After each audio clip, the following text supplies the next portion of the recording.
Why is Marco Meatball so rude to always be late for his own live stream every Friday? And the answer is he's just that selfish. He's just that disrespectful. There's nothing else about it. He's just... I heard this about Marco Meatball. He's just that shitty. So, what's up, guys? Sorry, I literally had to go and buy a new modem today. I had to go buy a new modem. What's up, guys? Happy Friday. Happy Friday. Happy Friday. Happy Friday, everybody. I had to go buy a new modem because I kept getting those jitters slash, just like, after about a couple hours, my kbps just goes. So, I went and bought a new modem. Very annoying. Yeah, don't worry. Tomorrow will be members only. We're not gonna, don't worry. I appreciate that. In fact, I should maybe be careful about my chat today. I can imagine someone coming in and totally spoiling the game for me. Let me very quickly do something just in case. You know, there's some bad actors out there. Hey guys, welcome in. Welcome in. Happy Friday. So, I'm praying this stream holds up. Because it's Wuthering Waves is tomorrow morning, and it's going to be a pretty big patch. So, and people know I'm excited about it. You're at work, but the server's down. Image quality is substantially better on YouTube right now than the last few days. It says no data currently, though. Hey, thanks, Zila. The issue was my bitrate. Okay, looks good. Stream health positive. Let me test my internet. I keep getting stutters. And I think it was Spectrum. Ping is good at 21. We're getting ourselves 800 and yeah, 830 down. 800 down. And 30 up. Yeah, there's a 3-second delay. Have I played Fuck! There it goes again. Dude, what is happening?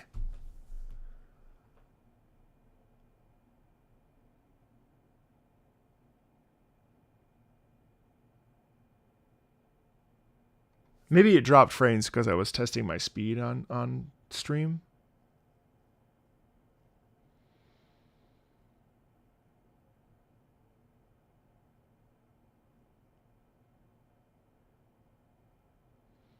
Maybe the internet. Maybe testing my speed.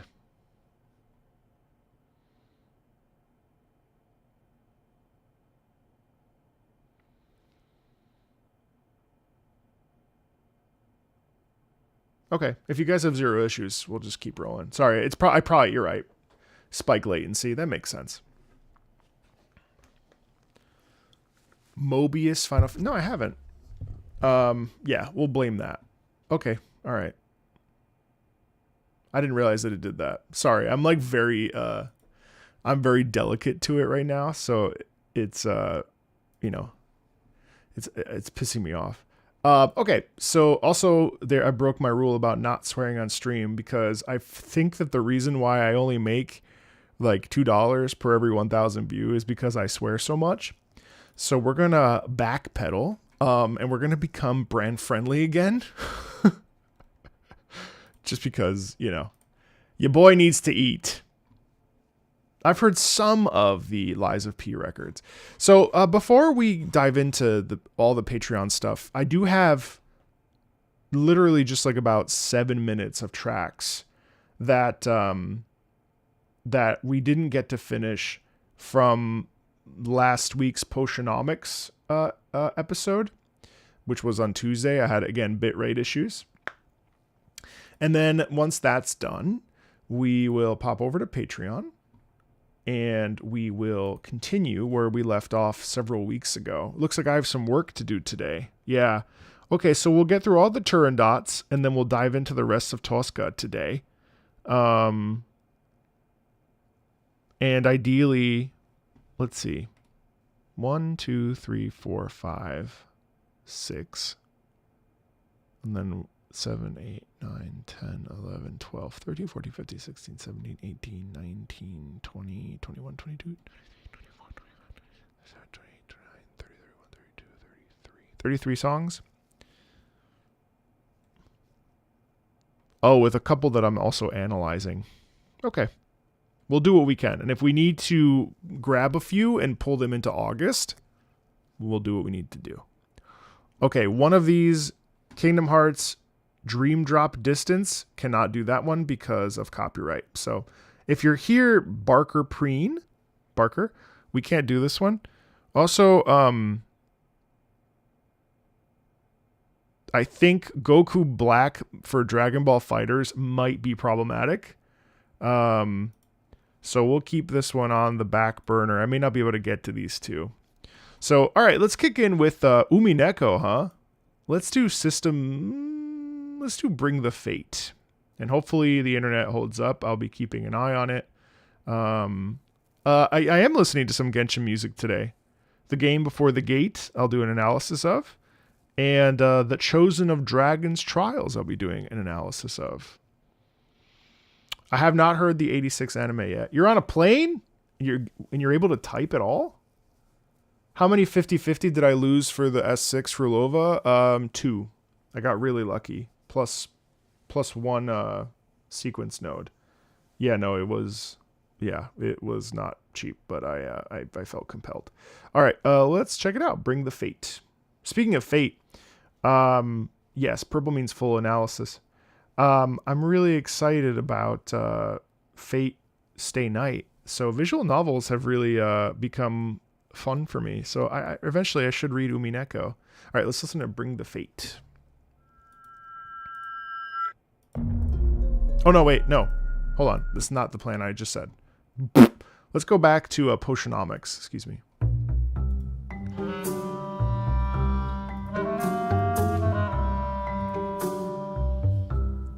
Tomorrow morning,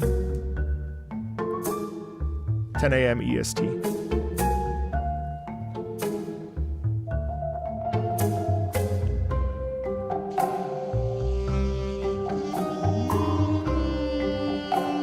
Hello.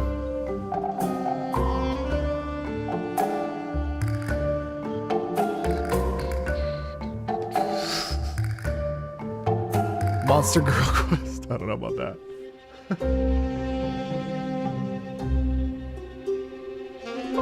Oh, that's nice, Amy.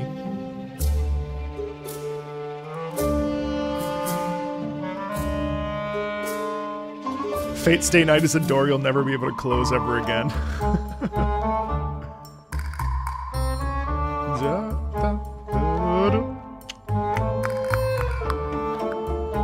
Man, honestly, the Potionomics soundtrack has been one of my most interesting discoveries. It's really shocking how good it is.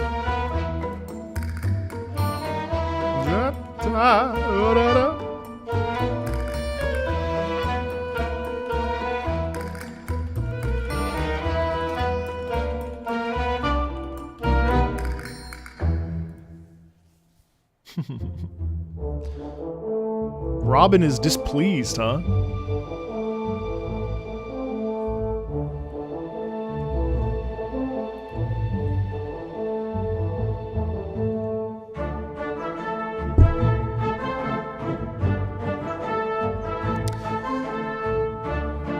Actually, ironically, I was just playing Mists of Pandaria Classic.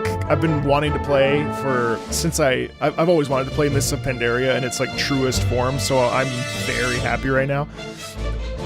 This sounds like something you'd hear in World of Warcraft.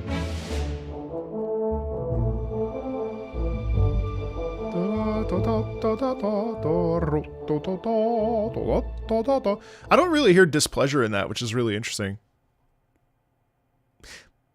If anything, I feel more like there's like a results driven feeling to that. Maven Returns. The soundtrack is stupid. How is the soundtrack so good for this damn game? I mean, it's nothing crazy. I have it installed, ready to go. Not on this computer, on my laptop. It seems so delightful.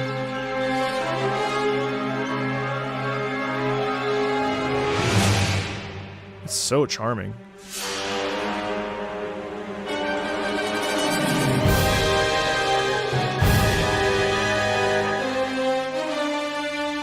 Oh, there's a card system? Oh, it's over. I gotta play this weekend.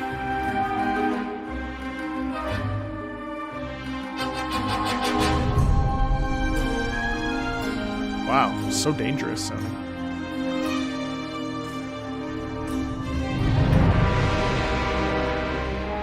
The OST should not be this good, but you can tell how much love and care went into creating it, you know?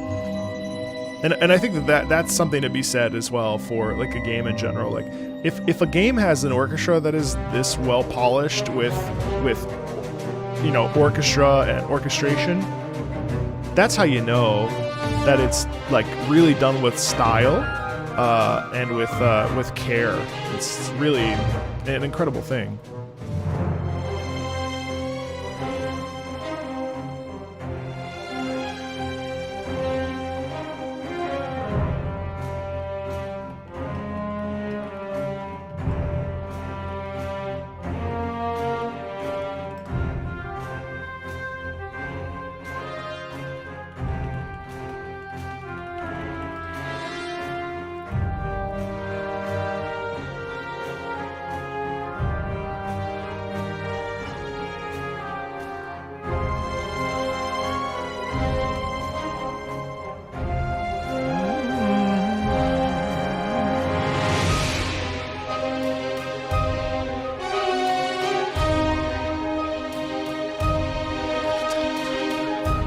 So Maven clearly is a dangerous entity. It's interesting how the music showcases the, you know, the fear, the stress, the whatever. Also the danger. I love that. Listen to how we get the.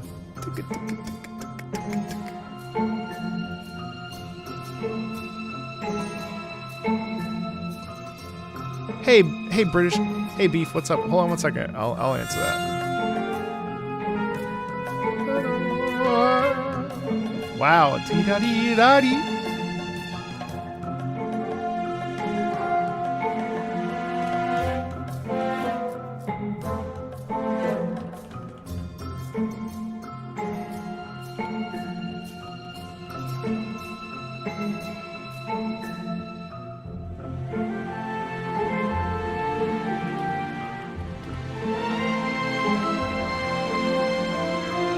I love how bright that is. Oh, but the pivoting back and forth is really interesting.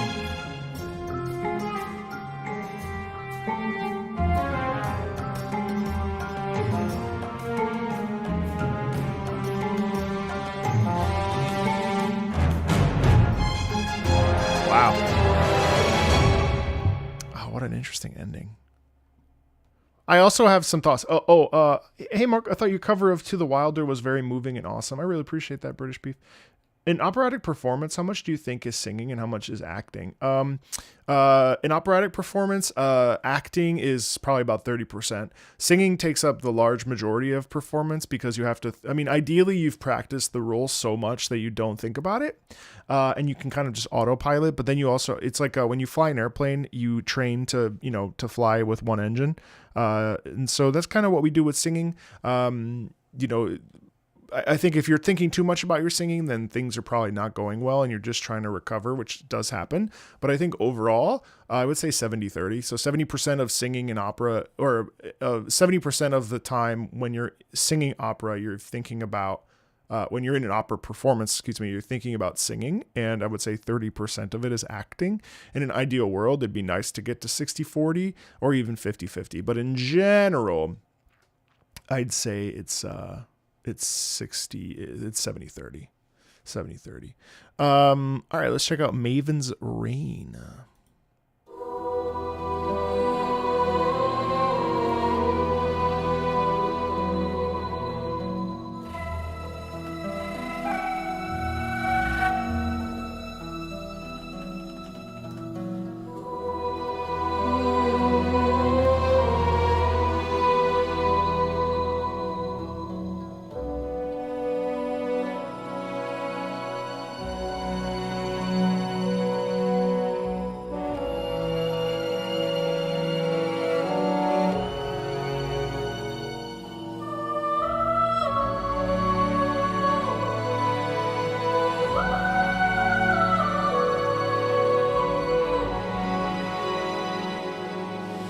It's interesting how the vocals go from dangerous and brooding to sad and somber, as if like Maven, this character, has like a broken quality about her, you know, like she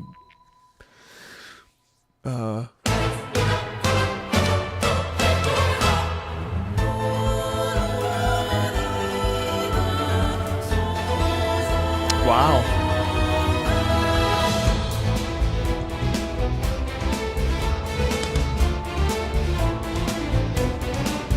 Hello.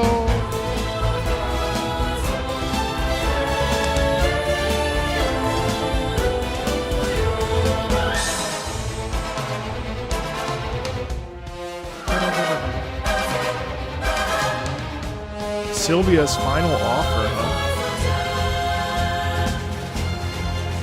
No, Sumi, these are from my Potionomics OST listen from on Tuesday that I couldn't finish because my bitrate was being stupid. I love this is obviously like some sort of a fight, or like some sort of a duel.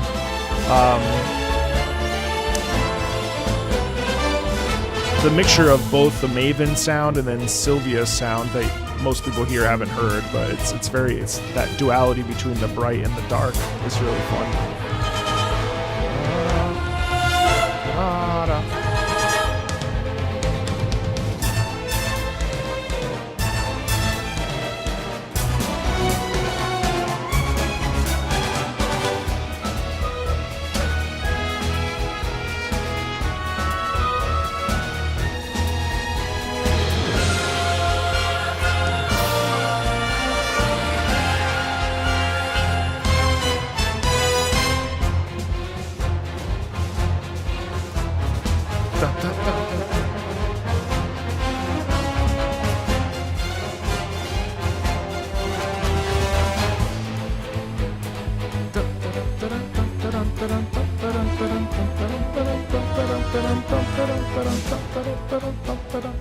Oh man, I could have listened to that for another 5 minutes.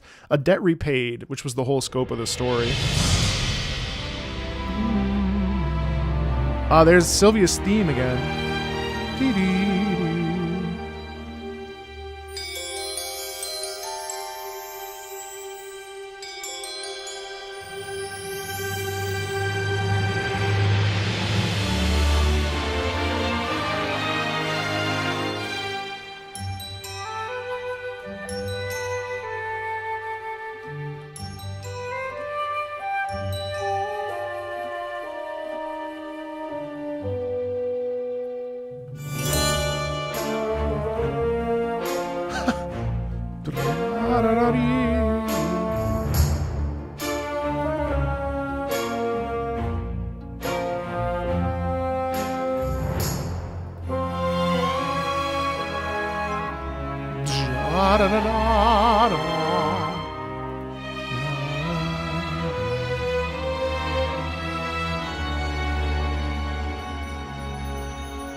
I think I'm good. Someone asked you how you are and you answered it. First time coming here, how's everyone? Great, how about you? I think I'm good. The most existential answer to the most basic question. That cracks me up. Hey, thanks Bluebird, appreciate it. Oh, that cracks me up.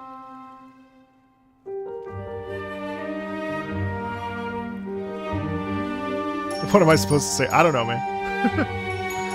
You said the right thing. Hey, Captain Bodes. Good morning, good morning, good morning. How's my chat doing? You guys good? I think I'm good. I don't know. I think I'm good.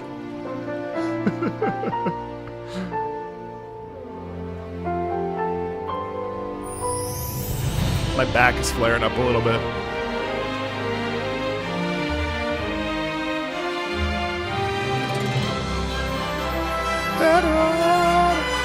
This is the theme that we hear at the very beginning of the game, remixed slightly. Sylvia's Succession. Oh man, I'm getting spoilers for this. Shit. K-pop Demon Hunters. It's going down. Gonna stay golden.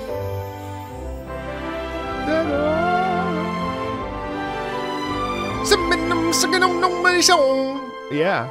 Are you kidding? We've got K-pop Demon Hunters on repeat back here. I've watched it twice already. So pretty.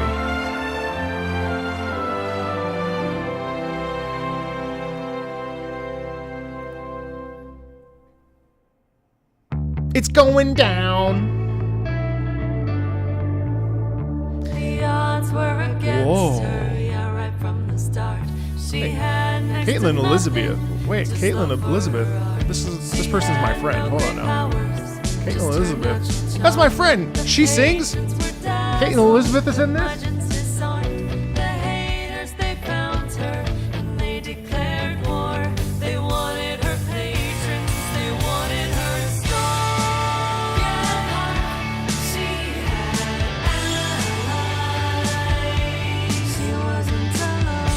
Yeah.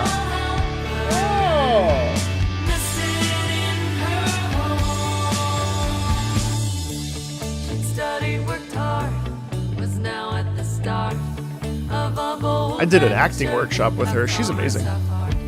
She's married to Young Ye.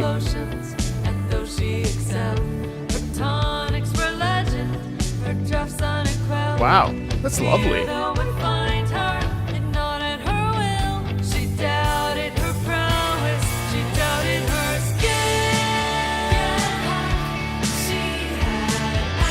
Is this spoiling the game? I don't think so. It might be though. I don't think so. The plot of the game is she The challenges came, but none found her lacking. She settled her debts. She sent rivals packing. And when actually, yes, the song is a spoiler. I'm gonna skip it. I'm gonna skip it just a little bit. We are listening to most of it. Potionomics. Actually, no, it's fine. Sun rose on her final contest. Yeah, Young Ye is married. Yeah. She wasn't impressed. Her courage ablaze. Her heart full of love.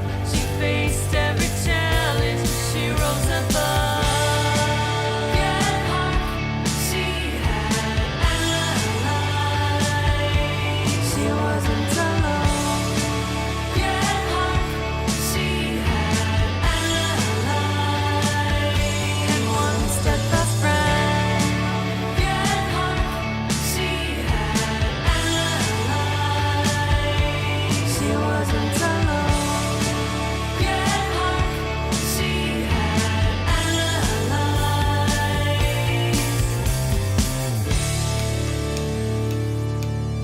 Yeah. She inherits her uncle's potion shop. She has a debt. She needs to repay his debt, and then and that's it. That's pretty much that is the plot.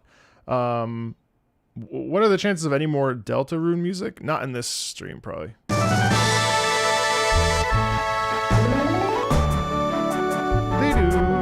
This is the main theme. It's so pretty, but this is the 8-bit version. It's cool. 16-bit, excuse me. Don't worry, we'll do a Delta Room stream in August, first week of August. Da da da, sha da da da da da ya, sha da da da.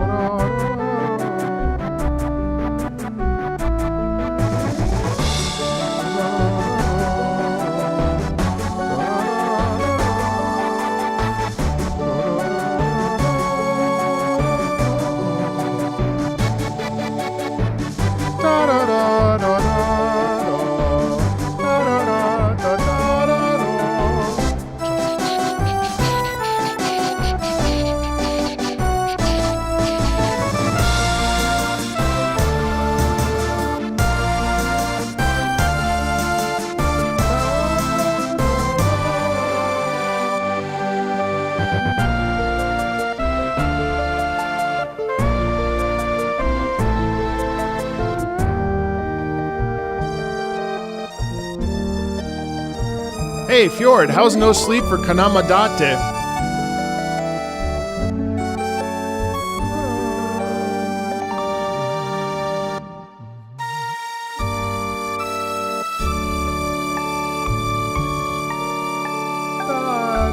That's cute. It's cute. Thank you, Severick, over there at the that upper tier Romeo and Juliet for this entire soundtrack. I really enjoyed it. This was a really special discovery for me, hearing Potionomics' OST. So thank you very much for that. Now we'll pivot to our regularly scheduled program.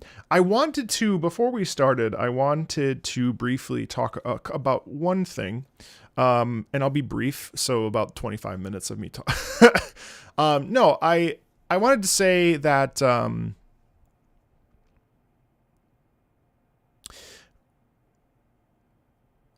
I have had a tendency to overcorrect on this YouTube channel.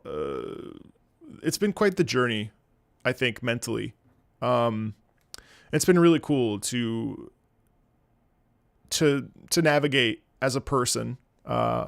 Obviously, we don't know each other for the most part. Some of you I know personally, but most of you I don't know, right? And your support is just monumental. I think you know that, those of you that are able to support on the Patreon, but also those of you that are just here hanging out and watching. Like, it means a lot to be able to have a space to show up every Friday and listen to music and talk about things and talk about music in a really kind of, very open and candid way. I think I overcorrected a bit in my delivery of how I wanted to present as a person in the world on this channel because of other people.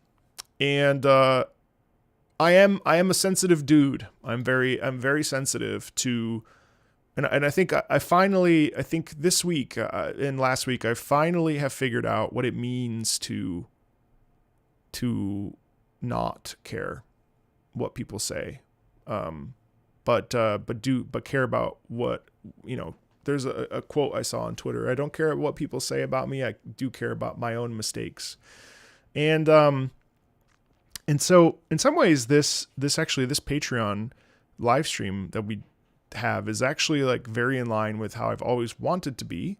But I think I felt that I needed to, as you might have seen in my video, I felt that I needed to provide value to feel that I had a place on YouTube and that it wouldn't just crumple up under my feet, which is probably a leftover from my opera days.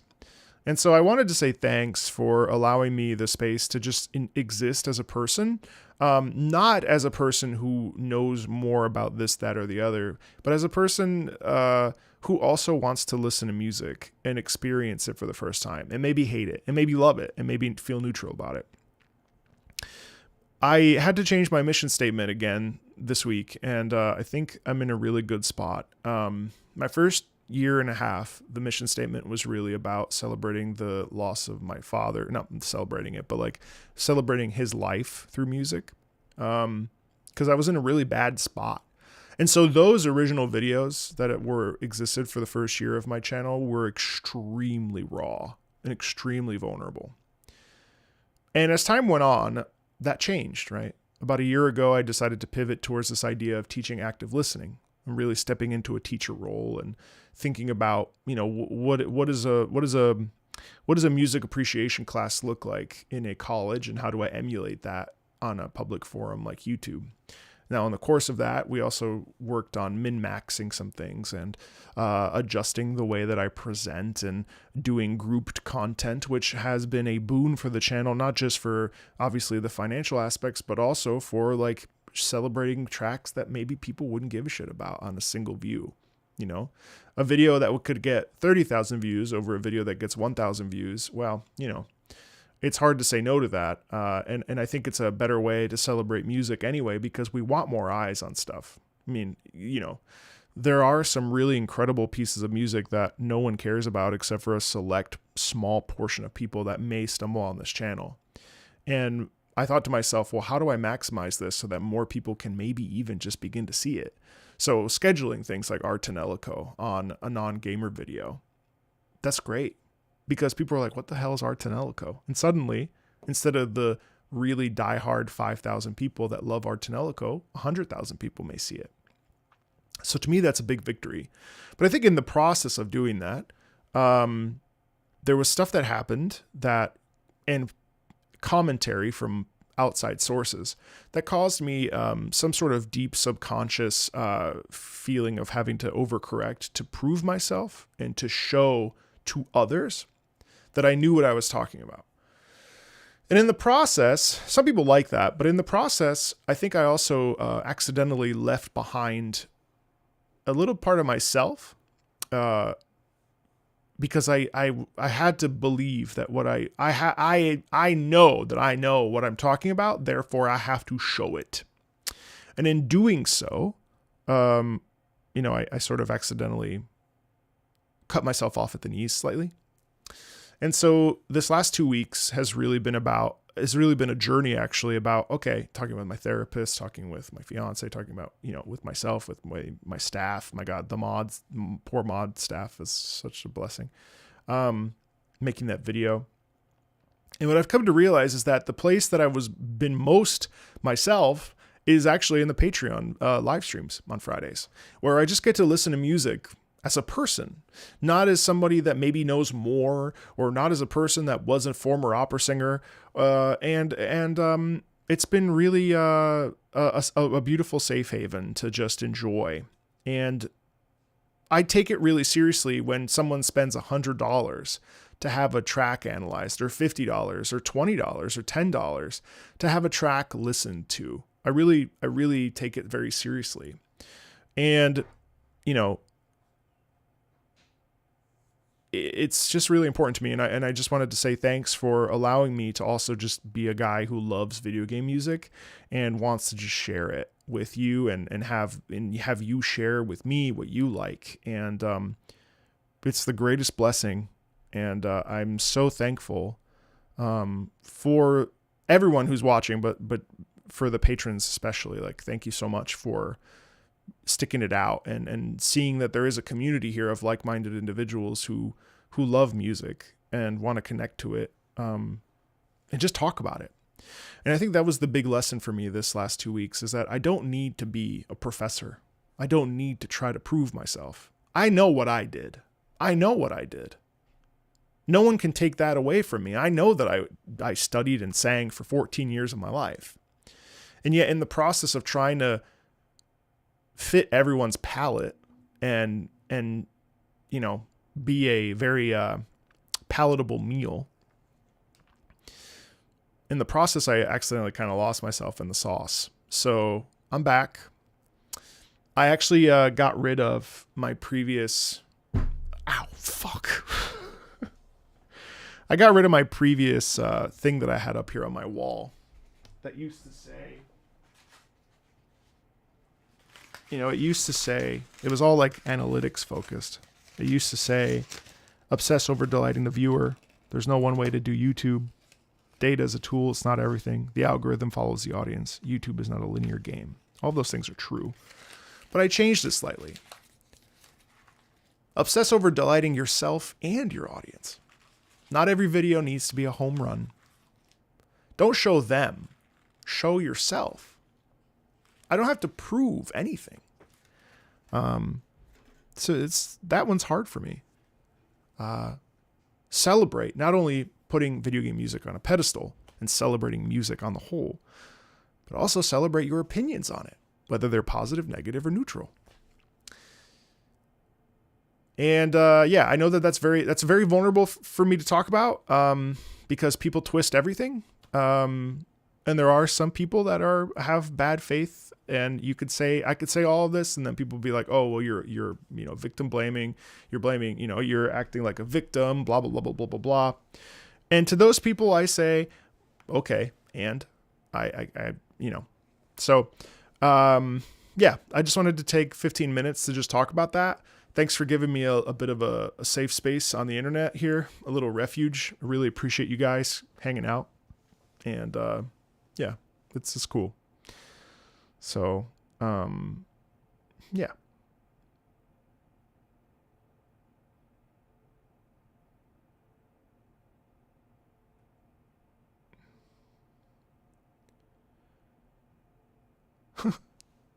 Some people actually really don't like me, and that's okay. Yeah.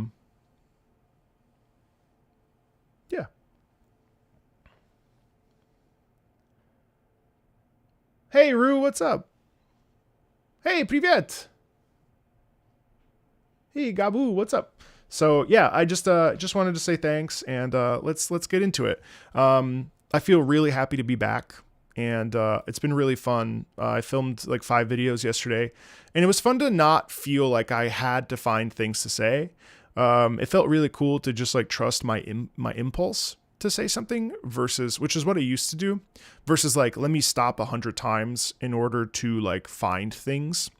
And the only time I think that that's really applicable is A, if I want to, and B, for the tiers that are paying a certain threshold, right? Because those people, it's like, I have to do my due diligence with that. I do try to stop after every Tosca song for the most part, and at least offer a sentence or two on how I feel, because I also recognize that you guys are also paying money. So these streams are both fun because I get to listen, and also, yeah, or just, it's cool. So with that being said, enough yap. Let's dive into, let's dive in.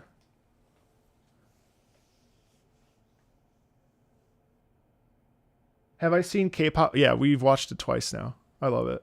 It's really good. I was listening to the CD. I actually want to cover Golden. I don't know if I can, because it might be a little bit too lame to cover it as an opera vocal, but...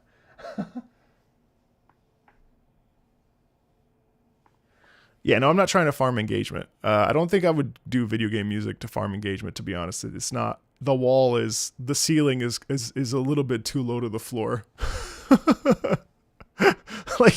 Like of all the things, if I really was farming engagement, I would pivot.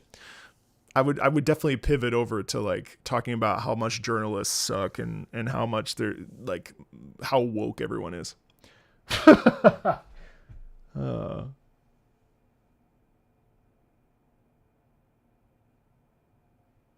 Oh, that you used to tape live video game music and a lot of people made fun of you. Well, I really think that people that love video game music tend to be kind of pariahs, because it's a very niche. I mean, the niche is pretty large because it is a corner of gaming, obviously. But I do think that most people are more interested in like the latest gaming news and gossip and like how a game plays. But there is this group of people that is very expansive, don't get me wrong, that really connects to music and wants to go deeper. And that's really my goal here, is to really shine a light on it. And whether it's 1,000 views, 100,000 views, 1,000,000 views, obviously at the end of the day, like I'm lucky because I have a team that helps me with sponsorships and stuff. And, I'm able to float, but also obviously I want to make more money. I talk to creators sometimes and I'm like, you make how much? Wait, I put out 1,500 videos and I made this much? And it is, trust me, I mean, I live comfortably, but it's very much a 9-to-5 in some aspects. And I am okay with that. I never wanted to work for the man. I don't know if I ever could. I would, if the YouTube channel suddenly vanished, I would have to figure out another way to carve out a path that isn't a 9 to 5. It's just not how I'm built. If I had to, I would, but I feel very, very, very, very, very extremely privileged to be able to take everything I learned from my opera background and the struggles and the difficulties and be able to apply them and share in the joy of music. And I mean, if you think about it, I've been playing games since I was 7, and I'm 37, and I was an opera singer for a little over, for a little under 15 years. So 14 years. So for me, it's like opera was cool, but like I've always been a gamer. And it's just an interesting dynamic. So anyway, let's listen to Bring the Fate from Umineko. Here we go.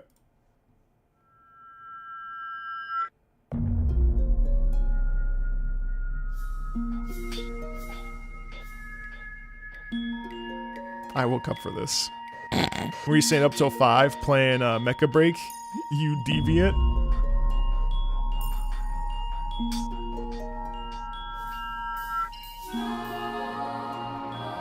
Dude, what?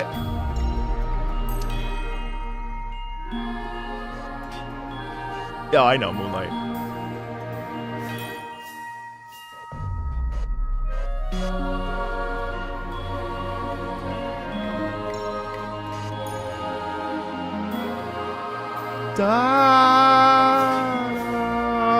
Don't you love that? It's gonna drop. Hold on. Haven? Yeah, I've heard of it. It doesn't drop.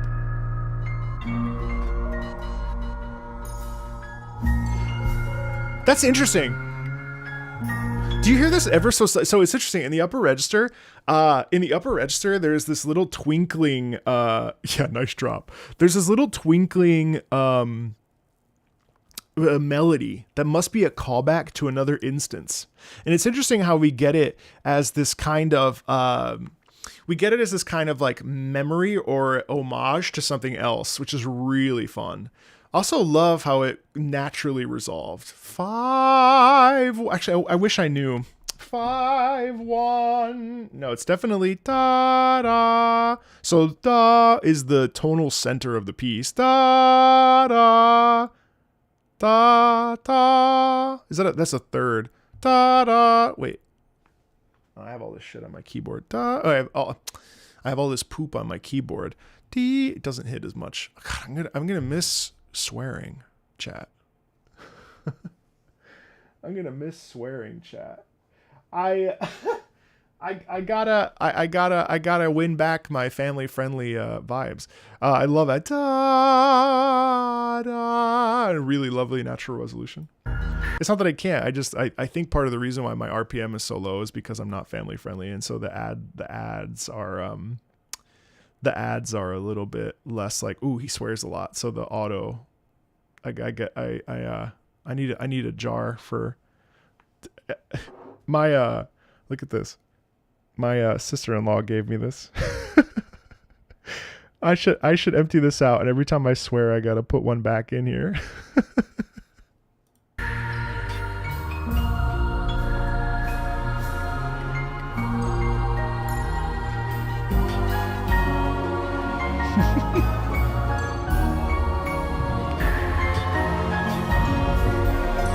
It should be empty. It should be empty. You're right, actually. Whoa!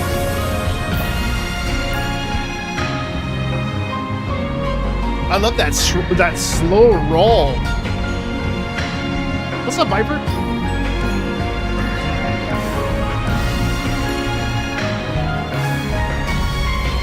Wow, that's so elegant.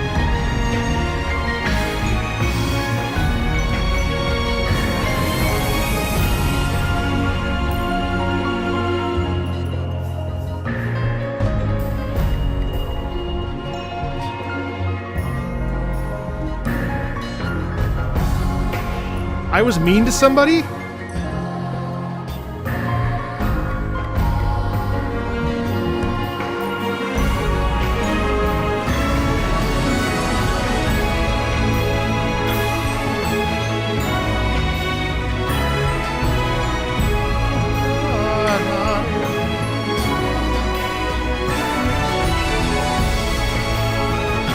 Oh yeah, that was yeah. It's a visual novel called Umi Neko.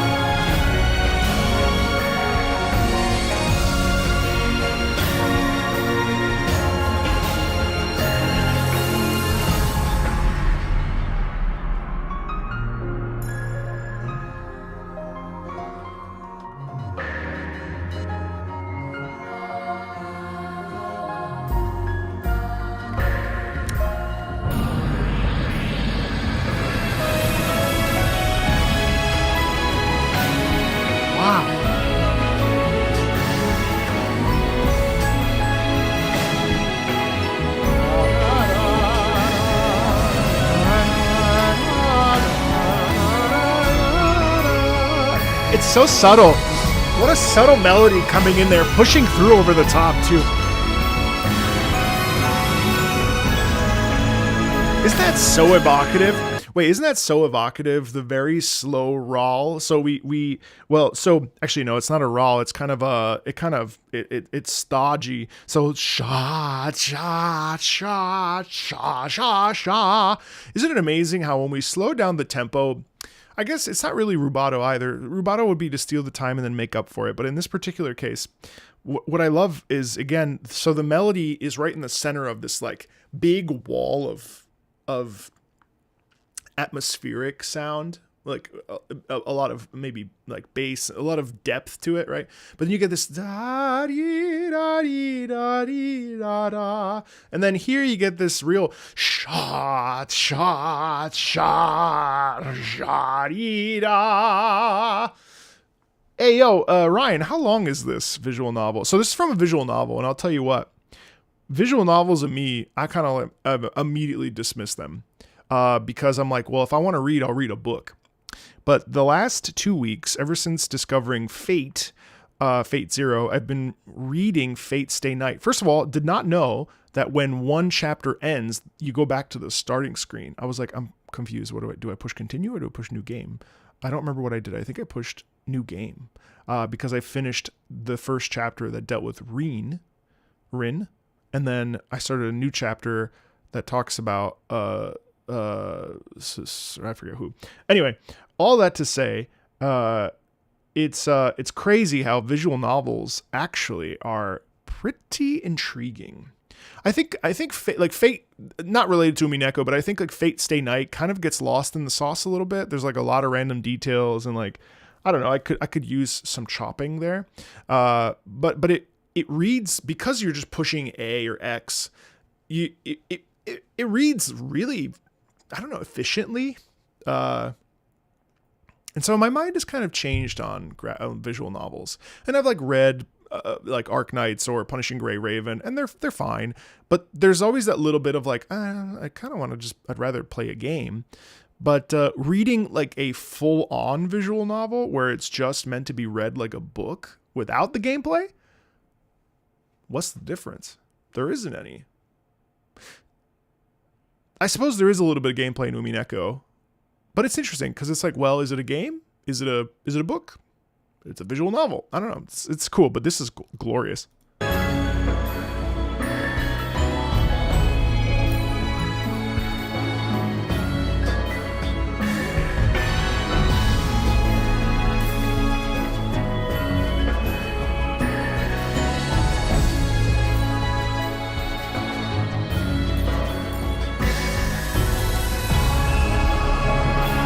Oh, 13 Sentinels. Yeah, that's on my to-do list for forever.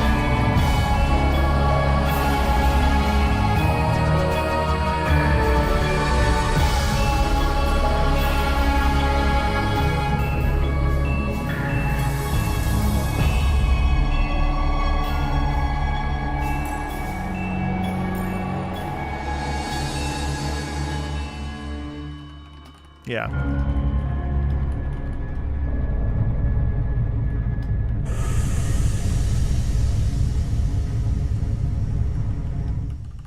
Wow. It's really, really, really, really majestic here. Super, super classical with some really new ideas in there thrown around. It's really nice. Everyone is waiting for your opinion on the music of 2.5 and explaining the feelings trying to convey. I'm very excited. Some people think that the reason why I said I was going to quit the game is because I wanted a reaction. So funny. People are crazy. Yes, it was all a deep-seated ploy to get more people to watch my stream. Coringi. Bluffing Damacy. Will I do any more scary music from Not Scary Games? Yeah, it's really fun. Why not? Slay the Princess. That's a visual novel. I really should read that. I actually like choose your own adventure type stuff. The lyrical style is different from other Katamari songs. The lyrics are by series creator Keita Takashi, leading some to believe it is sung from the perspective of the king of all cosmos. Pink means I'm going to do an analysis of it. Has the stream quality been good, chat, by the way? I'm going to push record and try to record later on, so I just want to make sure that things have been clean. My OCD is flaring up about whether or not it's dropping. So far, so good. All right, well, let's keep it going. All right, it usually starts to take a poop around hour 2, so we'll see where we end up. All right, let's listen.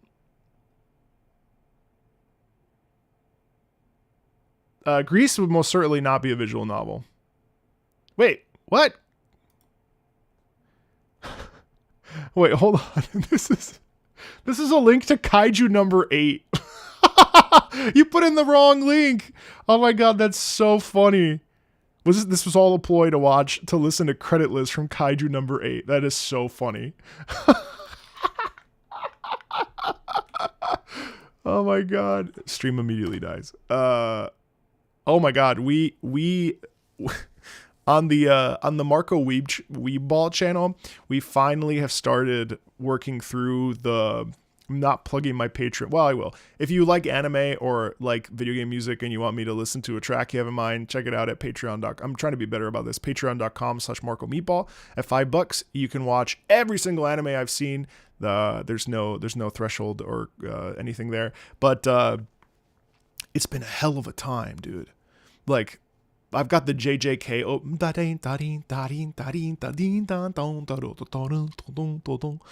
It's been a hell of a time trying to get that free run stuff up there, and we've had to chop. I mean, I think my free run episode 3 was literally 9 minutes. Now, granted, you know, anime reactions or movie reactions are way more common than I anticipated on YouTube. Like, I've done my fair share of digging. It's actually insane how many people are like, I'm watching a full movie here. It's all chopped up. And people like are super about it. I remember I watched Old Woman Watches Up. And the first, of course, is the first 20 minutes are one of the most eviscerating things, watching an older lady or an older person watch Up. But anyway, we had to chop up like a 20-minute episode into 9 because of how much music was just getting flagged, and I've had a couple things completely blocked, so I'll never be able to monetize that channel. But it's been a really fun place to then take anime episodes and put them over there. Oh, and by the way, the anime floodgates are so broken up, like wide open. Like I've been watching anime every morning, at least 1 to max 3 episodes of a variety of different. We started Violet Evergarden this week. Interesting. Still not sure what's going on there.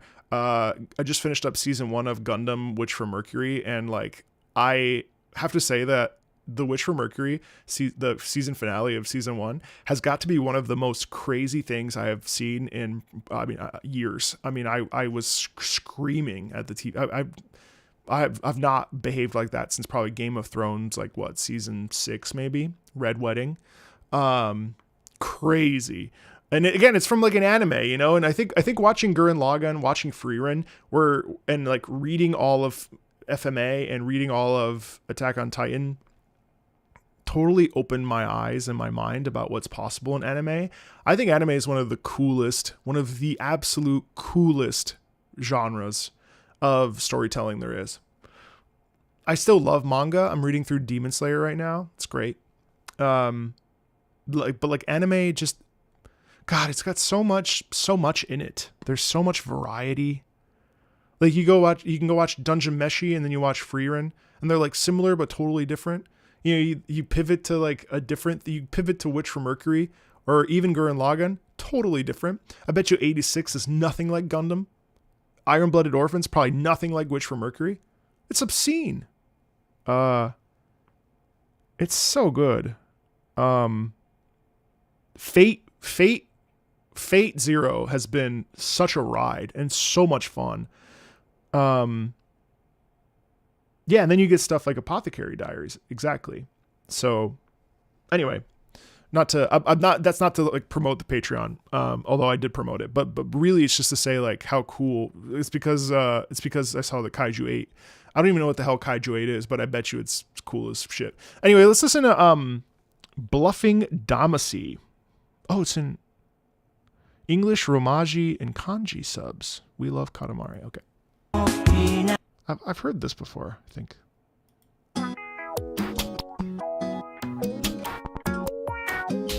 Princess Tutu? Oh, and that's the other one I want to watch is the one for the Ghosts of Yotei, from Cowboy Bebop's creator. I want to watch Cowboy Bebop first, which I literally know nothing about still. Like, I'm like, why was it called Cowboy Bebop? I want to watch Cowboy Bebop and then watch, is it Musashi? No, that's a different one. Excuse me. Musashi is isn't Musashi with the girl that goes in the like isekai? No, it's, Samurai Champloo. That's it. And Evangelion I want to go back to and finish. And Arknights. And Cyberpunk. And Vinland Saga. Sorry, anyway, let's go back. Sorry, you got me talking about anime. My whole, like, I'm telling you, it's like my whole, I'm like full weeb now. It's over.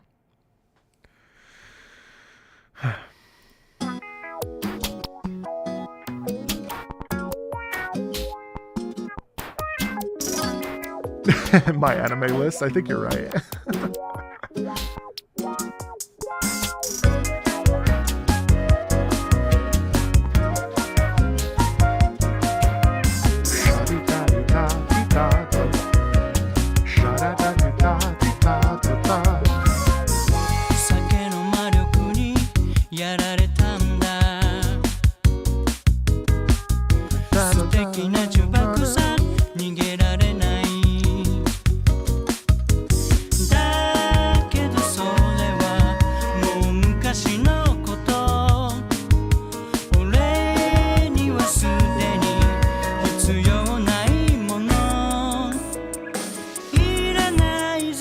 That sounds amazing, Red Card.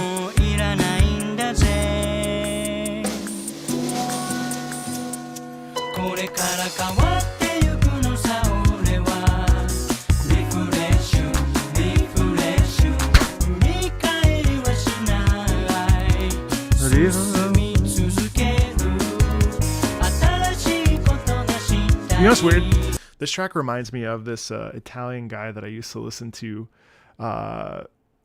Pino Daniele, who passed away a couple years ago. I used to listen to it with my dad a lot, and it was the same style of music, but it was on Neapolitan Italian, so it'd be like, actually,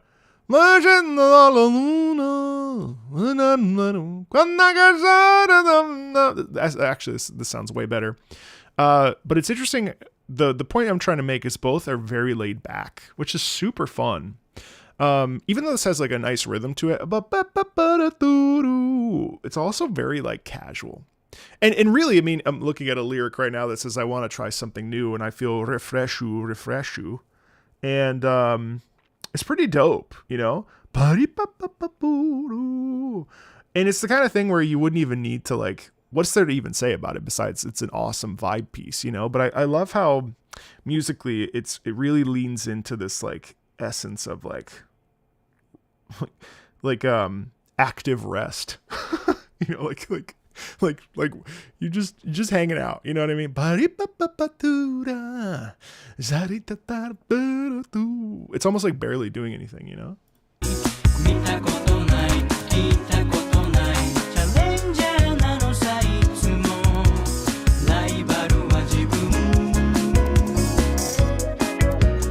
And the flute takes over and it's like, okay.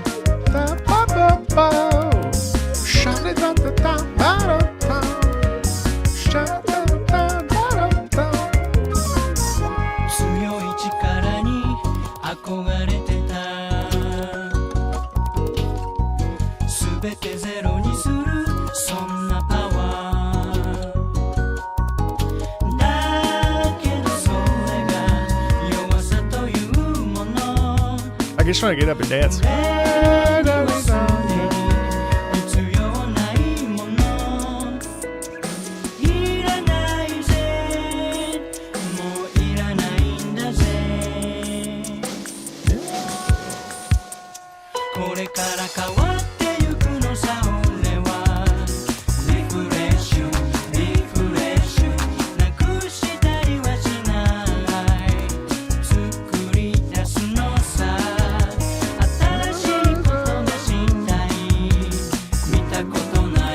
Yep, Valentino, yeah.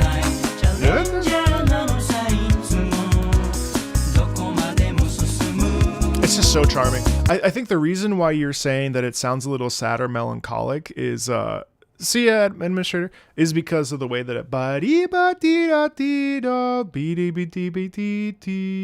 you're probably thinking it's melancholic because of the way that it's descending down. So it's not going up, which we usually would kind of like, you know, that has a more obviously optimistic sound to it, a little bit more relaxed. Hey, B88, thank you. So I think what's happening here, and the reason why you're feeling that, Eloy, is because it's going down. And then it's re-emphasizing the bottom notes. Could be why. But it's very chill. Like, you almost tune your brain out. I have to actively remind myself to pay attention because it's so relaxed.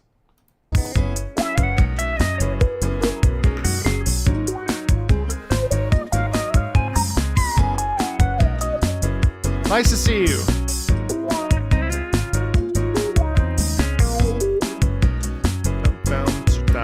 I like the piano here.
I adored that. I mean, like, that's awesome. like what a vibe. I'm gonna highlight the shit out of that. What a great piece. Like anybody that listens to that is gonna be like, I love it. You know what I mean? It's great. I saw online someone said I should change my name to Marco Eats Balls. Oh God, that cracks me up. Fire Emblem Fates. Final Elites.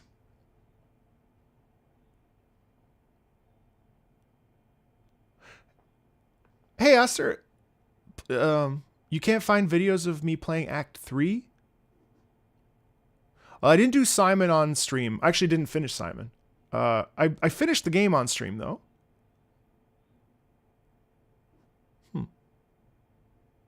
We'll get to everything on the stream, yes. Assuming my internet, holding out hope. Fire Emblem Fates. I actually don't know if there's a mod here. Hey, Rendosu, what's up? I'm sorry I missed you over there. Hey, Nuclearis, how are you guys? What's up, Wiz? Oh, I missed all of you. Sorry about that. Yes, next week, Sio.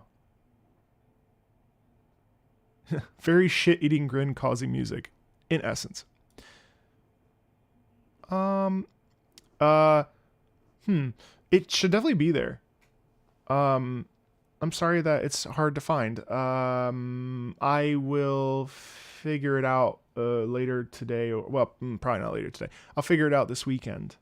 Sorry about that. You finished the game and now you get to listen to this amazing piece of music. It has the Fire Emblem theme in it, which makes sense. This is Final Elites from Fire Emblem Fates.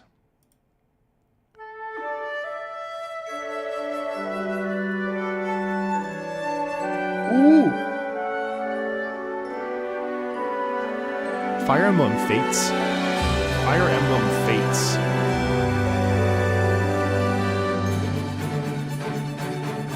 What? Oh, on the 3DS. Yes, I have this. Oh my god, this is what plays? Exactly this? Hiroki Morishita, Takeru Unazaki, Yanushisa Baba, Rei Kondo, and Masato Koda. Matt Mercer vocals?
I hate to stop that, but I have to. What I really like is how, so it starts really gently, and then as we build, we get this constant momentum.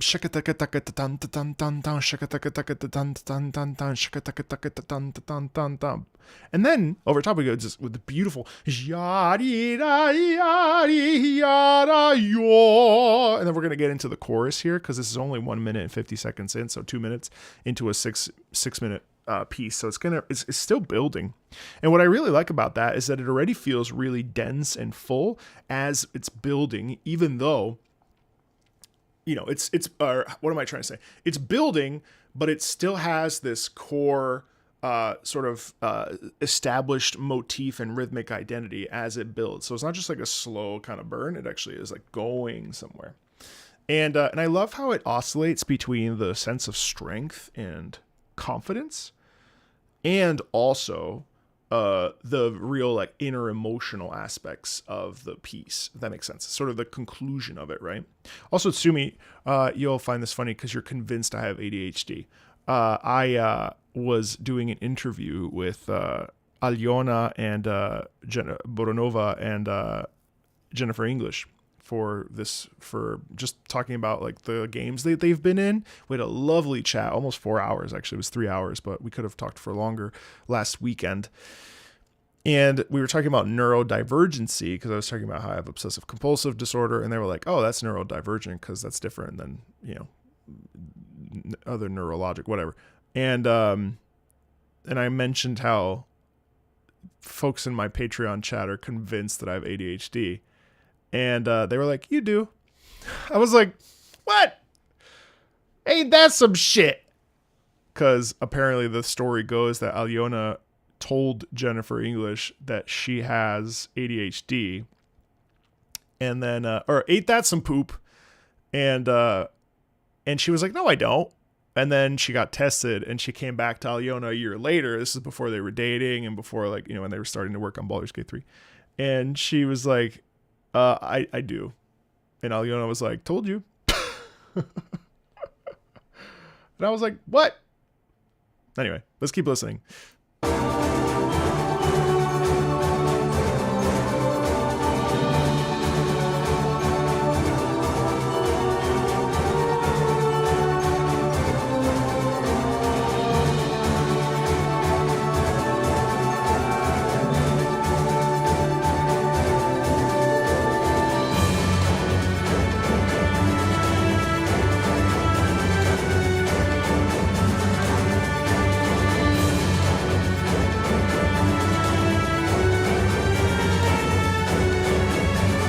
Yeah, so what I would say is right now it's starting to be, I know it's really nice. So the trumpet's going ba-dee-da-bee-da-dee. But what I'm actually finding is it's kind of droning on a little bit. This is part of me celebrating my opinions even when they're negative. I find that it's starting to drone, and I kind of wanted to get to the point a little bit, like a full 30 seconds later. All of a sudden, my opinion on it's shifted a little bit, and I still like it. I still like how very fluid it is, especially with the upper stuff and the horns and the strings. But it's like, all right, man, get on with it. You know, it's kind of like when I talk a lot. It's like, all right, what's the point? That's how I'm starting to feel a little bit.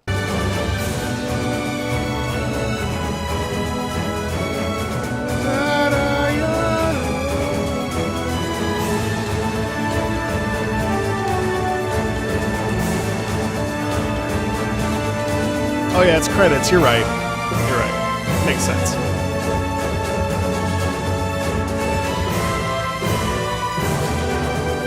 You're right. It is credits. I'll give credit where credit's due.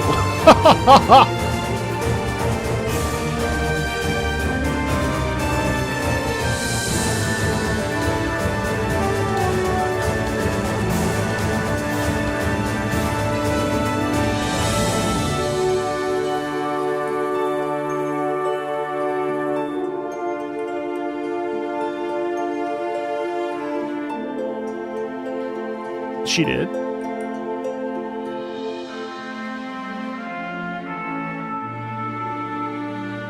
Oh!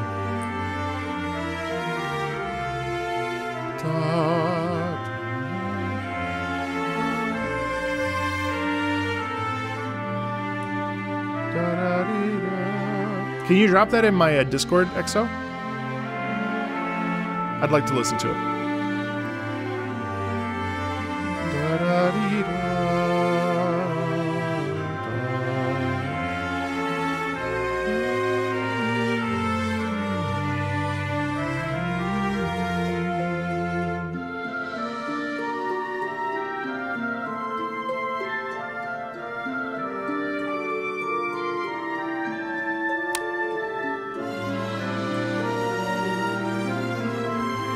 Just general. Ooh, this is really nice. Oh, this is amazing now.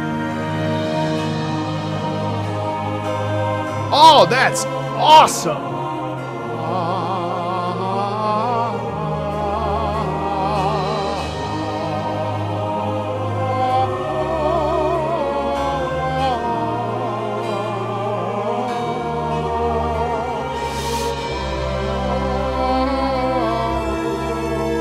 Ooh, a little remix of it. The French horns take it.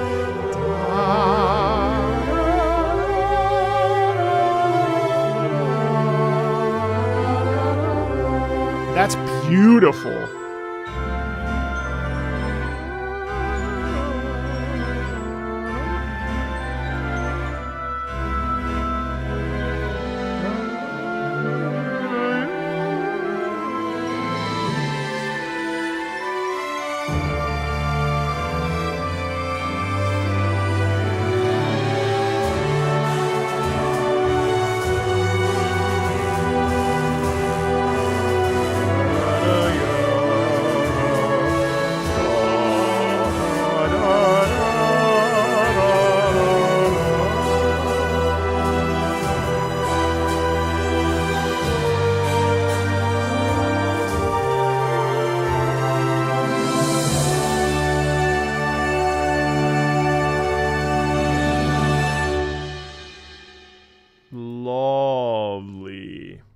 No, it wasn't from Final Fantasy. It was from Fire Emblem.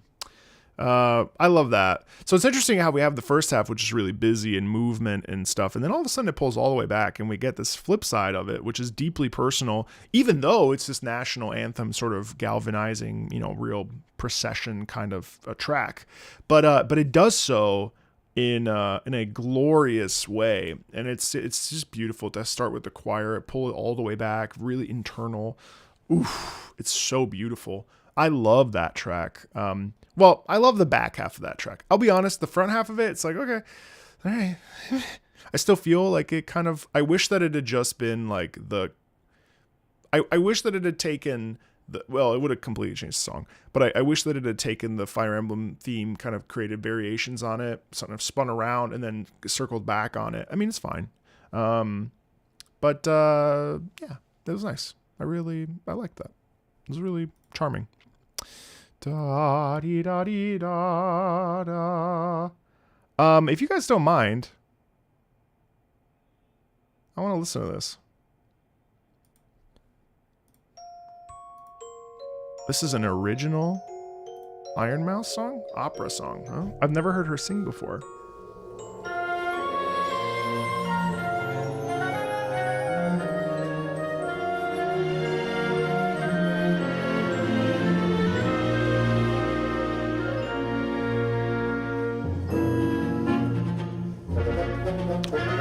Wow, this is a really good orchestration. What is this? Iron Mouse opera song.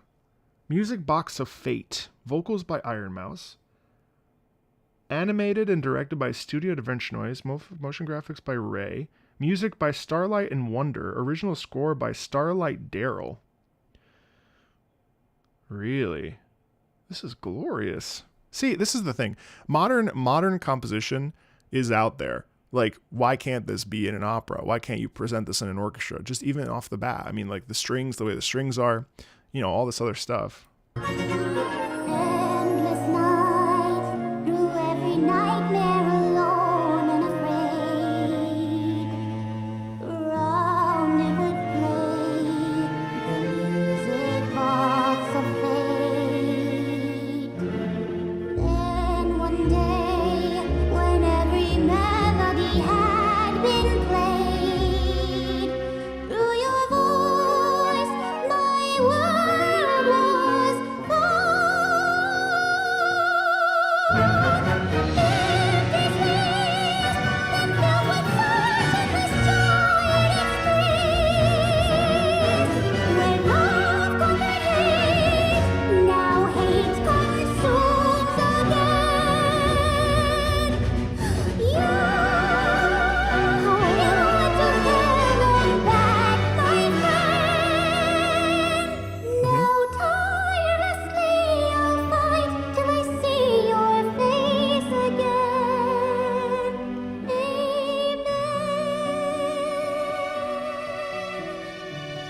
Wow, that's really something, isn't it? I mean, it's really good. I'm kind of surprised, to be honest. Not because I don't think she's talented, but I've never heard Iron Mouse sing before.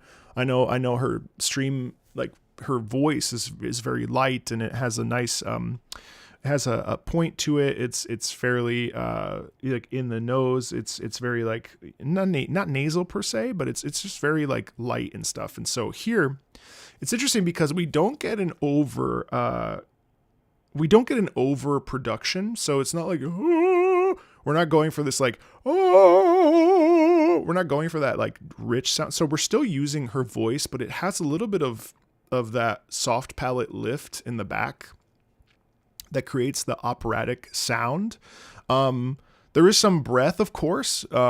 It's not necessarily like fully like the chords and stuff, but it doesn't really matter, because what it does is it produces this really, really beautiful vibrato, and it carries really well. Like it feels very rich and buoyant. And it's interesting too, because in the beginning her vibrato is fairly fast, which is a very normal thing. Some sopranos and some singers in general have fast vibrati. But then as she goes up into the upper register, it slows down a bit, and it gets really this lovely evenness to it, much like she had with the faster vibrato. And then when she goes up into the upper register, beautiful, like super great use of like production, whatever the notes are, and again, really nice. There's no muscle strain, which is something that, for instance, me, I tend to get carried with a lot of strain in the neck muscles. And in this case, Iron Mouse doesn't have that. It's really interesting because it has this like almost angelic, very lightness. It's not like a full lyric sound. It's pretty. I'm gonna keep listening.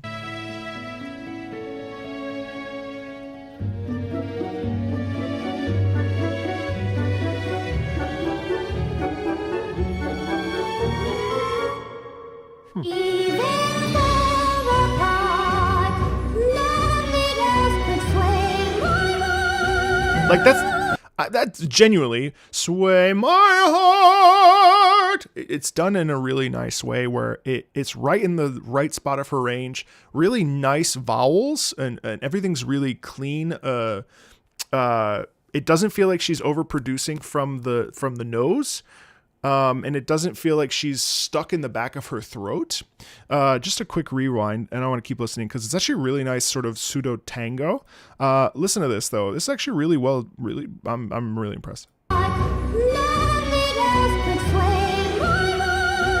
See, and there's a little bit of really nice dictation too. Nothing could sway my heart. Again, it's not muscular. It's not locked in. It's and I think that's a G. My heart. No, it's probably more like an E or an F. It doesn't matter.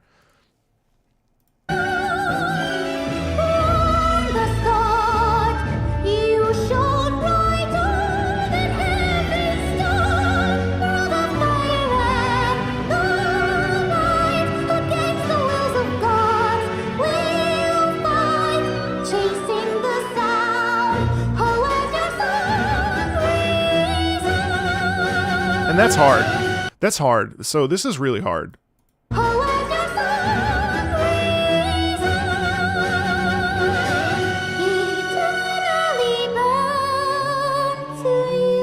Just repeating the same notes sometimes you can get kind of stuck, and she doesn't get stuck.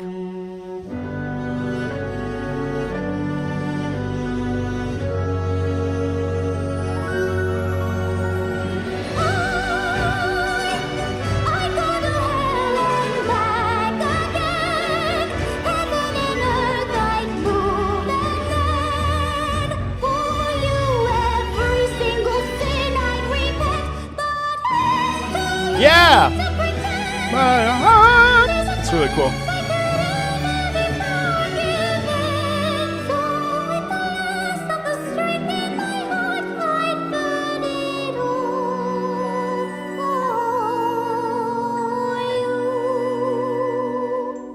And that's actually a hard phrase to repeat. Man, we won't rewind, but really the way she pops up, really good technique. Really good technique. Hold on.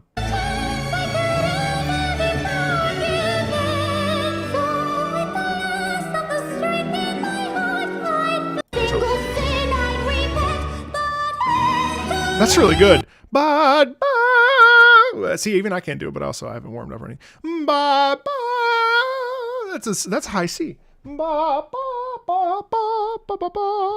Just black coffee just sitting on my chords, but this is really nice.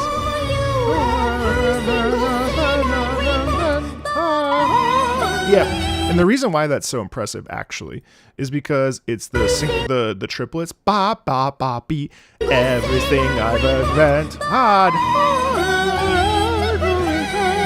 and then she goes back up.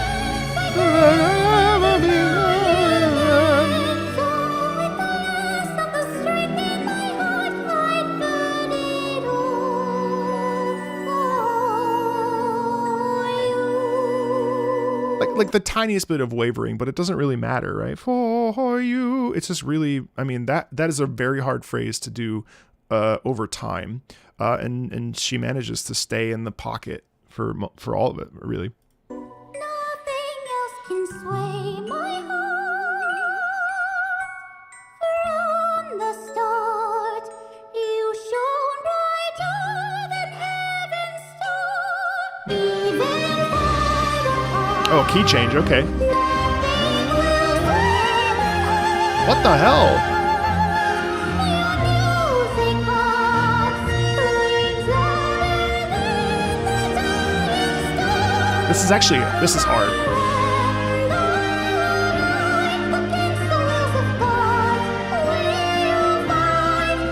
This is hard. This is high.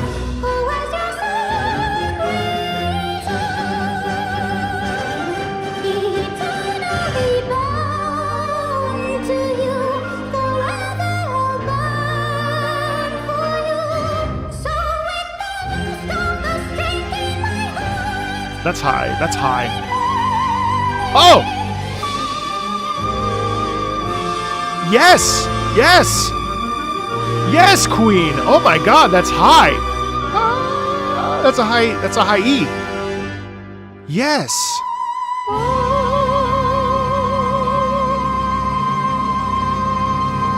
That's really good. What a nice climax too, and it key changes and it goes even higher. This is actually a pretty damn freaking hard song. What's hard about it is that, so there's this thing in singing called tessitura, and tessitura is where the song stays for the extent of the piece.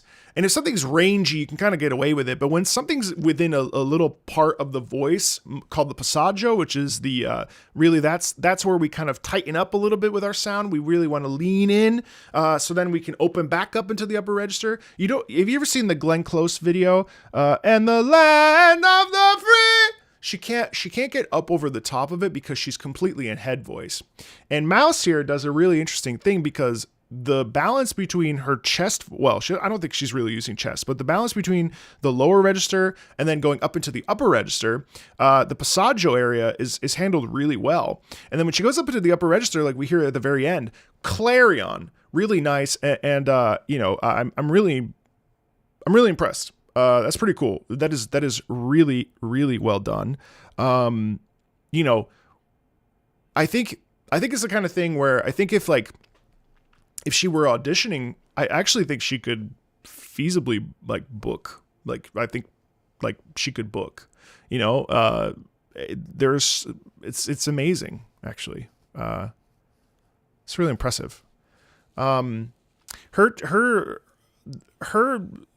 donation thing, that is mind blowing to me on her Tiltify. I'm gonna link it. I'll probably cut this up and put it in a separate video.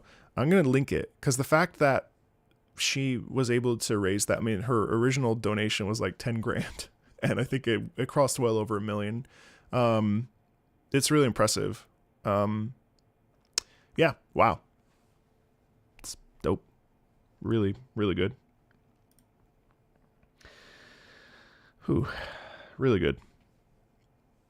129.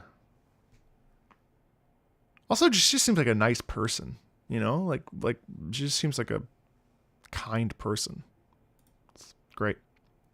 Spring from Stardew Valley, 129. I'll have to clip that and upload a separate video. A peaceful game, yet grindy. People love this game. Similar to Animal Crossing, there's no end game point. I guess the main objective here is to farm until you're bored.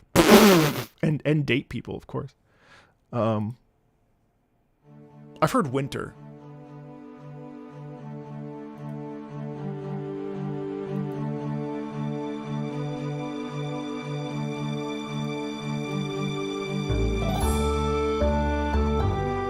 Oh, yeah, this one.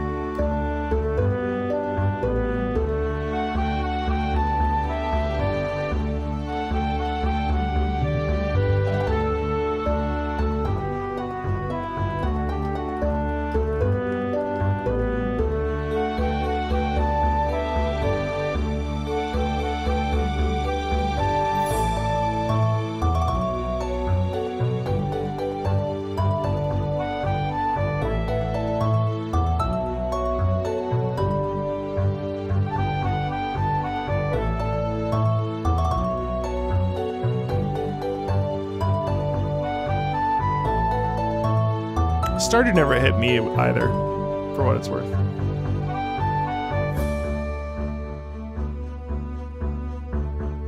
It's interesting. I mean, the song is called Spring, It's a Big World Outside. And there is definitely a sound of like real, I think, relaxation in that. And also, you know, you feel and you hear the budding of the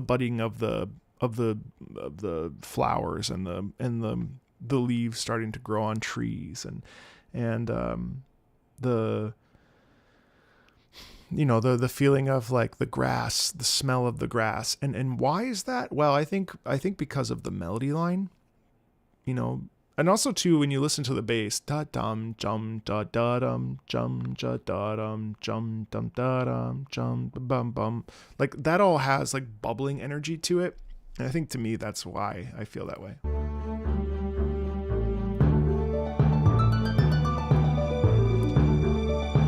And then the harp is like just elegance, you know?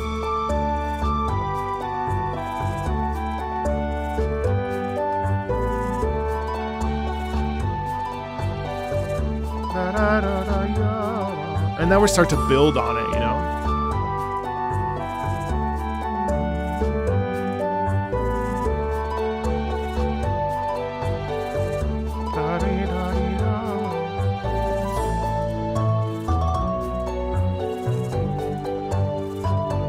Now we have doubling, and we have this really lovely harmony, which is like actually doubling down on the idea, you know?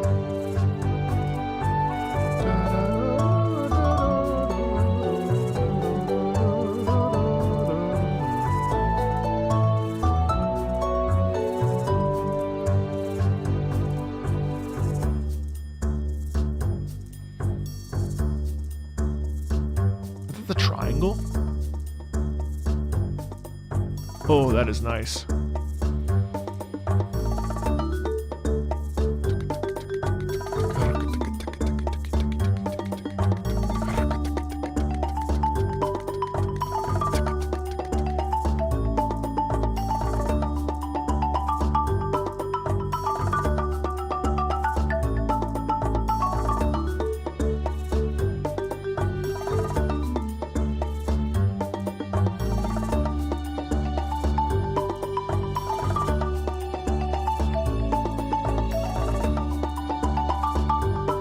That too, though.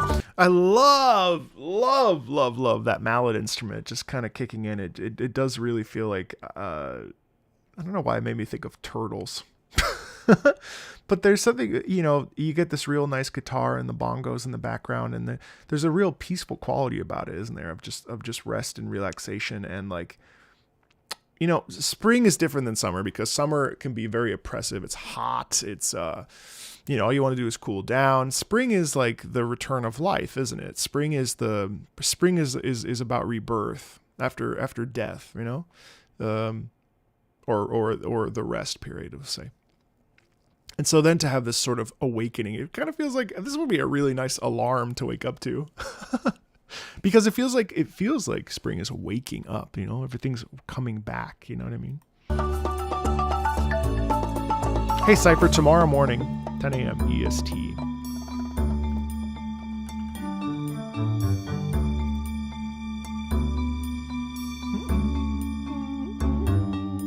Really lovely harmony there, too.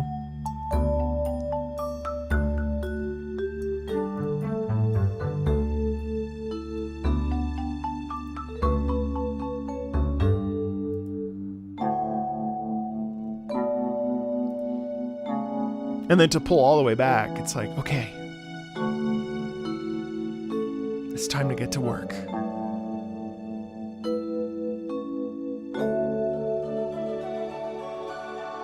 I almost picture the sun rising there, you know, because there's some twinkling in it. Whoa, yeah. Lovely little piece. Lovely little piece. I love percussion, marimba, vibraphone, xylophone, you name it. I love it. Had I known this piece existed, I would have played it for my friend Andrew that came. Oh, he might come back again actually, but he's a percussionist, so I played him some really great pieces, a lot of bangers. But it would have been nice to be able to play a piece like that. Who put Persona 5 in my playlist? Grills BP.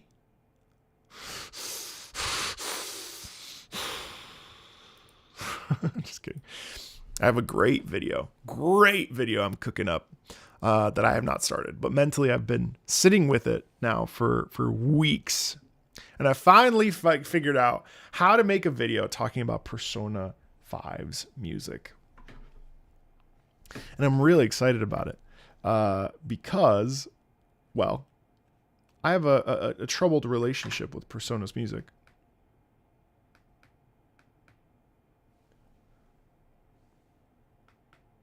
What's better, this one or this one?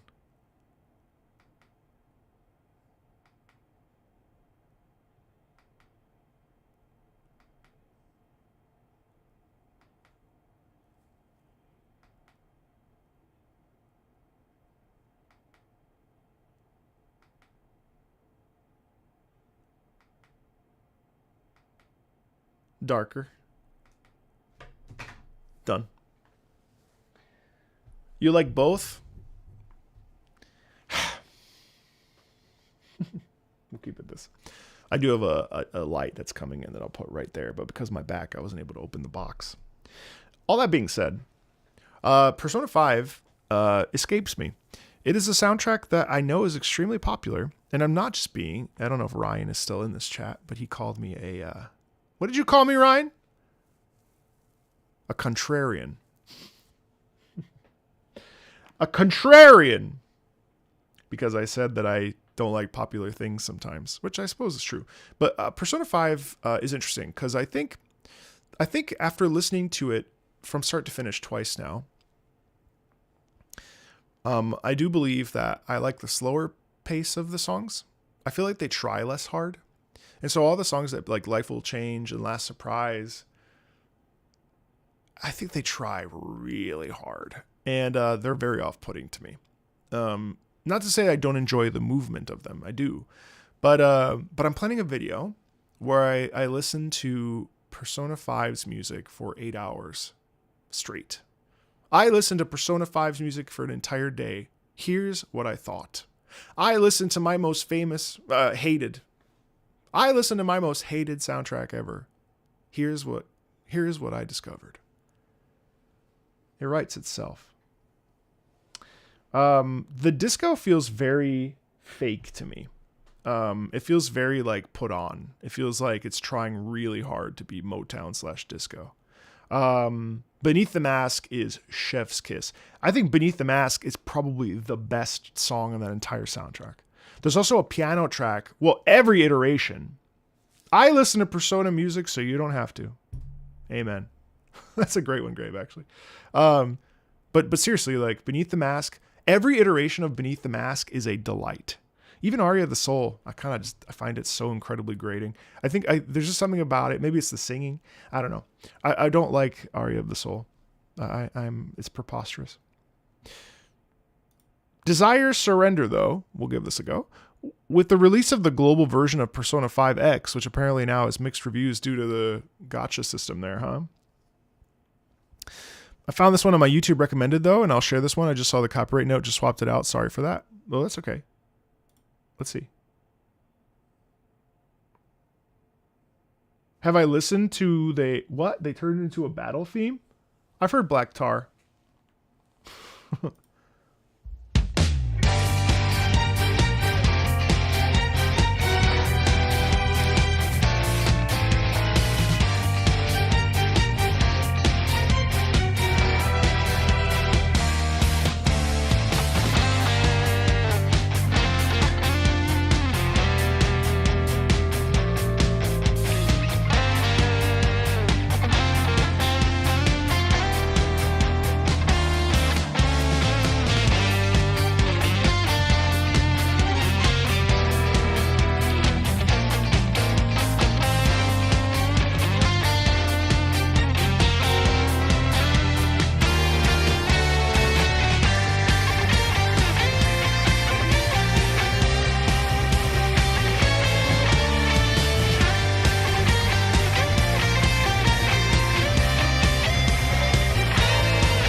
Oh, thanks, Norvax.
Okay. So, what do I like? Well, I really like the rhythm. I really like the forward momentum. I really enjoy the guitar very much and sort of the kind of riffing, improvisatory vibe of the whole piece. It felt very like confident and poised, which I really liked. It felt kind of like, well, it's a great little battle theme. It feels like a theme about, hey, and never backing down, kind of. Well, now what do I dislike? The strings feel like they're added just because. I also don't love the short disco Motown. Well, it's really disco. The ba beep ba beep ba ba beep ba beep ba ba. Like, I know that they're window dressing, but to me, I wasn't crazy about that. And I also didn't care for just sort of, it felt very directionless, even though it had forward momentum. So it's kind of, I'm contradicting myself, but it felt very like, okay, let's write a piece that's really, that has a lot of movement. And while I think the guitar aspect of it, and I don't mind the movement, but I felt as though it was just kind of, after a while, just sort of was there. And I'm not just hating on it because it's Persona 5. Like, I'm not doing it to be funny. Like, I just like, it's a style of music that I really don't know why I dislike. And that's partly why I haven't done a lot of talking about Persona, because if I'm going to talk about it and I know I'm going to be quote unquote negative, I want to make sure that I come armed with like really, for me, really accurate reasons as to why. That said, do I think it's like well, I don't think it's a banger, but do I think that the momentum's really satisfying in it? Yeah, 1,000,000%. I think it's a great little ditty to like play on the, to play the game with, you know what I mean? Do I think that it could be better? Yeah, I do. I don't know how. That's like out of my pay grade, but I do think that it yeah, maybe I'm being a little bit harsh, but those are just some initial thoughts. I mean, it's like fun. It's just a fun little piece. And I could sit here and be like, "Oh, it's great. It moves. It's a banger." But I don't think it is. But it's a vibe. It's definitely a vibe. I really don't know. I really don't know why. I really still don't know why I don't like Persona 5 soundtrack yet. Like, overall. And it frustrates me because I would like to know why. I'd like to be like, okay, this is why I don't like this. Instead, I'm like, man, I don't. And a part of me is because I grew up with this sound, and my dad was really into Jamiroquai. I always forget how to pronounce it. And so sometimes I would wake up to this music, and it pissed me off every time. And I just don't know. I just don't know why. Anyway. But I mean, I'm always happy to listen to it though. Let's be clear. Like, I'm not like, never play that for me. It's disgusting. No, of course not. Yeah. All right. Before we hop over to the highlands, I want to listen to the sunlands. Walking across patches of sands in the desert. This one is relation to Primrose. My relationship with Persona is interesting. You know, I've tried every single one but Persona 1 and Persona 2. Jovial Roger. If you rewind the video 20 minutes, you'll see an entire breakdown of that, and I will upload it if you want to wait as well. Or you can watch it now and then also like watch that one.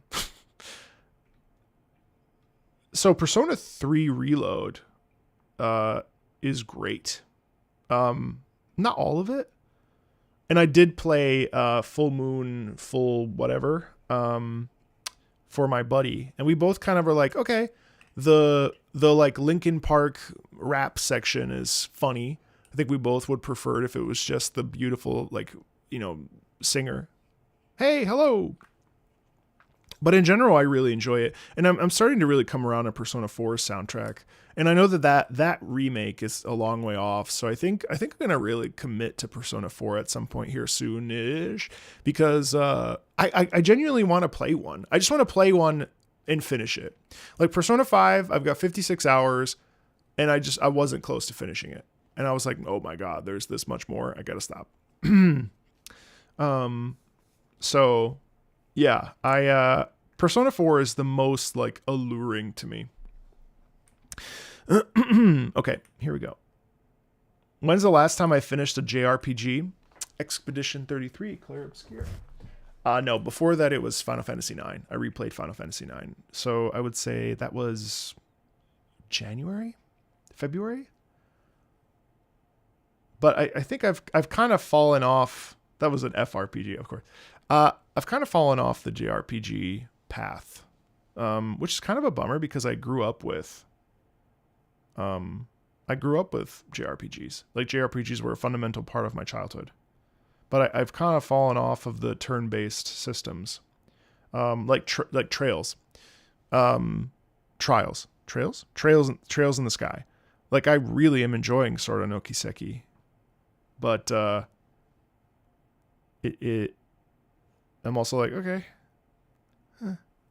even though I like it. So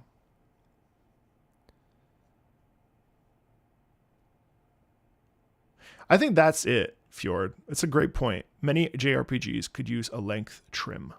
It's cute. It's true.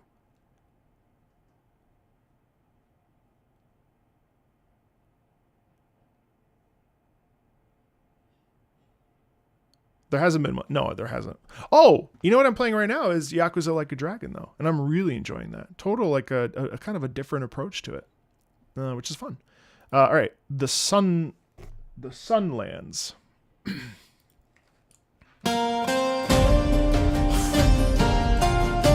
Wait.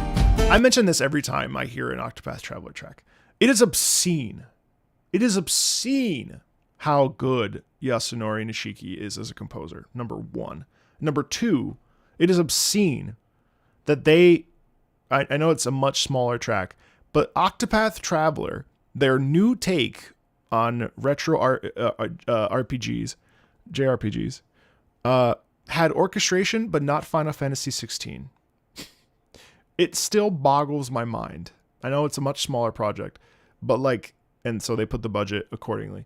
But like, my God, is all of Octopath Traveler truly one of the most sublime soundtracks. Like, period. It is so good.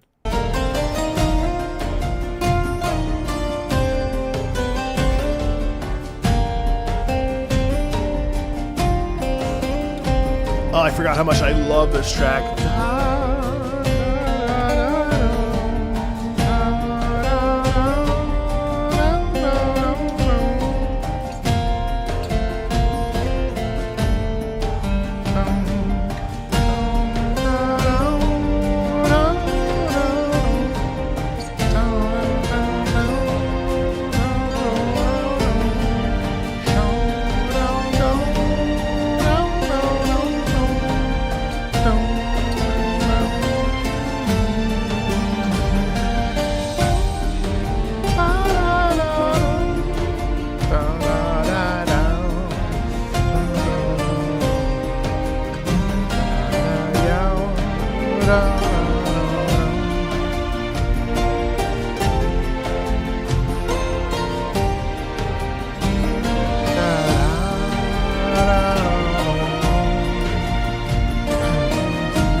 So the reason why I don't stop is because it's just a piece that's so like rich in its simple melody and texture, because you have the percussion, you have the guitar strumming in the background, you have the beautiful melody line, and you also get this natural sort of desert type sound without resorting to like, you know, what is it, whatever mode it is that desert themes tend to be in.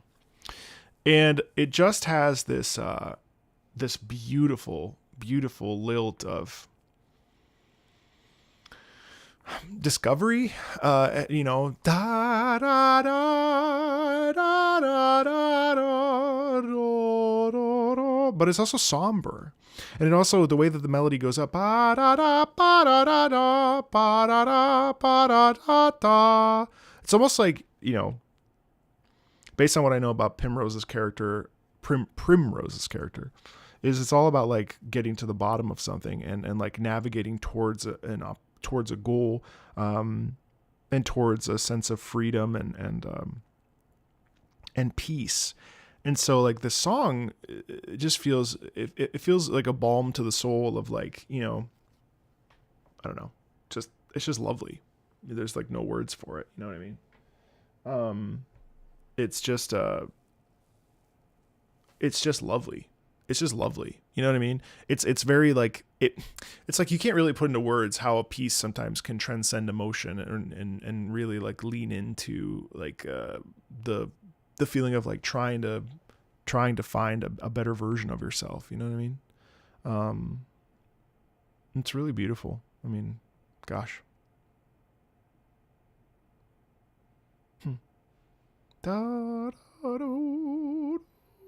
And again, the simplicity coming from the melody, I think, is what really stands out to me, because it's just classic JRPG writing where you could put that with 8-bit, 16-bit, and it would still stand out, because it's so melody forward that it doesn't there's no reason to fluff it up with like a bunch of other stuff, you know? And yeah, there's some like accentation, like there's the beep in the background and things, but in general, the piece just exists like beautifully by itself.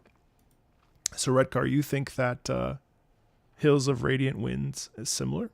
I mean, a little bit in the way that it starts. I think so. I think you're right. Let me just.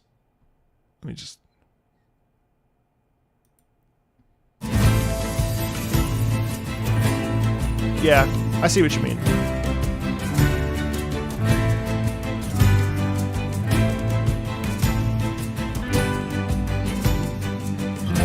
Obviously, this is faster. You provide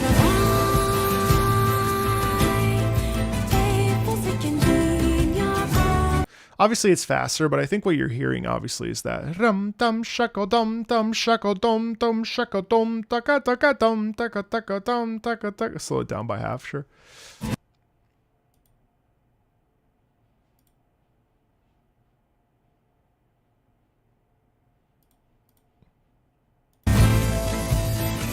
Yeah.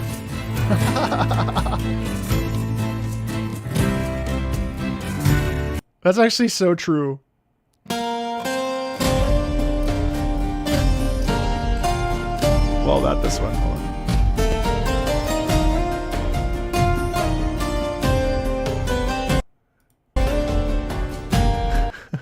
I actually still prefer the instrumentation on this. It sounds on the Octopath. It sounds so pure. It sounds so pure. All right. I think that's the end of Turandot. Yes, it is. Okay, so now we're going to do another Octopath. This is the Highlands as opposed to the Sunlands. Over the vast horizon and heavy strings. Let's go.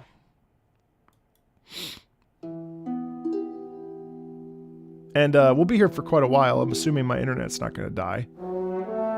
Oh my gosh, the French horn.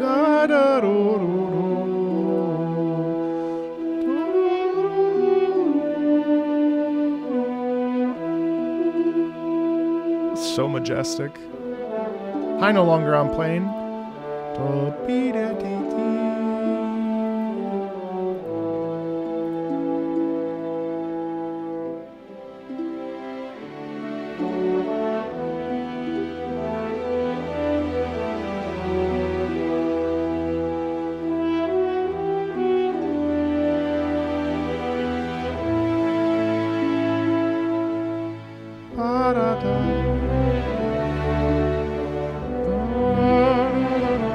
The string accents, oh my gosh, it's so lovely. And then the natural dee dee.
Kind of ends in a question.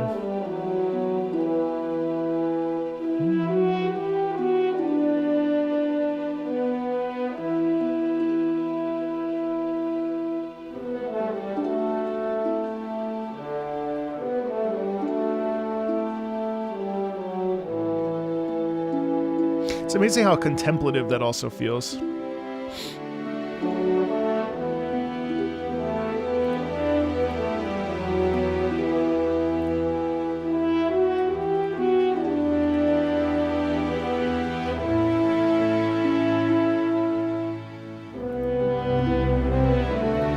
I love that little lick there. Da dee da dee da dee da.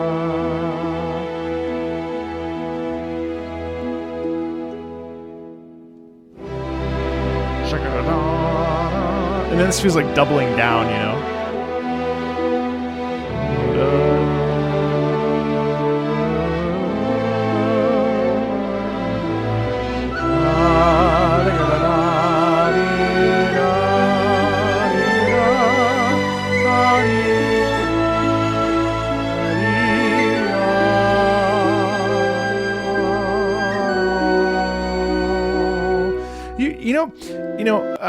I'll stop there. But one of the things, I lost my train of thought because it's so pretty. Fuck. Oh no, job.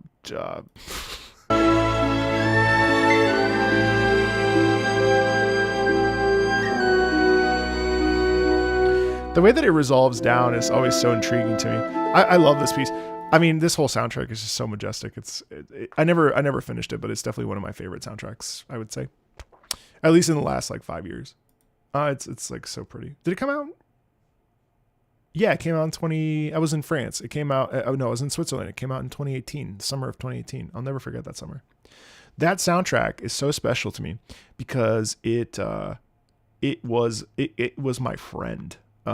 Quite literally. I was so lonely when I was in Switzerland, and Octopath Traveler soundtrack, I had started playing it and I was just constantly sweating buckets. I remember I was in Switzerland and I was like in this 3rd floor apartment, just sweating my butt off. And like there was no cross breeze in this apartment. It was just hot as hell. It was so hot. And I would walk to l'Université de Genève and I would listen to this. Usually I would start my day with the main theme. And it's amazing. I mean, that's amazing. I think that's the really cool thing about like video games and video game music is that the context of the game is great. I mean, like that's what they're written for. But that soundtrack was the context. That my life was the context of that soundtrack for me. You know, hope, possibility, you know, picking up your feet and moving on. It's such a... I've heard great things of Return to Moria, by the way. It was really interesting. Yeah, it is so cool when that happens. Genshin tracks. I gotta get my brain on. They're gonna call me sloppy. They're gonna call me sloppy and a hypocrite for going back to Genshin. All right, no, I'm gonna do it. It's gonna be exciting. We're gonna do it.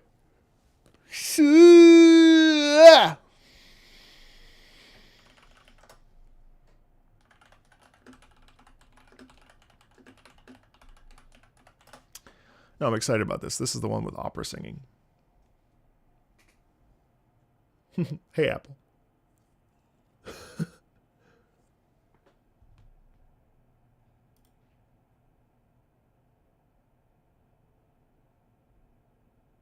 What?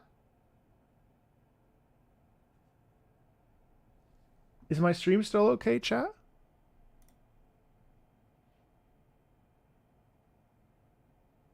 Yeah. Yeah, we're okay. All right. I had the numbers up because I was curious, and the numbers like dropped down to like 10 and stuff, so I was all confused. I need holy water 69. What a great name. I mean, it'd be okay if there were only 10 people in here, but that would have been a very sharp drop. The minute I said Genshin Impact, there were only 10 people, and I was like, what happened? Please. All right, this is the new weekly boss. Yes, this is the one with opera, I think. This one should be interesting for you to analyze. Of course, if you're already planning to do a video on it, just jump to the next track. I'm going to push record on my end.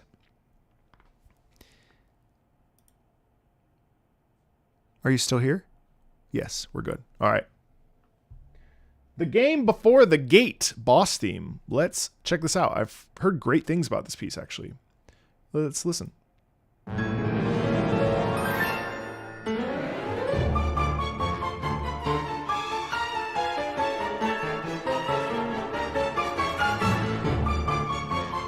Wow.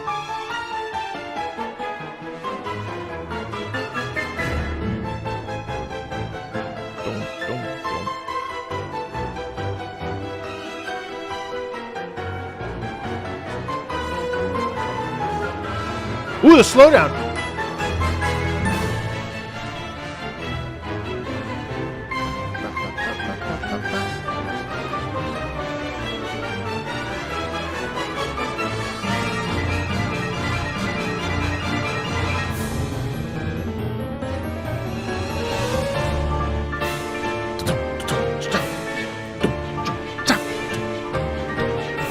Oh, I love that.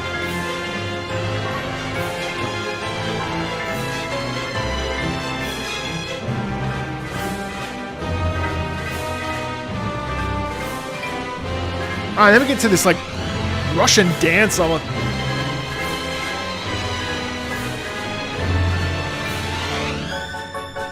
Wow, sharp string sustain.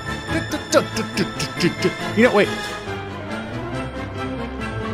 Right there is a prime example. So this oscillates between playful and super deadly. And I actually love that juxtaposition because you get one part like where we just stop. You get that. And then on the flip side, you get.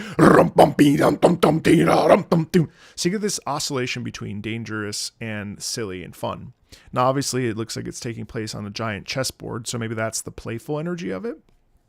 But I'm also seeing Mona's hat back here, so maybe it's all like it's not actually all that serious. It's also just kind of maybe for fun.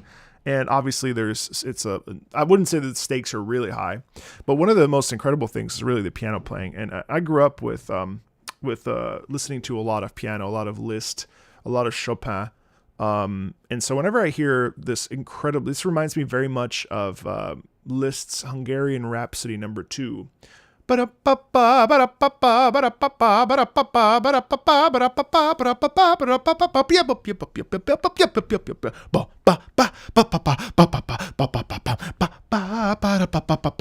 like it has this similar energy. It's a massive piece. This is actually an insanely, again, Genshin's music, obviously, I haven't listened to a lot of it since Yupeng Chen left. I have been taking an extended break from Genshin for a variety of reasons, but the one thing I would say is that Genshin's music continues to be really solid. And while I felt that Yupeng Chen's leaving sort of left, I was such a fan of Yupeng Chen's music that it was kind of hard to stay with that sound. I never really felt like it was like bad music, you know. But hearing this is interesting because this is like very, very in line with the sound that I really always loved about Genshin and love about Genshin. This is like very clean orchestral writing. And this is, crazy. It's great.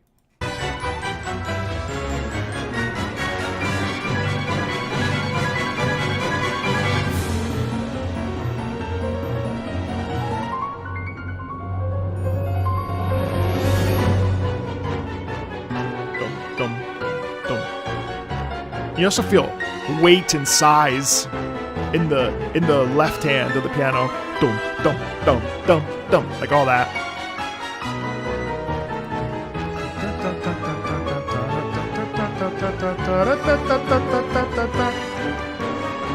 Castanets are not. Huh?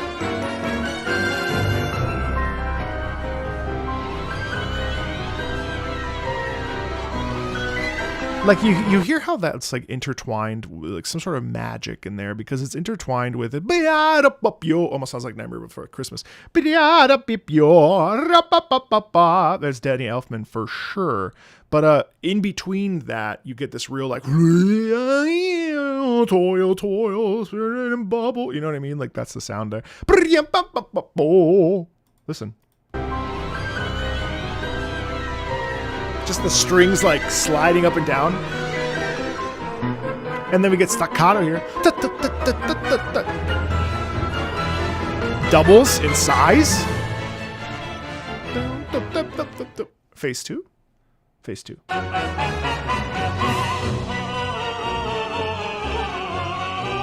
What?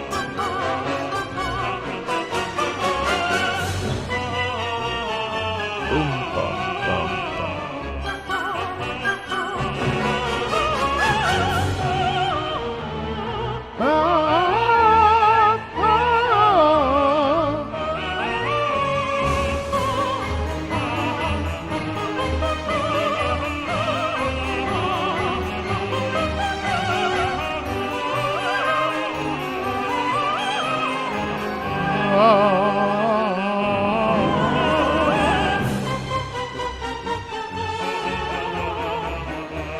A lot of doubling.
Nice unison singing there.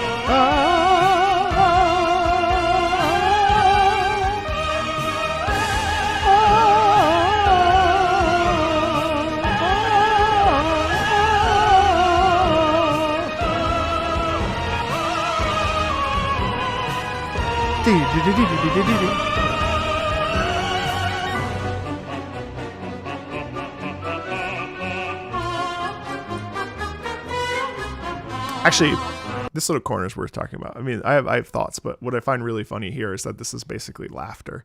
And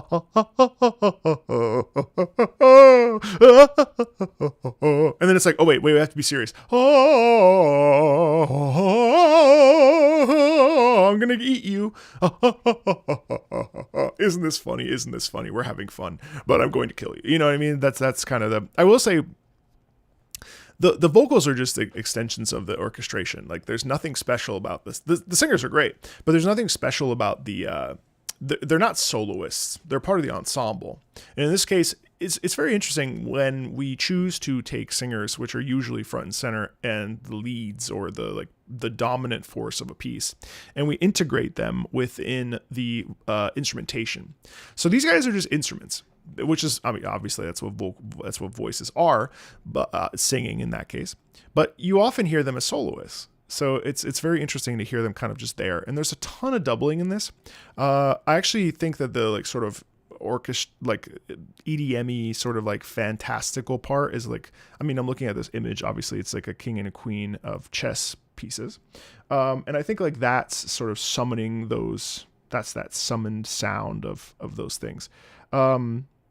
Yeah, it's really cool. Hang on, let me finish it out.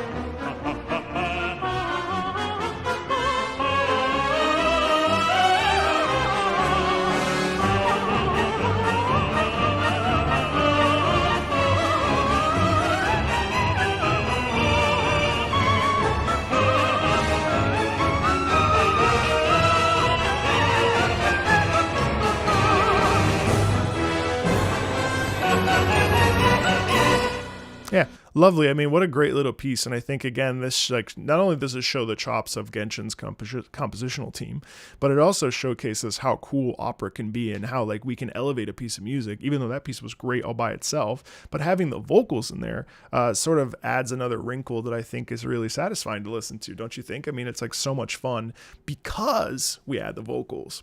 And it also like there's a human flair to it too, where it's also really interesting to hear humans create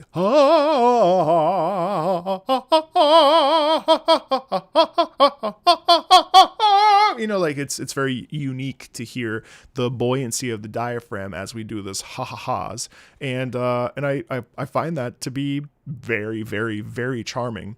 It's playful and devious at the same time, so it's not necessarily like the most like it's not something that I put on and be like, I gotta jam out to that. Like it lacks a little bit of the finesse that you would want from something a little bit more like something a little bit more energetic, maybe. It has a sort of whimsy to it that I think is not like, I'm not going to go on my car playlist per se, but I'm really impressed with the return to form.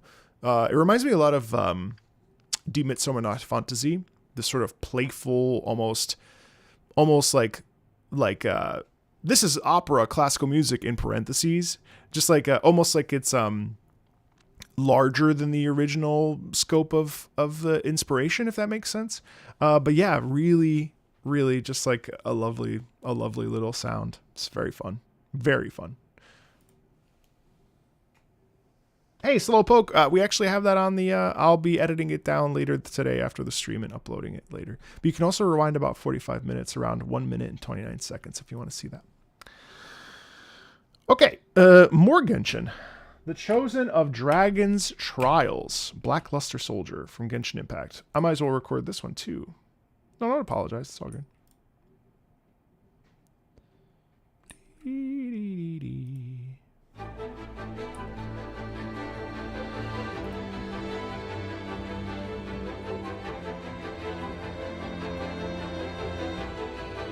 You hear the wind.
is very rich.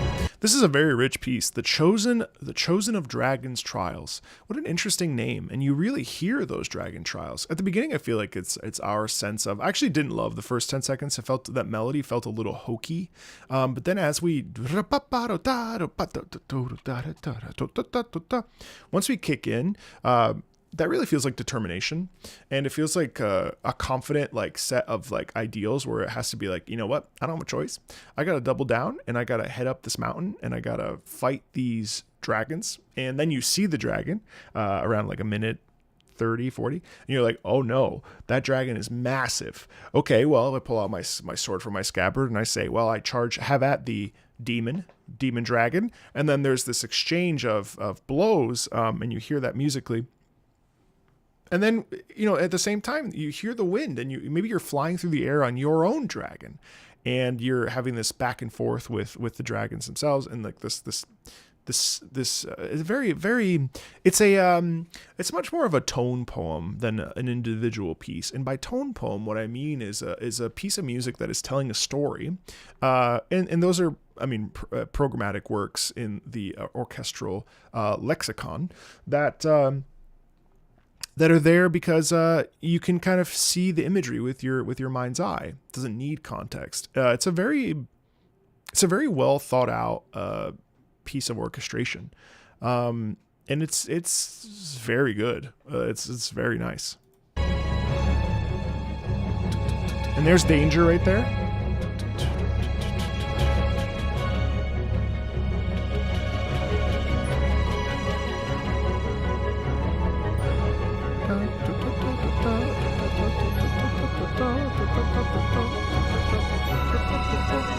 Like, that's all tension, right?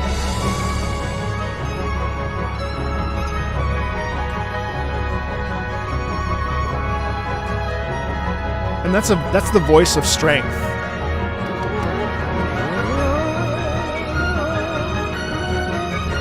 I like the upper violin approach here very much.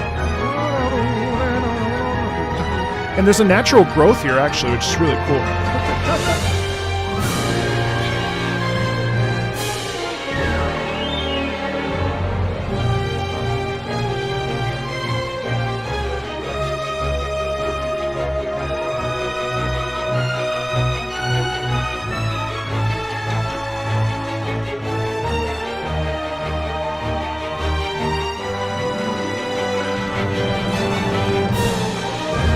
A lot of doubling and trills in the typical orchestral stuff.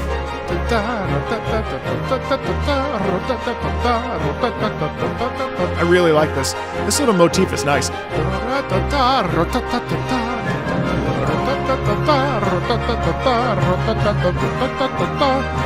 See, yeah. That's victory.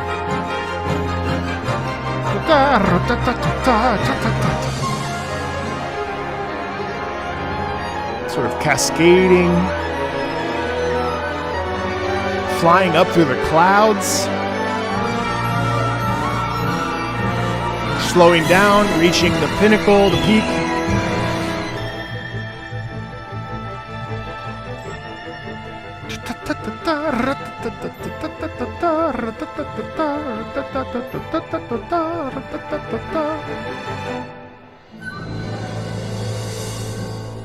Yeah, I mean, wow. I mean, that's what's there to say. I mean, it's like so nice. I love. What a great little melody.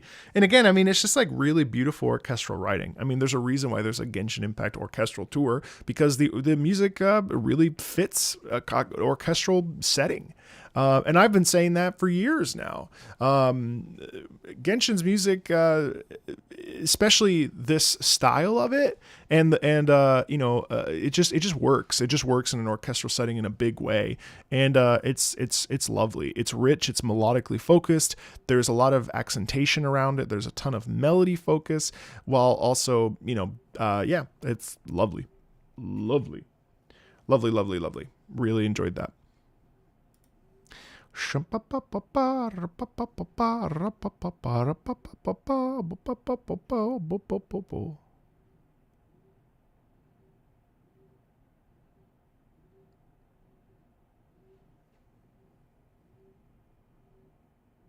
Are we dropping frames? No, we're okay. You said viewer count is all over the place? Well, that's okay. As long as we're good.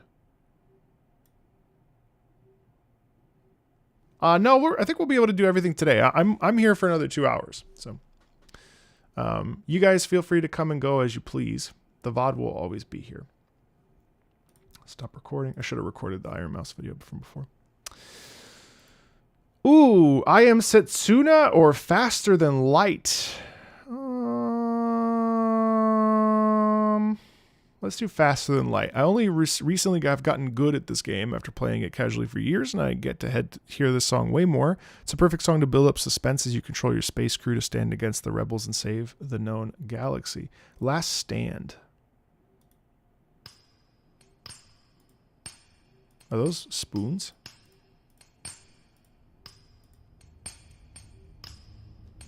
Ooh.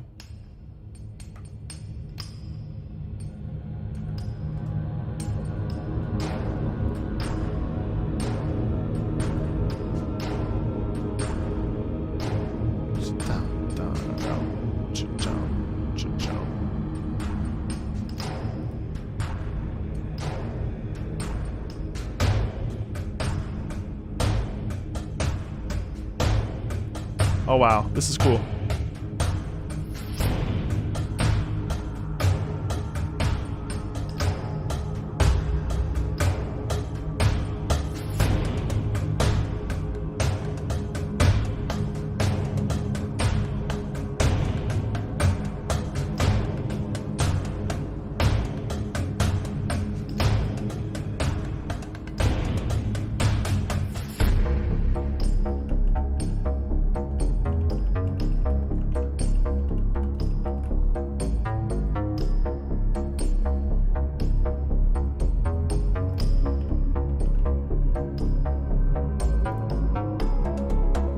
No way.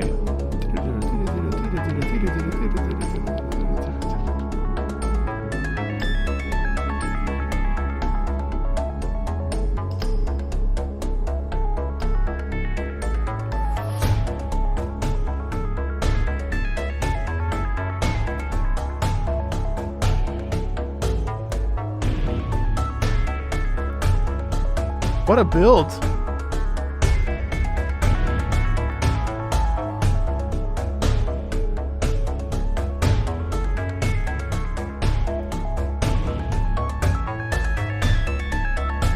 Reminds me of Sephiroth.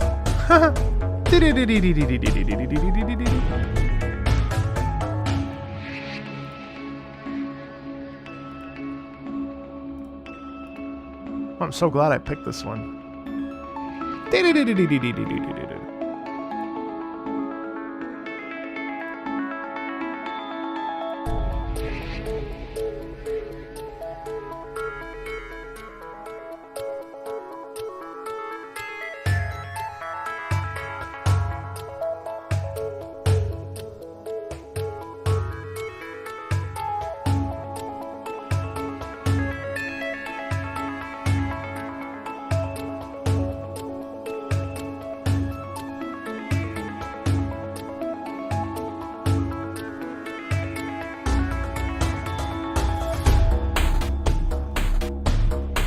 Wow, we really with an 8-bit sound?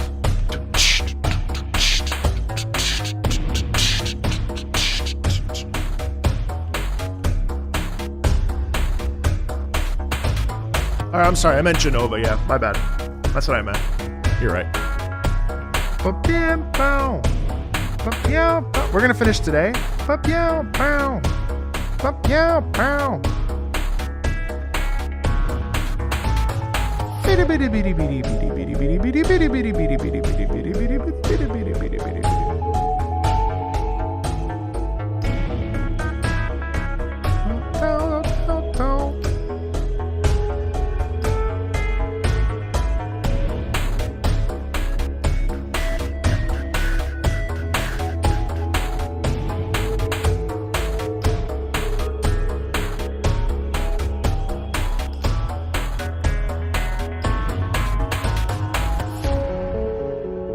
Dun dun dun dun dun dun dun. Dun dun dun dun dun dun dun dun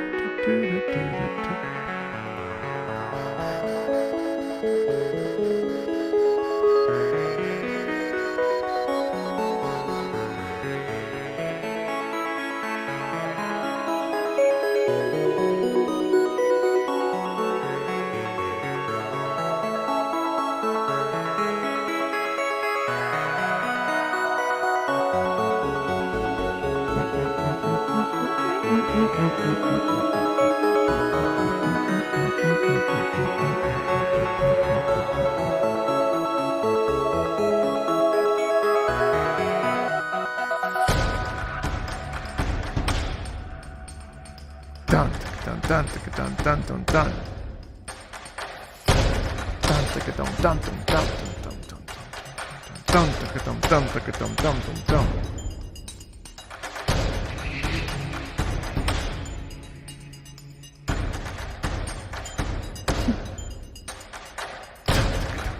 Oh, I love this percussion so much. That's really dope. Dum dum dum dum dum dum dum. What a great little tune. It doesn't necessarily go like anywhere like crazy high, right? But it doesn't need to. Like what a terrific little piece. What a terrific little piece. That's great. Loved. Assassin's Creed 3. Love. No one talks about Assassin's Creed 3. One of my most favoriteest games. Man, I played the poop out of this game when it came out. I'll never forget having Paul Revere ride on my back, spanking my booty as we shouted that the British were coming.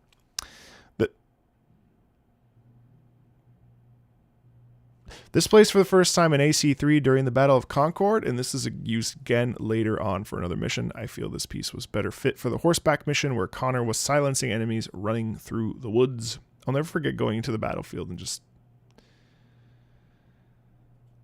I miss AC3. I should go play it again.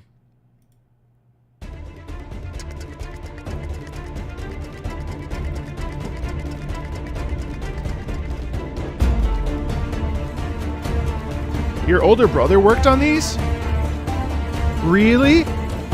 Oh my god, Brotherhood is one of my favorite games ever made. Have you not been in here ever, Acadian, when I've talked about how much I miss Brotherhood multiplayer? Brotherhood's multiplayer was literally one of my favorite game experiences ever. Oh my god. I love Brotherhood. Oh my god.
Yeah, Istanbul. Yeah, that was Revelations.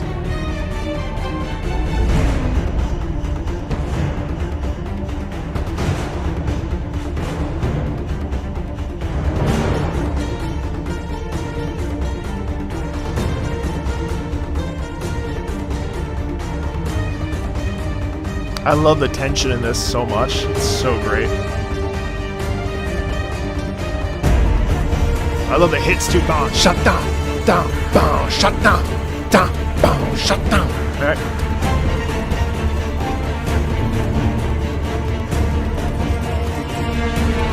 Yado.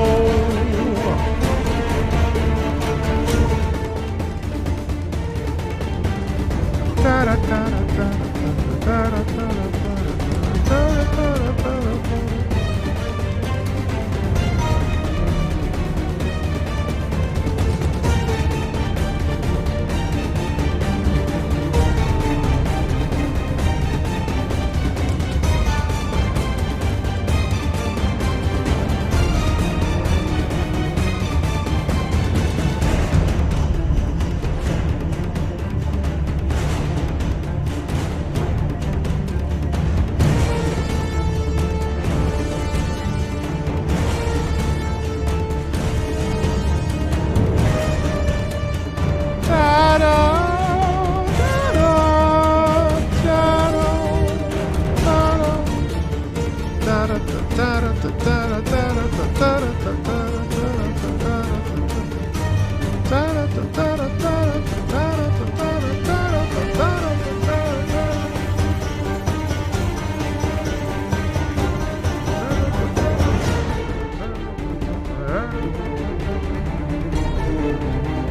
what's up, Kanaki? Kaneki?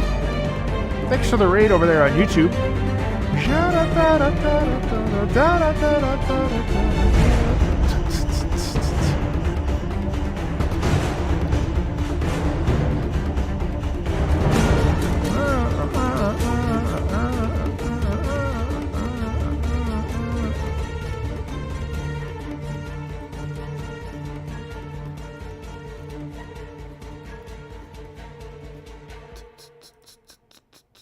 Sick. Really enjoyed that. Also, I got ourselves a new... Hold on now. Boop. Say something, chat? Can you guys just like type a bunch of nonsense just so I can see something?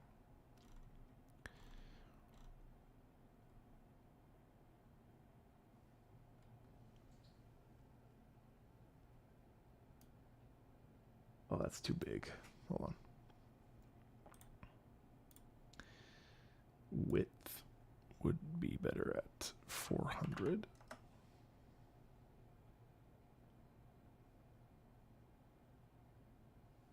Hold on. It's too big.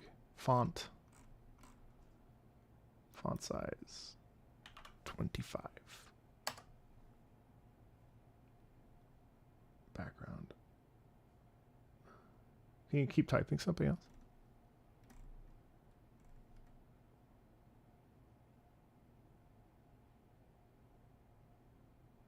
It's simply too big.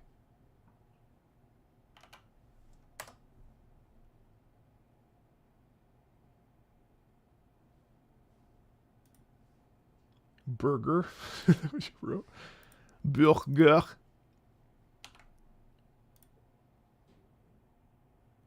That's too small. Fuck.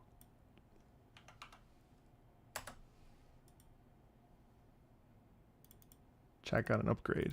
Thanks to Nutty.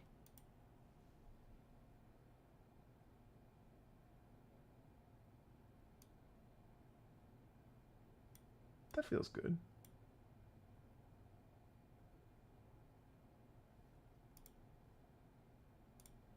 That feels good. Is that good to you? Do you like that? Can you read it?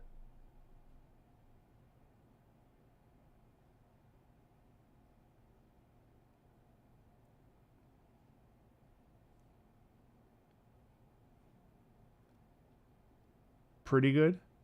No complaints. Okay. Can you drop some emojis on that, though? Can you do me a solid and drop some emoji?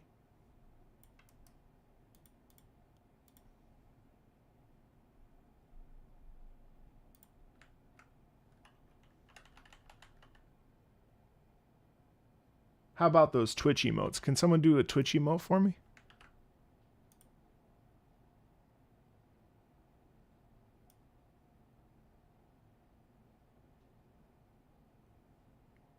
Twitch?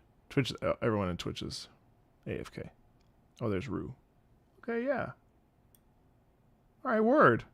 Okay. Works for me. All right, cool.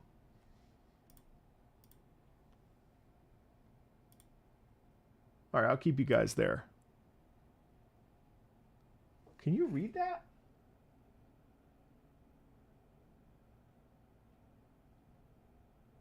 Do we like the spacing? Maybe I need to get rid of the... hold on, one more thing. Maybe no avatar is better. Yeah, that feels better.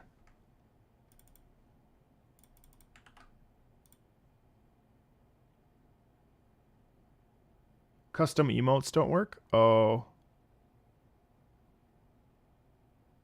Yeah, you're right. No timestamps either.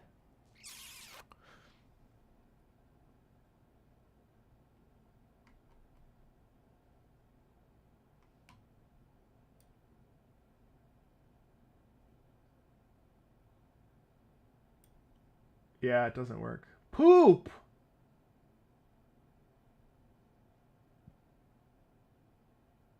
Marco, hello. So sad.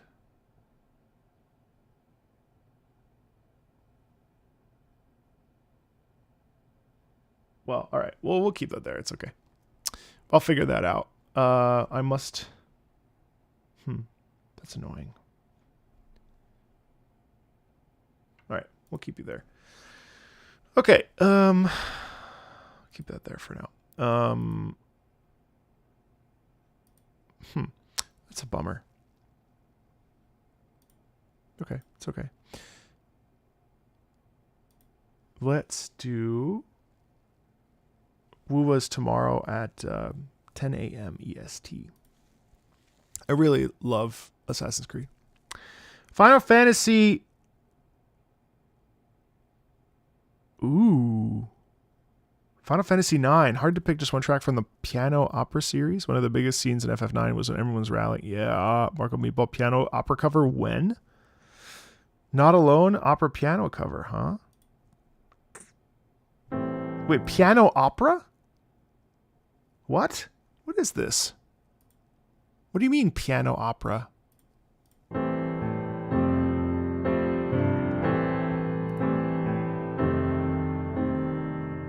Published by Square?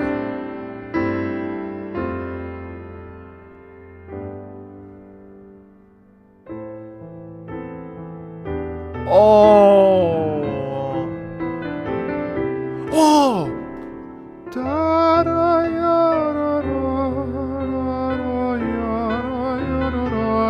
How have I never heard this? Oh my god. Oh.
Yes!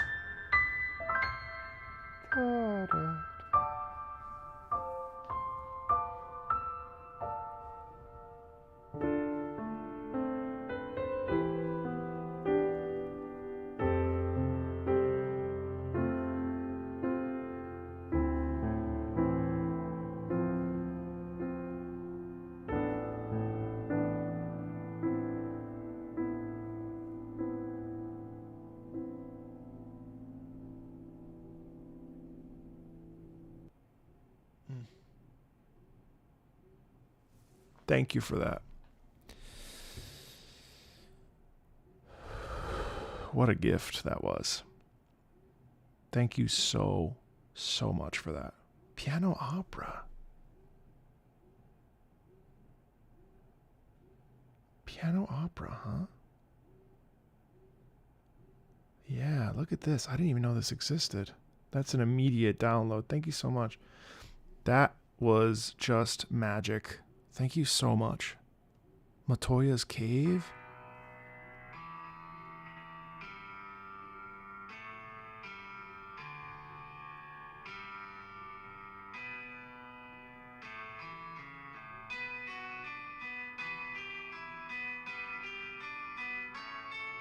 Eternal Wind?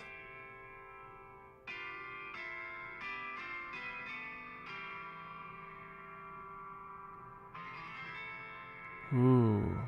The Man with the Machine Gun? Wow, I can't wait to listen to this. Ooh, thank you so much. Oh my god, that's just...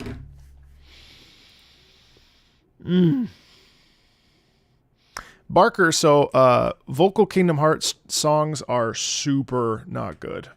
So if you can, get me another track, either today or for August. Thymesia. I actually listened to this entire OST not too long ago. Corvus is such a great track. This is a song that plays for the final boss. Corvus is also the name of the player character. Really underrated soundtrack here.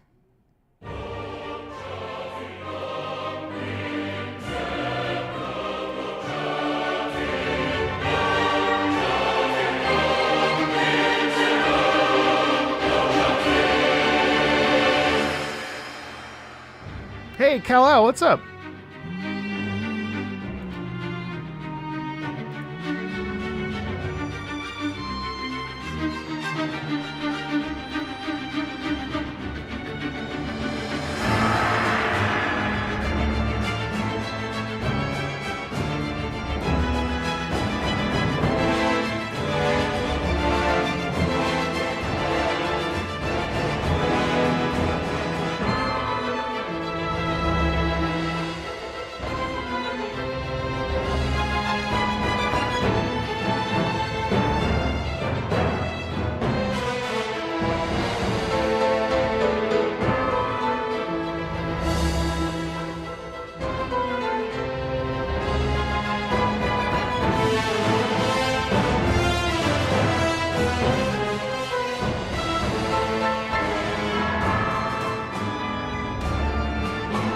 Yeah, Limbus has got great stuff.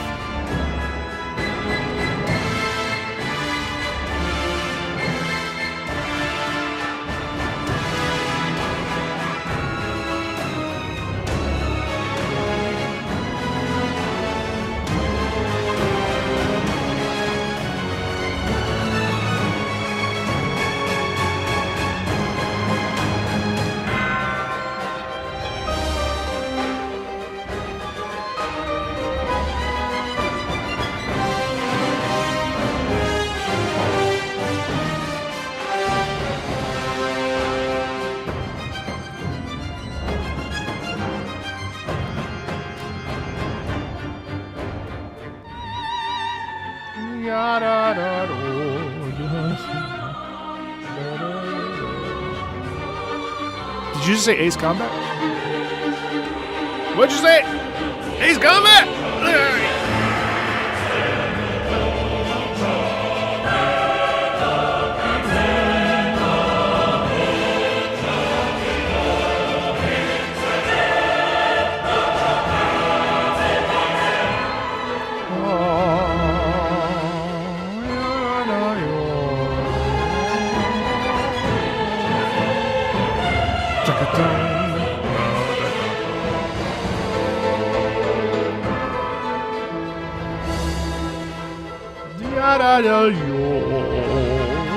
I love this.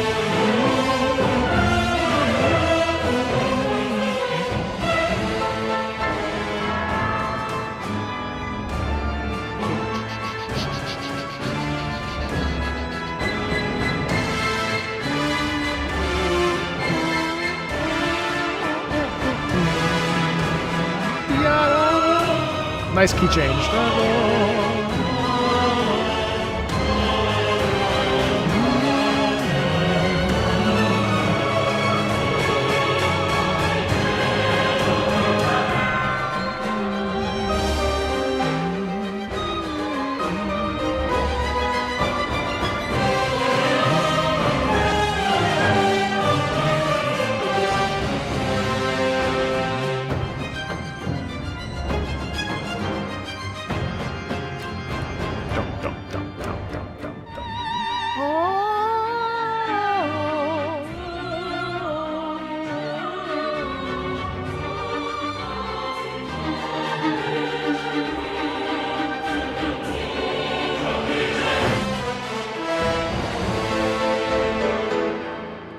Yeah, super underrated. I mean, is it a little bit rough around the edges? 1,000,000%.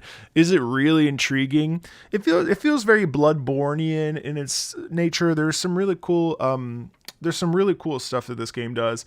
I actually found it to be. I didn't play a lot of it, but I got to the first boss. No, I think I finished the first boss. It's very pleasant. It's just a little rough around the edges, and you kind of have to be okay with that. But it's a very good little game, little Souls-like.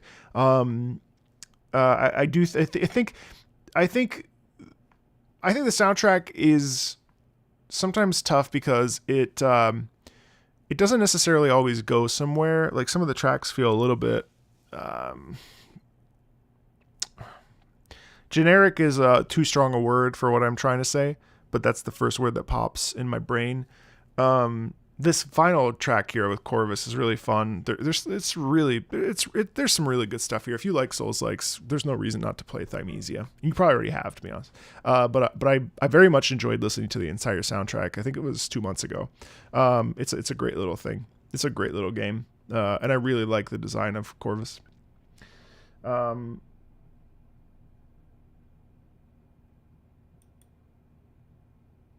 You are not alone.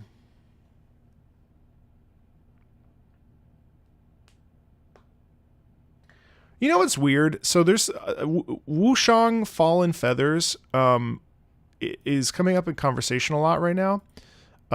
It is a beautiful game, but I will say I'm amazed by some of the people are saying that the combat's great. I don't know. That is some of the floatiest combat I've ever tried in a Souls-like. I will not continue to play that until some things are adjusted because I'm not crazy about that.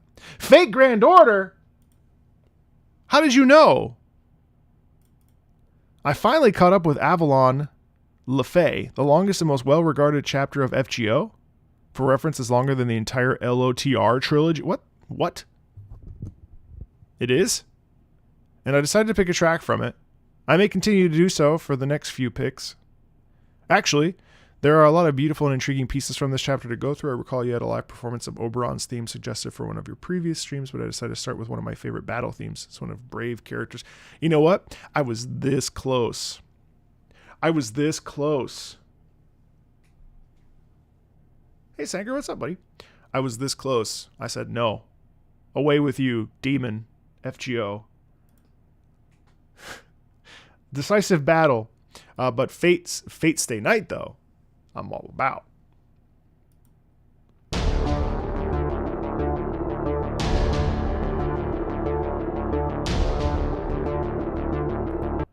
Are you saying that Wushang has deliberate and weighty combat? Or not?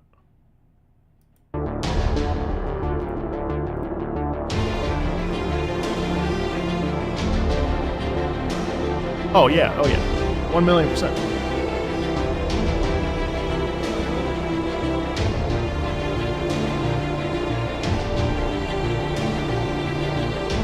Oh, yes.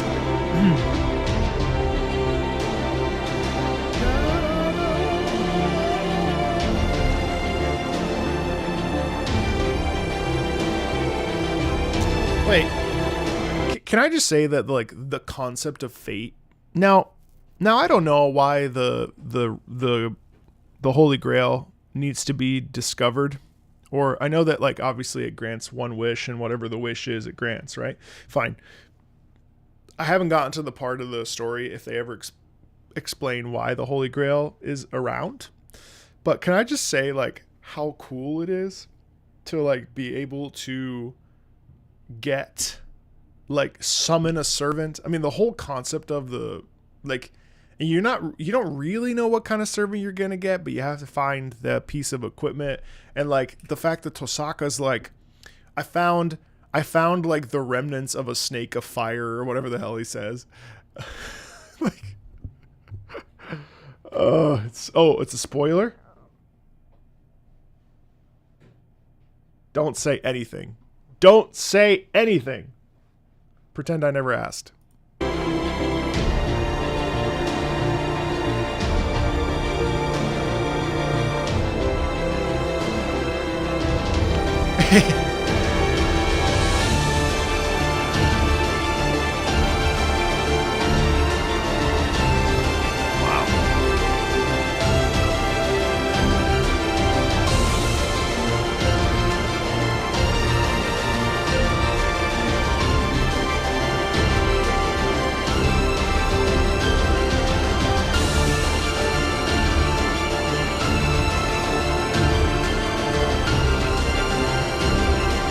Love the doubling.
I mean, what's not to like? Of course you like that piece. That piece is awesome. It's repetitive. It tells you exactly like the feeling of tension and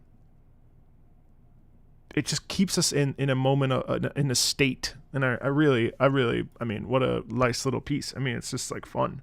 I really enjoyed that. Really nice. Now, do I think it's repetitive? Yeah. Do I think that maybe it doesn't necessarily go anywhere, so like someone might not find it interesting? Yes. Do I like it? Yes. So it's fun. Crimsoneer, the cycle battle theme. In the cycle, you were a prospector. The planet is covered in deadly storms, so you and other prospectors fought in the eye of the storm to collect crystals and other resources before eyes closed and evac left. Oh, the eye closed. Yeah, I mean, I'm sure the tension in the game. Yeah, no, absolutely. The circle, the cycle. What? What? Hey, what is this? What is this?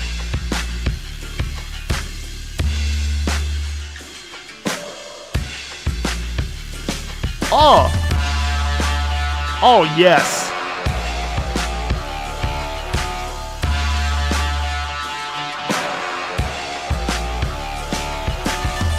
Oh, yes.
is the cycle? What the hell is the cycle? What is the cycle? Who's heard of this game? The cycle?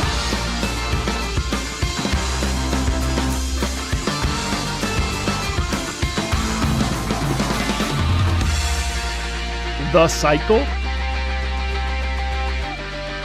The cycle.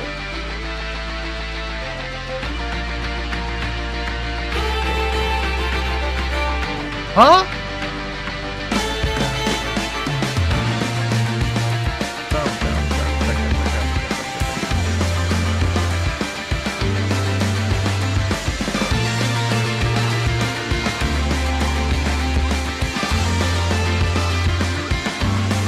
PvEVP.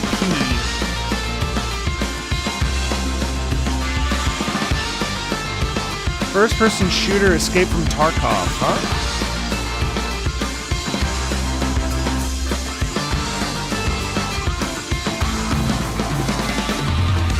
Oh, here it is.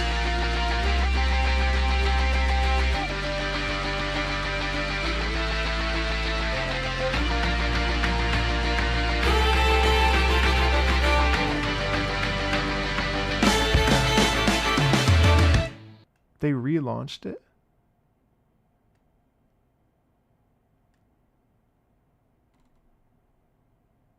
It's gone? It got closed due to a ton of cheaters. Give it back.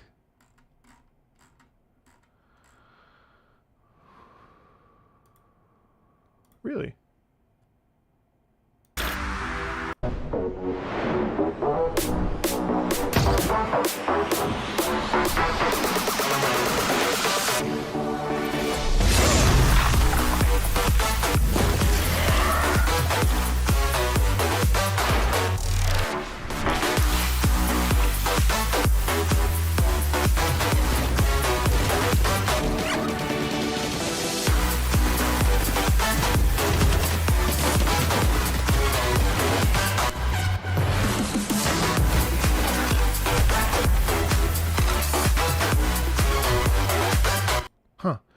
I mean, wow, the Psycho Frontier is no longer available on the Steam store.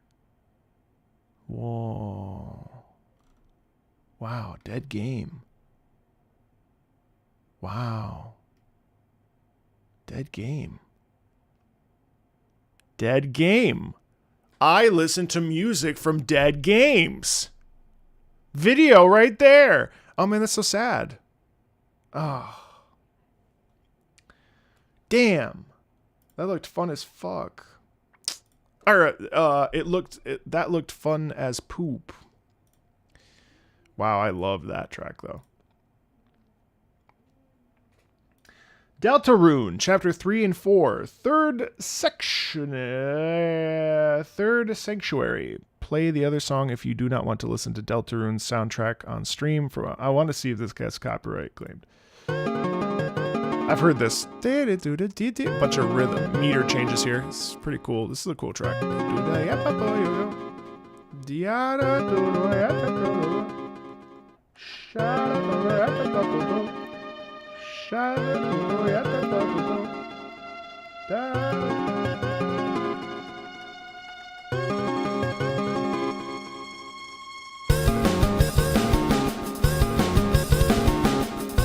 Mix meter.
Yeah, it is. It is repetitive. I mean, I like it, but I'm like, okay, I don't need to listen to the whole thing. I mean, it's fine. I think it would fit the context much better. I love the rhythm shifts. Hold on.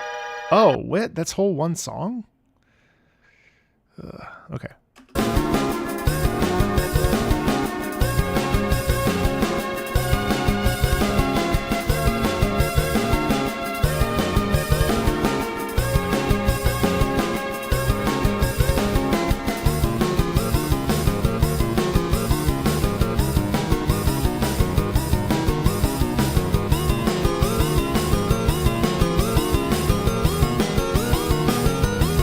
Hey, Spira.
Yeah, the back half of this is the best part.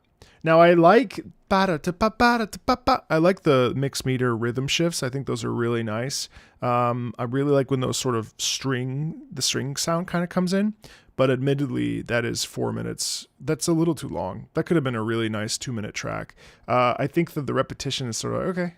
Obviously, it works really well when it comes to context, of course, but I think that the heart and soul of the piece is, and also the most replay part is the back half of it. The melody's really nice in that. Da da da da da da da da sha da da da da da da da da da da da da da da da. So that's the final version of the motif. Okay. Yeah, I mean, don't get me wrong. It's really good. I like it. I mean, it's really nice.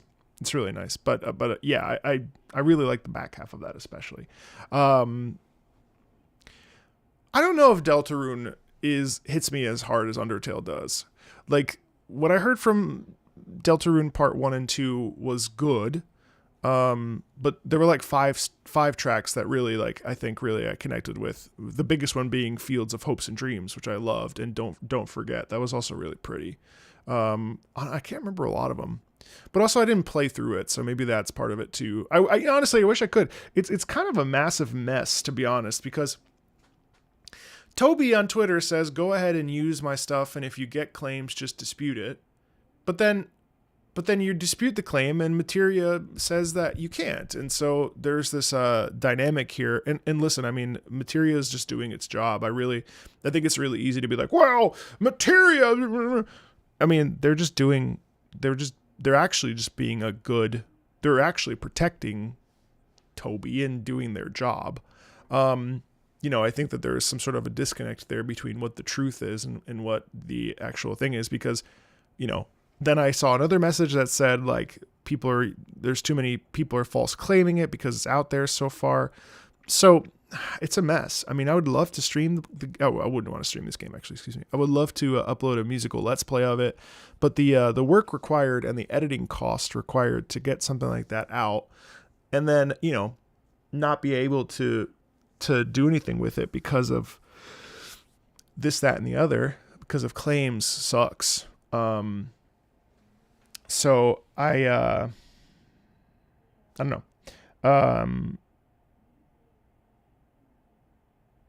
That's true. I mean, I agree with you. So, I mean, you're right.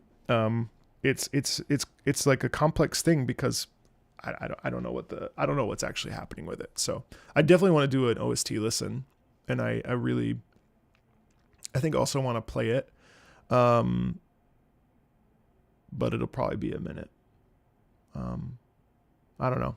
It's confusing. I still remember when I had started uploading my playthrough of Undertale, my musical Let's Play back like 2 years ago now. And I didn't even know there was a pacifist genocide, and well, maybe you don't know, and now I just spoiled it for you, so my bad. But there's 3 routes, and honestly, didn't even know. What kind of sucks is that it's kind of like you can't go into it blind anymore because it's hit like critical mass. And so what you end up getting is like, you know, do I think that the pacifist run is the best path? Yes. Do I think react to Battlefield music? Well, which one? Why you no say please? Do you mean the trailer? Do you mean Battlefield 1? Do you mean Battlefield 1942? Which one you mean? Have I reacted to any Lies of P? The DLC, no, I've been playing through it. I've been working my way through it. Yeah.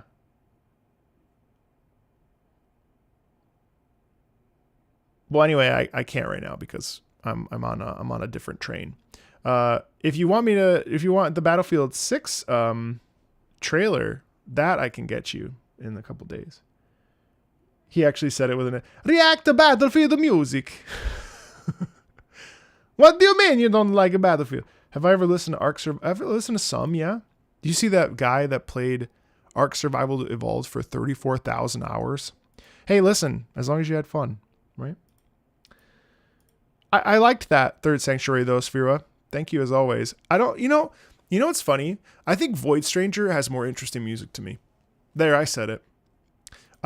I mean, I like Toby's music and I like Deltarune's music and I liked Undertale's music, but Void Stranger is really fun.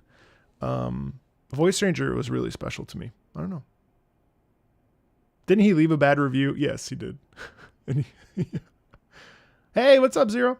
All right, Sea of Thieves, Sparrow, Maiden Voyage. Now, I'm not saying that, I mean, Toby's music is really complex and really good. But sometimes to my ear, Void Stranger was really special too. I think they're both, I'm not comparing them, but I think I prefer Void Stranger's music so far. But again, I haven't listened to enough of Deltarune's music to say. In Fields of Hopes and Dreams is such an awesome song. I'd love to do a video about it, but I'm almost positive it got claimed. Yes, I disputed my Deltarune listen, and it still said, no, you can't. The shared revenue stands. So they were really, that's what they do. They release claims, but they maintain revenue share. So you won't get a copyright claim, but you also won't make any money off of it as the third party, as the person like, yeah. So you won't get a claim, and you won't get a strike, but you will get rev share. And rev share significantly cuts off the amount of, income you can make off of a video per view. That's what happens. Hey, them's the rules. Them's the rules. Need for Speed doesn't have a lot of licensed music.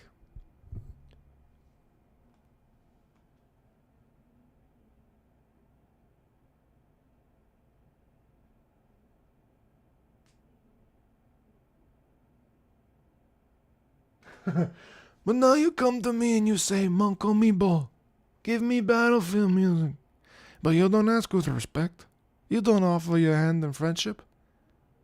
You come to me. This is the main title track of Sea of Thieves, an online multiplayer game where you're a pirate exploring and voyaging in the fantastical world. It provides a motif used throughout many tracks in the game soundtrack, and a slightly different version of the song plays during an intro cinematic that plays when you boot up the game. The cinematic gives a brief explanation of the game and some of the various factions through unique visuals on a map and a series of rhymes. And then you partner up with Jack Sparrow and you take on a giant squid. Let's listen to Maiden Voyage. I actually love Sea of Thieves. I wish I had a group of friends who would play it with me. That and most recently Wild Gate. You know, yesterday I was playing Wild Rift, Wild Rift. I don't know. It's another one of these team games, and these two guys were talking, and I'm shouting at them. I'm like, "Hey, this is my second time playing. Let me know what you need. Oh, we should definitely go over there." These mother truckers didn't even listen.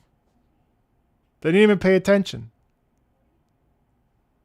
They ignored me. Now, it could be because I was in my Discord chat.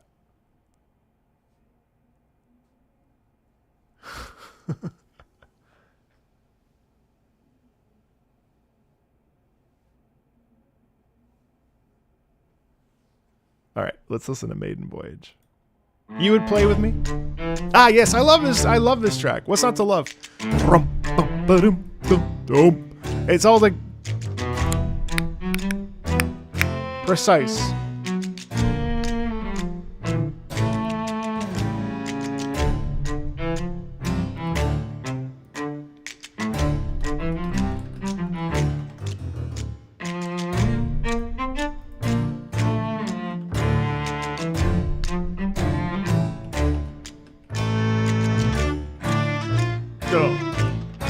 It still has all that short to it.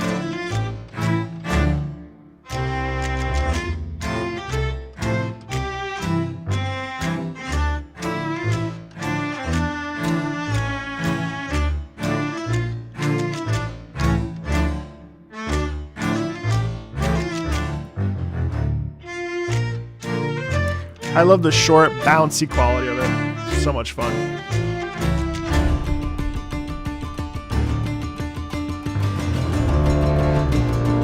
Wow, that's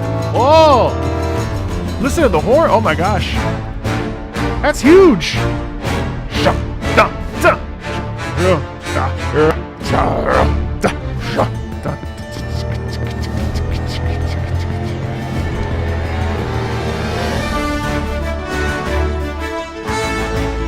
Ahoy to adventure!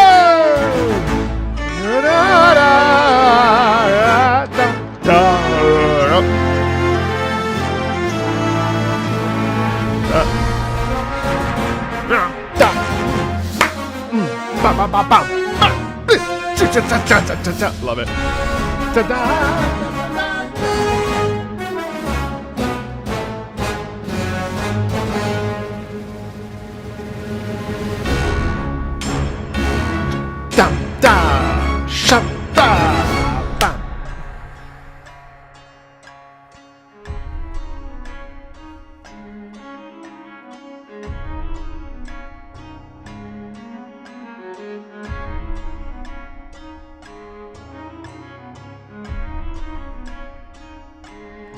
My best friend eats hummus this on the daily. Oh, hums this on the daily.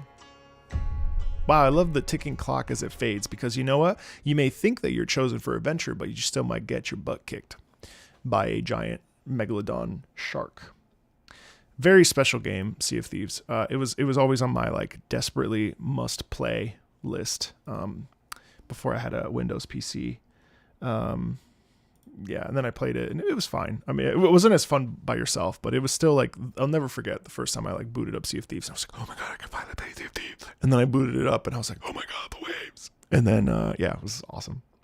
Ooh, Chalky Woods. Super Arrange. You bet your booty I'm going to listen to that. The Super Arrange version of the final dungeon theme from Etrian Odyssey 3. Super Arrange versions are not in-game versions of the song, but rearrangements released on a separate official album after the game's release. Yeah, let's do that. The Drowned City, Chalky Woods.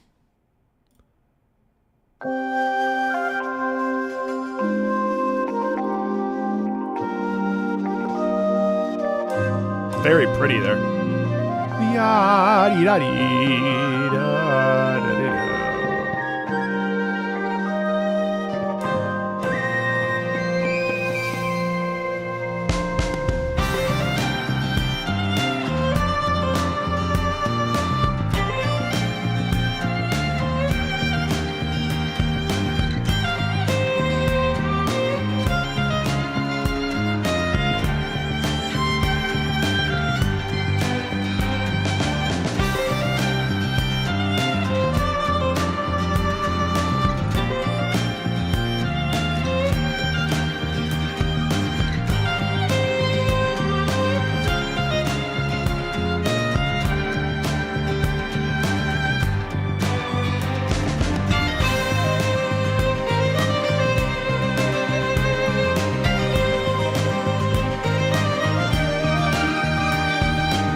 Da dee da dee da.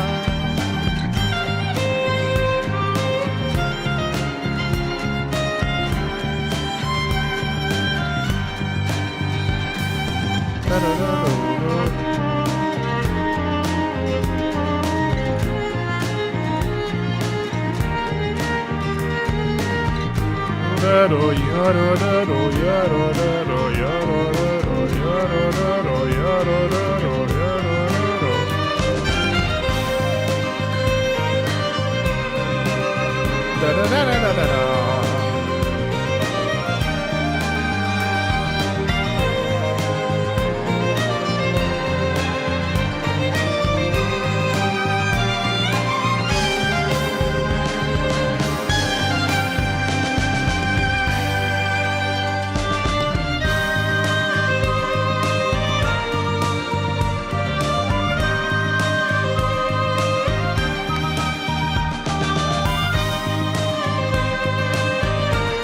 Wait, there's a new demo for Soulframe? Like, they updated it?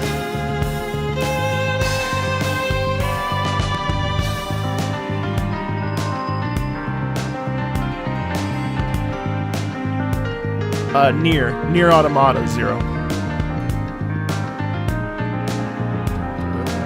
I like how it repeats, but it still deviates from itself.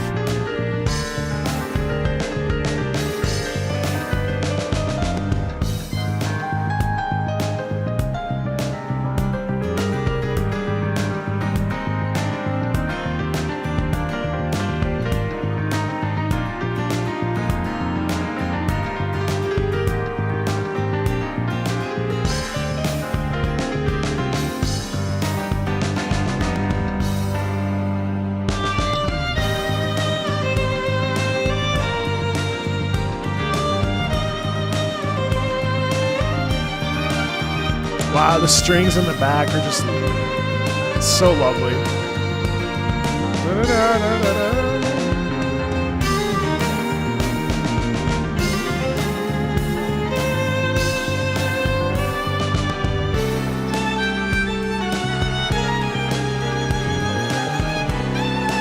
Oh!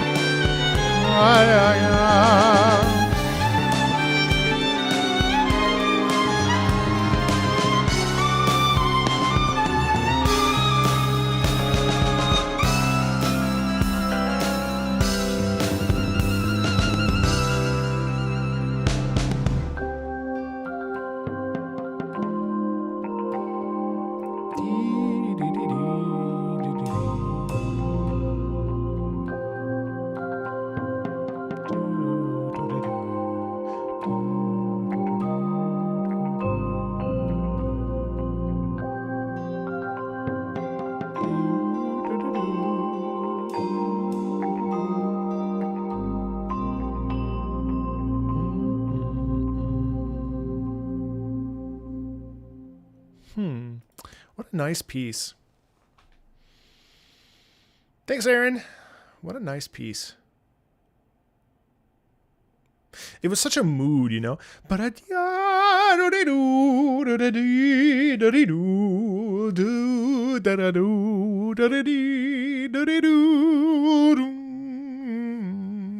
Just like that was lovely. I actually don't have much to say about it. I just like sitting there, like you could put that on and it just like transports you, you know? It's just so much fun. I really, really I found that incredibly like peaceful, you know? Really nice. How can I keep forgetting it if I don't know what it is? Alice Madness Returns. Madness. Ooh, I've always wanted to play this. American McGee's Alice games are cult classics. Hey, Kobe, what's up? How you doing? Welcome in. A retelling of the Alice in Wonderland story. In the first game, Alice... Doesn't she kill people in this, though?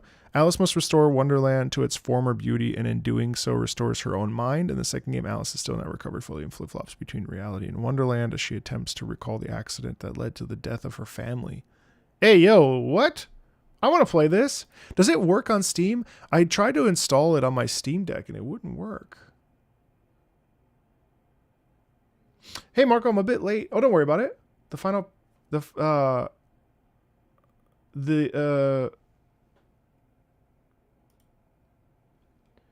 Final Fantasy piano operas are masterpieces. Yeah, there are 3 of them. 1 for 1, 2, 3. Yeah, I have them all loaded up on Spotify, ready to go. Really, just mesmerizing stuff. I'm gonna listen to that as soon as I can. Extraordinary stuff. Loved it. I can't wait to hear this. Cernicon Madness.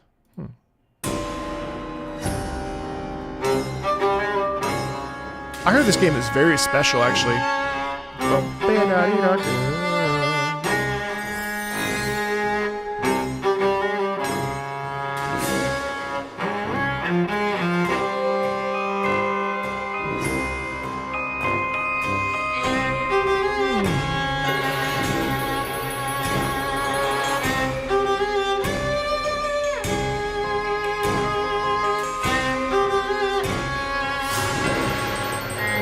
Hello. Diva, yes, I'm going to edit it later tonight. Or try tomorrow. I'm going to end up working tomorrow.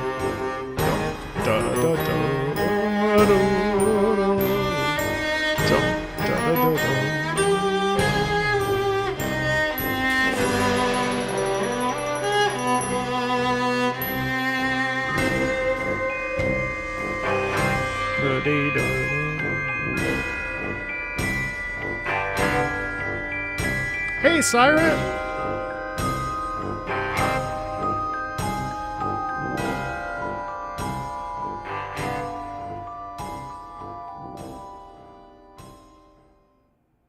Wow, so short. That is so full of like devious personality. Like there's so much there's so much tension in it, and it feels really distorted and disturbed. It's really cool. This game needs to scare me. You're right, Bub. I remember it also being at Staples and Target. Yeah. I'm pretty sure that I was just afraid of it, I think, or I thought it was a horror game. I would play it now. Oh, by the way, if you haven't played Octopath Traveler, it's currently on sale for the weekend, 60% off, up to anyway. That means the first one's $20. The second one is $23. Wow, that's a steal. And both of them are $22. What? Both of them? Oh no, it's just what? Oh no, you get either or. Great little game.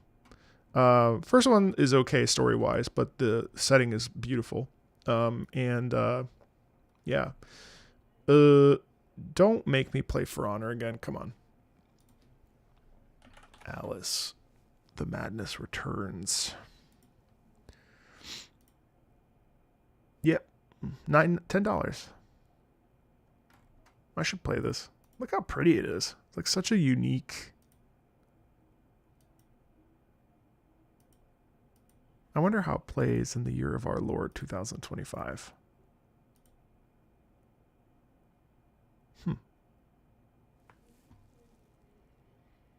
Undertale Yellow? No, I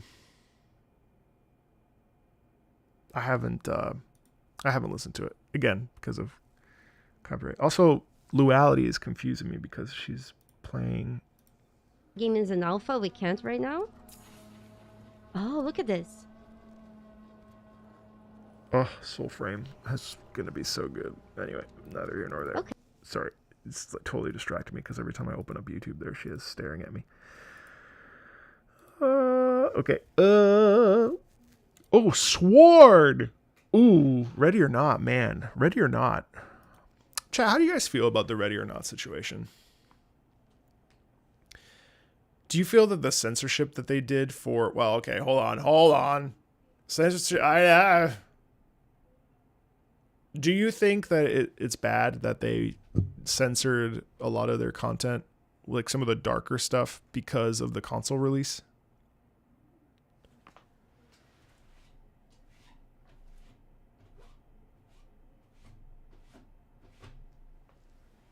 Or do you think to yourself, well, the game's still good?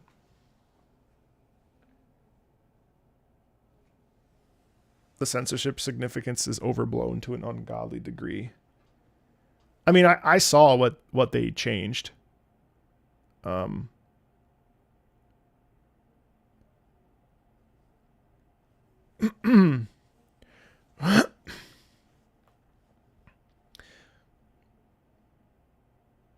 actually think they should have also left the PC. I think that's mostly my stance. I mean, yeah, I'm not censorship. Censorship is complicated. Oh, they promised to never do that. I mean, I don't think it.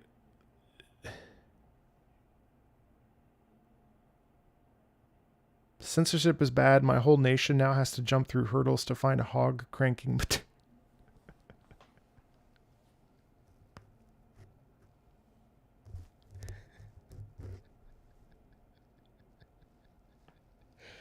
I hate you for typing that. Oh.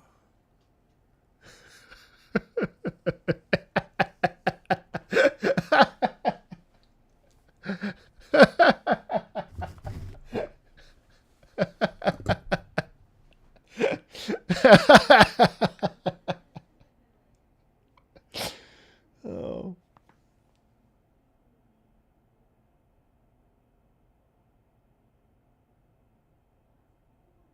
Speaking of censorship, the UK ID rollout has hit Twitter now, but the only option is to pay for a checkmark or have an account from 2012. Oh God. So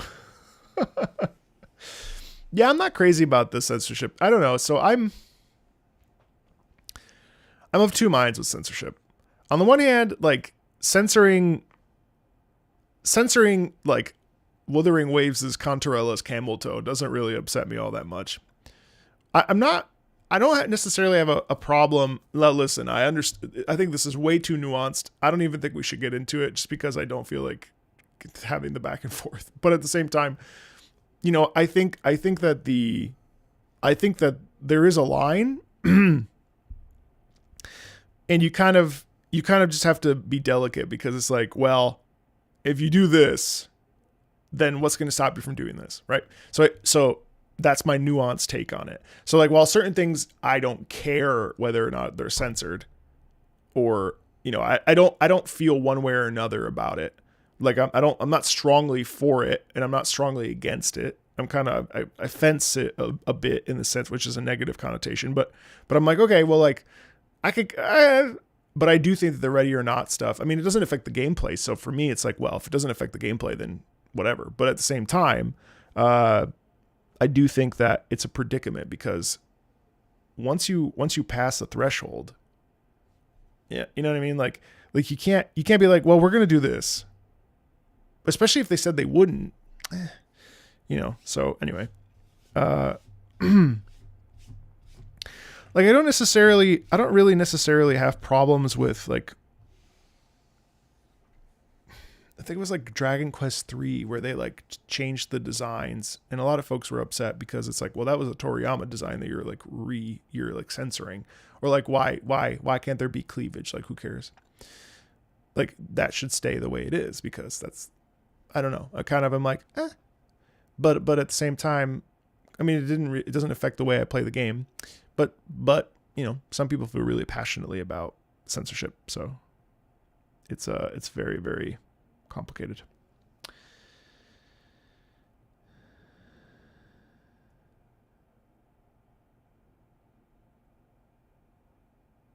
Asmongold had a really good take on that. Censorship is bad, period.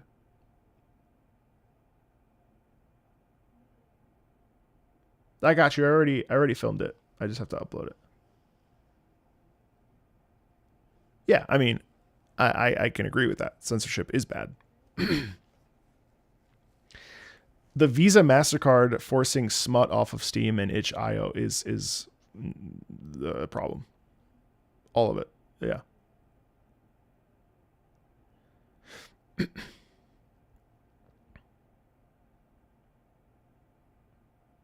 Well, anyway, all that to say, I haven't really spent enough time to think about my stance on censorship to besides not feeling great about it, but also I don't know. I'm too middle of the road right now. I mean, not that I agree with censorship. I don't agree with censorship. Well, again, I don't agree with censorship. Therefore, I have never sat down, certainly not in a public forum with 135 people looking at me I brought this on myself. So why did you ask me about censorship? Marco, I think you did actually. You brought it up. No one better censor my cami.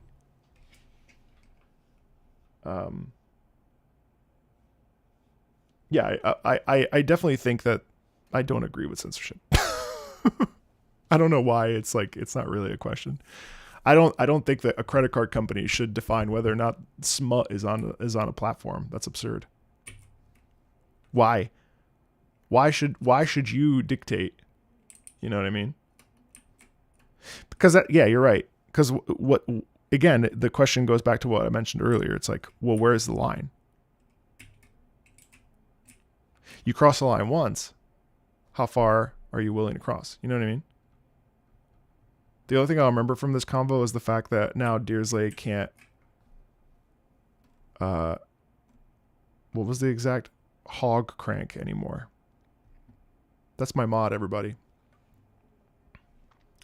Now everyone in the UK has to jump through hurdles to find hog cranking material.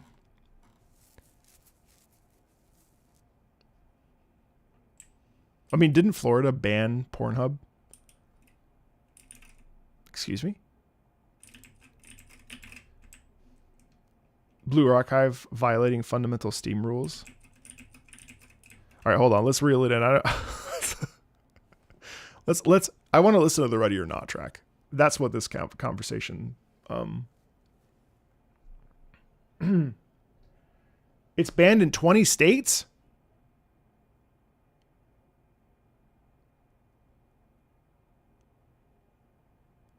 You think it's okay to have incomplete opinions?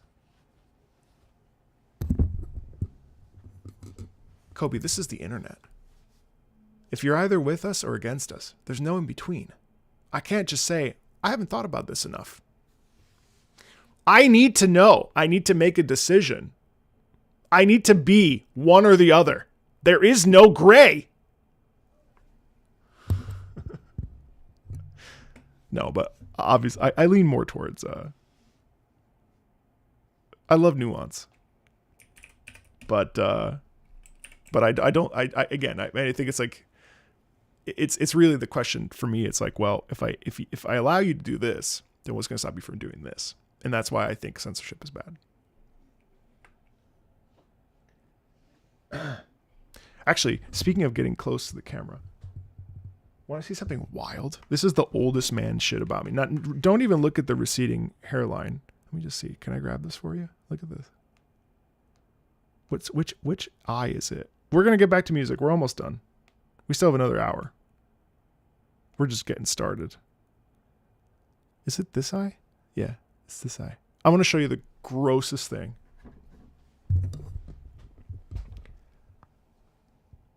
Look at that eyebrow. I have a single hair that's doing the old man thing. You see it? This one eyebrow is doing. It's going. This. Oh no, this one. I'm sorry. This eye. Right there.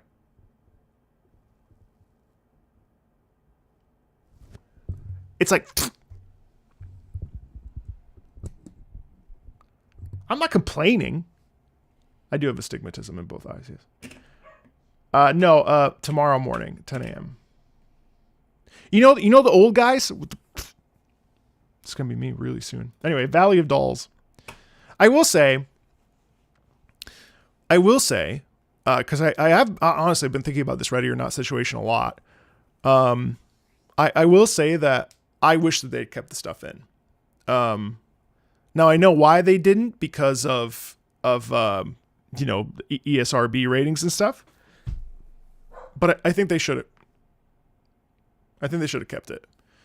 The thing with the the needle I mean, you know, tweaking. What I liked about Ready or Not is that it was a really, the aesthetic of it was really, really, really rough.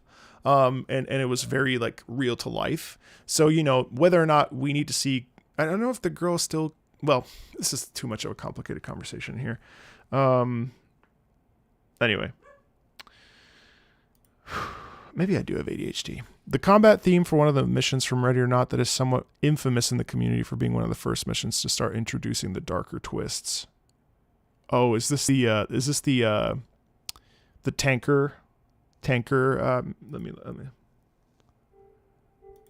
Oh, you don't like the yap?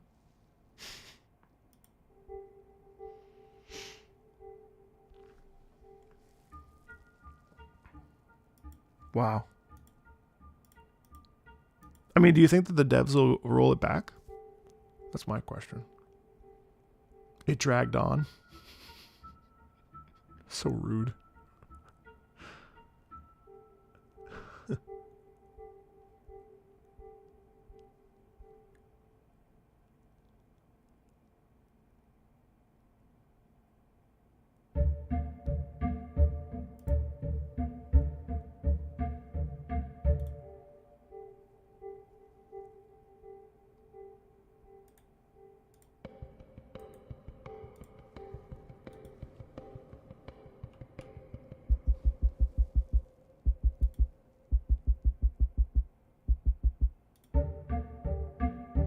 Pancakes.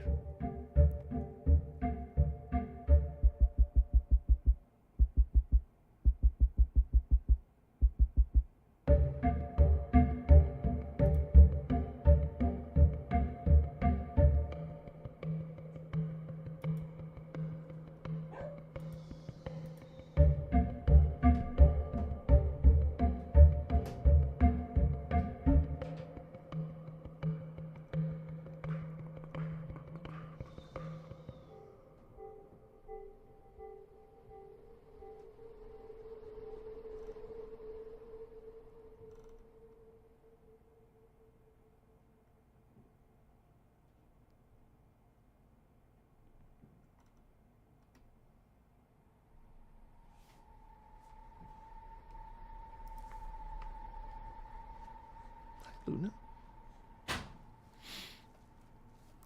Go out. Go.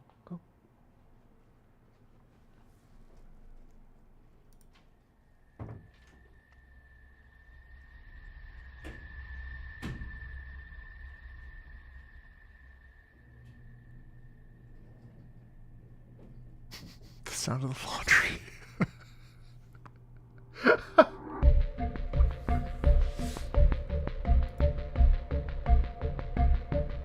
I'm very intrigued by this.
Oh, come on. Really?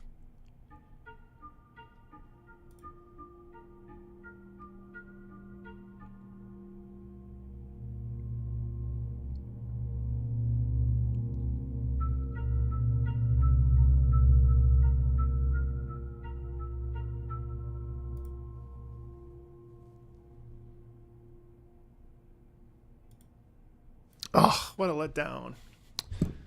Oh, I was in it. I was in it. Oh man.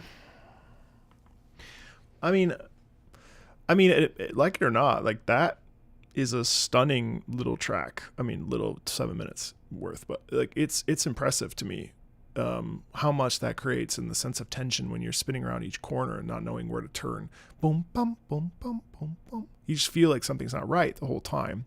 There's this real feeling of isolation in it too, like it's just like oppressive. And then I was really hoping that the payoff would really deliver, but the payoff is so short. That was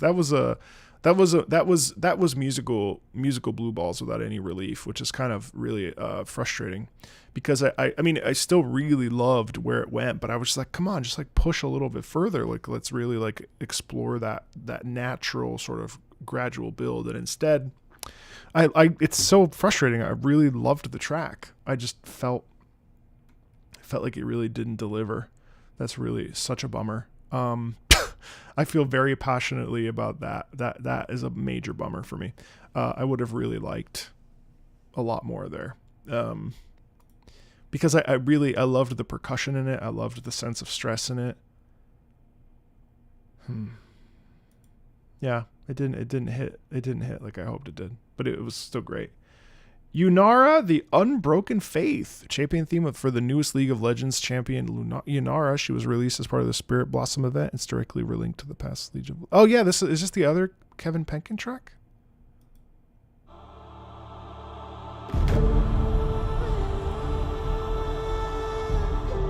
Yeah, it is.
I haven't, no.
what I thought was absolutely powerful about that is how it naturally builds up to this sense of like, it feels like Yunara is trying to find herself. You know, there's this feeling where when things kind of join into unison, it's like whatever is sort of broken and split apart about, you know, whatever she's seeking. Once the resolve kicks in, that's when we double down on the percussion and the duality.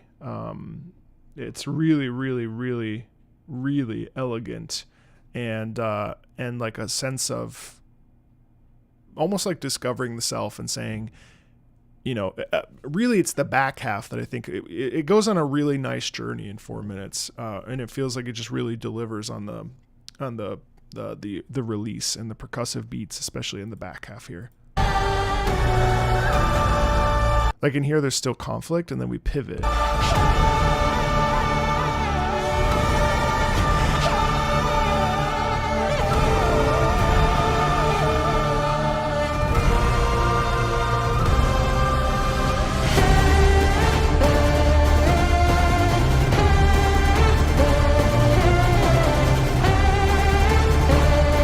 There's a sort of like feeling in that which, because of the doubling, of just never surrendering and never giving up and never allowing themselves, Yunara, to be like, to ever stop, you know. And it's really like this doubled down energy. It's like terrific. It's so much fun. It's a beautiful piece. I may want to revisit that actually. Let's go to Drakengard 2. 3 of the bosses you fight against from Drakengard 1. This is a song of tragedy for Mana, Came, Angelus, all broken by their experiences.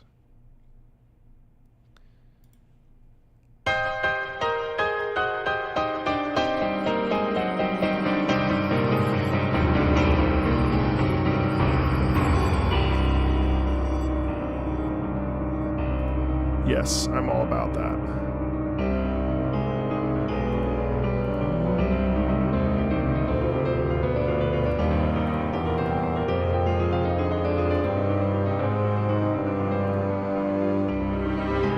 Tomorrow is the Uwa at 10 a.m.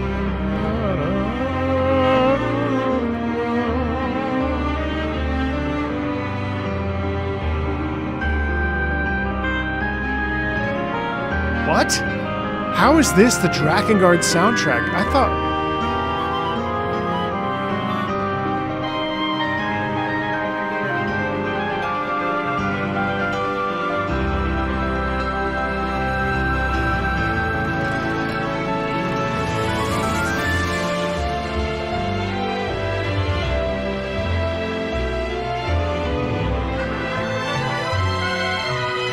Yeah, I'm excited. Memento Mori. I actually don't know that.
I love that to bits.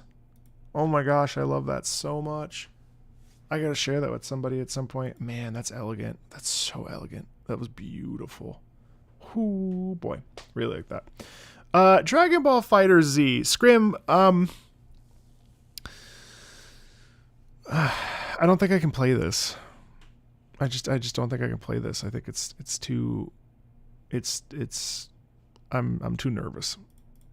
Goku, cuz it's Goku. I mean,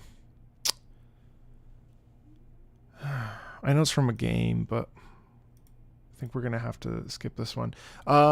Just for both you and Barker Preen, just drop 2 extra songs for August and we'll get there. Okay, Zoshia. This is the Mount theme. Okay, so I won't do an individual breakdown of this because it's just the Mount theme, but I will listen to it. I can't remember. It's been a minute.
So this is from Monster Hunter Wilds. It's like it's not the final boss, but it's like the final boss of the low rank story mode, and it's an amalgamation of a well, okay, I don't want to spoil it. Let's just say that it's an otherworldly sort of mass engineered, not mass engineered, genetically engineered monster, and it's 14 months, Bacon.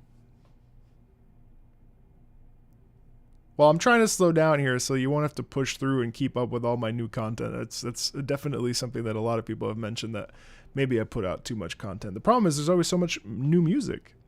But I appreciate that very much. Thank you, 14 months. Appreciate that a lot. Oh, that did not pop up on the chat. Okay, well, that's okay. Yeah, Zoshia's theme here is very heavy. Obviously, like the size and scale of it is massive. And what I really like about it is that it sounds nuclear. You get this boom. It's nuclear. There's this amazing feeling of like just absolute like just ferocity in it, which is just so good. And I also love, I mean, there's like so many little nuanced details in this particular theme. I just love how synthetic it is. You know, it's cool. Well, that's good, Matthew. Yeah, there's a lot of stuff. There's a lot of stuff to cover at all times. Right now, it's even today. I got to edit a Battlefield 6 video. I have to edit the Monster Hunter Wilds summer tune, and I also need to edit the Iron Mouse video. So it's like cooking. Let's listen to Phase 2. There's a big transition.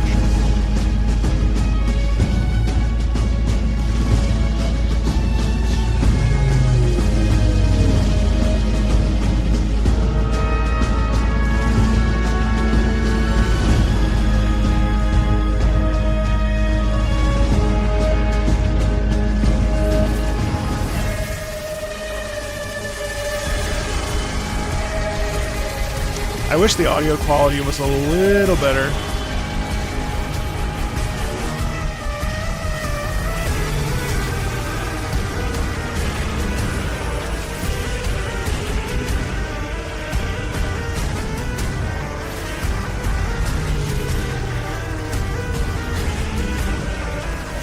Thanks, Matthew.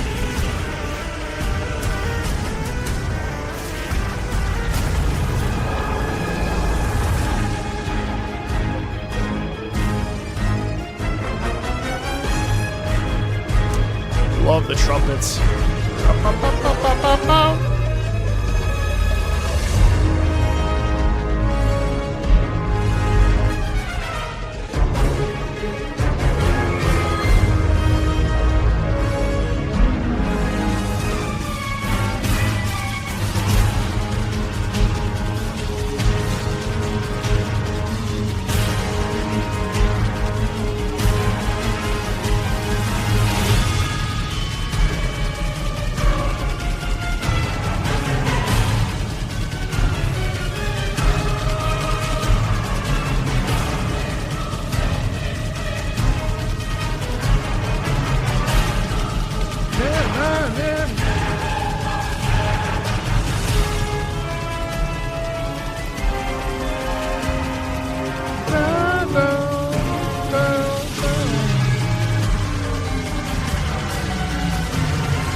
Oh, Bacon, I picked Drakengard 2. I loved it.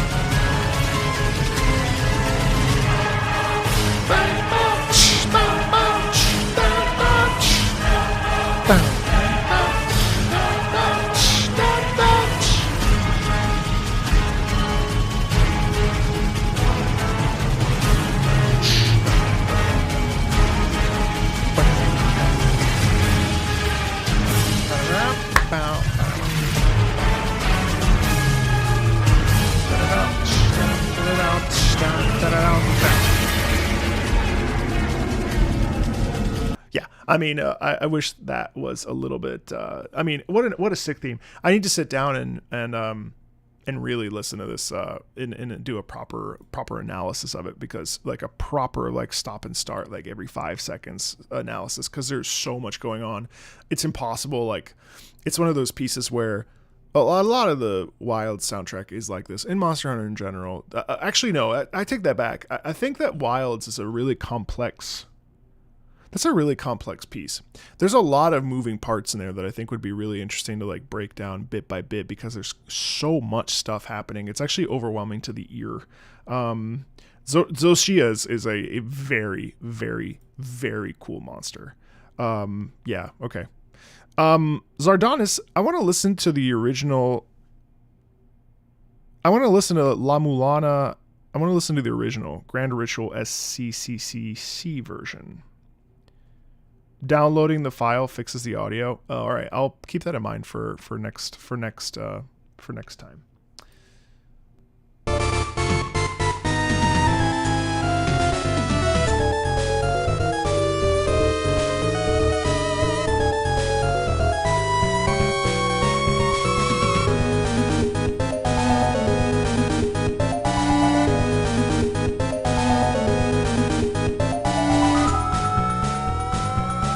Am I supposed to listen to both of these? I think probably yes.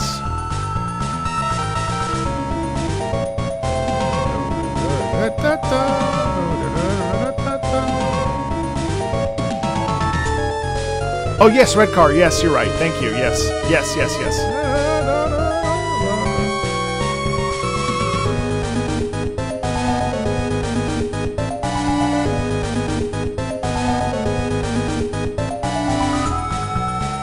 You posted this video, Red Car?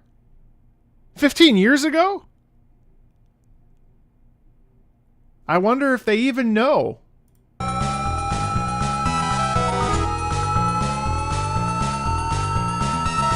My brain I just had like a mental breakdown for 10 seconds because I was like, oh, this must be Zardonis Red Car. Hold on now.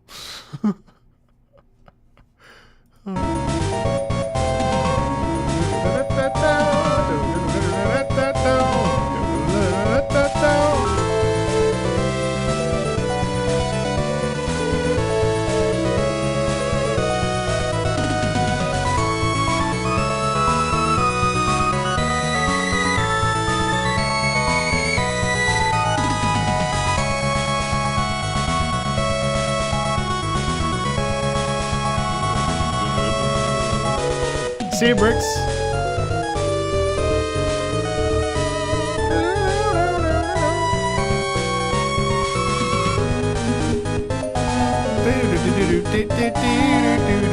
All right, and there's a loop for that. But I want to go back and listen to the I guess this is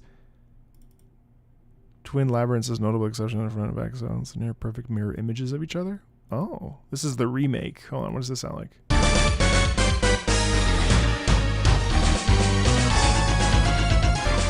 Whoa!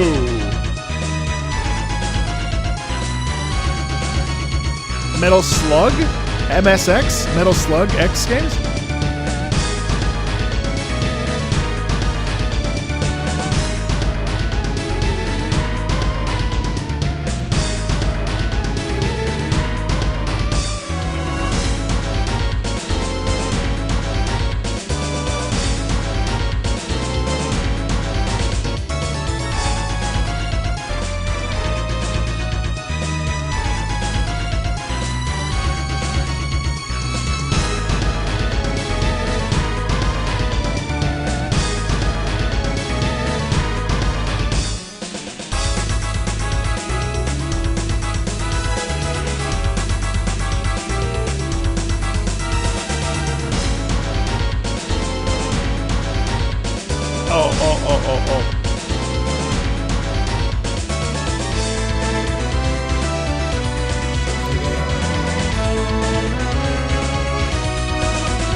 I think I prefer the original, to be honest. The original had a little bit more personality. But maybe also like, let me hold on one sec.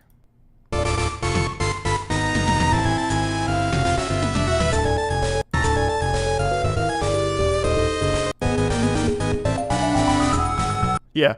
Also, I will say that the only thing I feel about both those tracks is that it kind of meanders a little bit too much. Like it kind of like it's one thing, then it's another thing, then it's another thing, then it's another thing, and I don't feel like a through line through it, except for ba da da dee da dee da dee ba dee da dee da dee da dee. But so I'm not crazy about that. But I liked the journey. I would like to hear more from the MSX, because that's a pretty interesting sound too, by the way, because it sounds slightly different than from like an NES, obviously, because the chip is different, but I'd be curious. Razormind, yeah, please do. Payday 2, Trinity, the beta version of the version released with the full launch, although similar, this one feels more concise as a heist music, and I prefer it slightly more.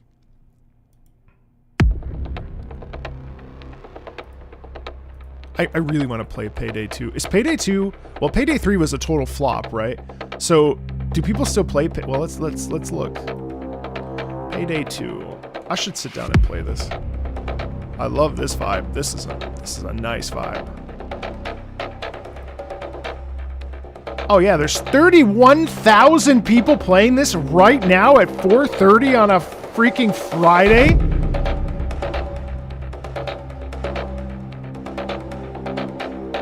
It's on sale for $3.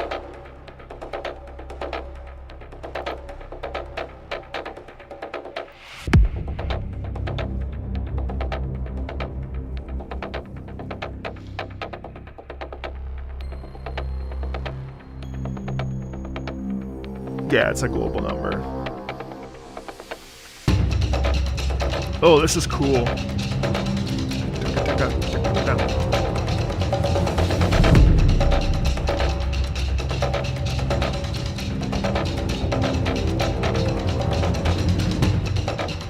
I wish I played this for my percussion friend. Yeah, it's 4:30.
Love that drive. My God, that's awesome.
Hey, Matthew.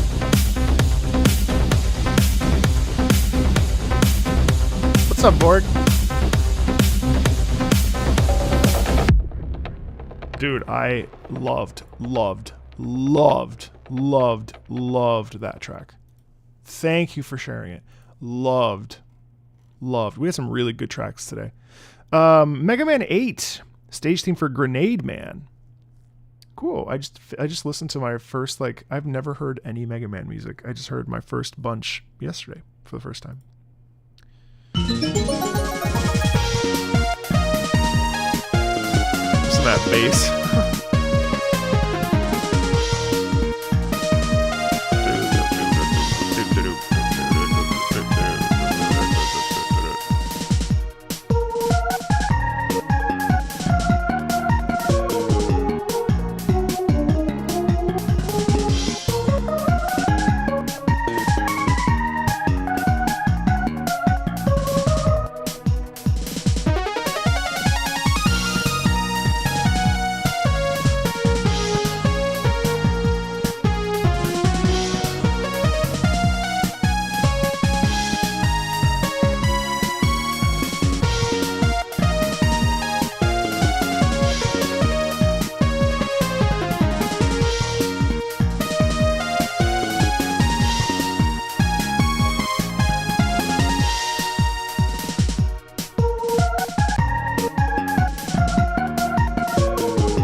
It's always shocking to me after what I've listened to yesterday how much these themes are like mood pieces as well as like stage themes, or well, you know, about like Grenade Man, right? Like they're I mean, Grenade Man is pretty chilled out if this is what he's, you know what I mean? Like it's pretty wild. I'm really like that's just a mood. I mean, I can't even tell you what the hell's going on in the stage, but like what I know is it's a damn awesome vibe. You know what I mean? Like it's an exceptional little piece of music. It's super fun.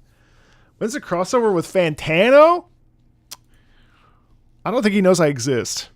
I don't think he knows I exist. Otherwise, anytime I would have to reach out to him probably. PokeFan let me, Red Car, take over his slot for the month, saying he'd rate me on how much you cringed. Oh, God. So here's a grating but fascinating musical story from Art Tonellico, wherein the system administrator rehabilitates the antagonist from the first game and the latter very nearly relapses into insanity in the process. exec_dieshadow_x_Veniceland.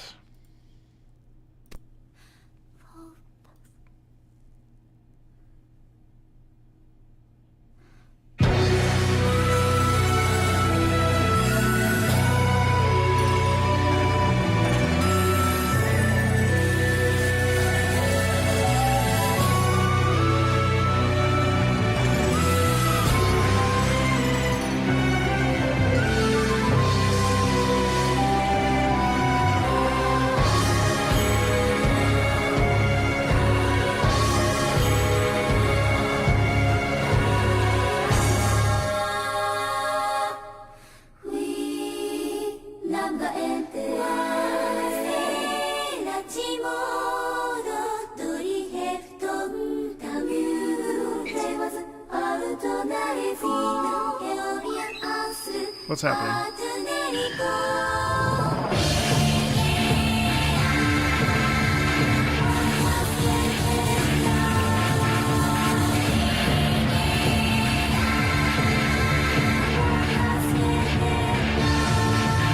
One sec.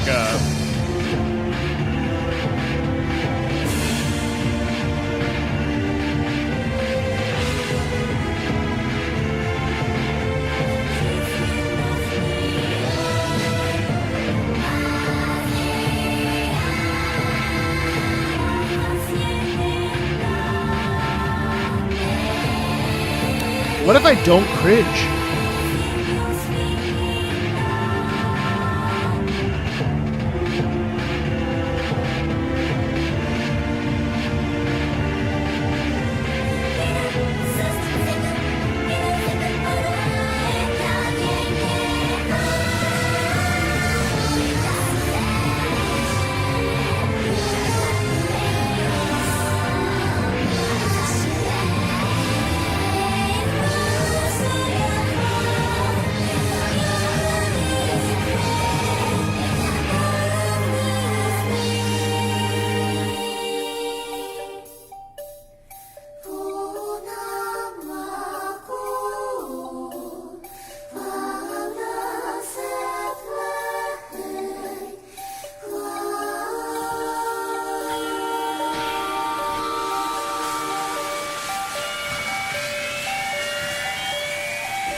Okay, red card.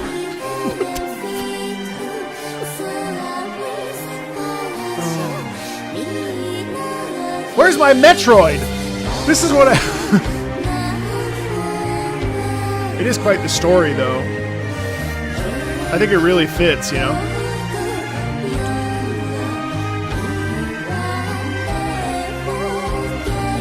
Yeah, no, they're very talented. It's hard to do this. I mean, is it jarring? Yes. Oh my god, this is the longest 5 minutes of my life.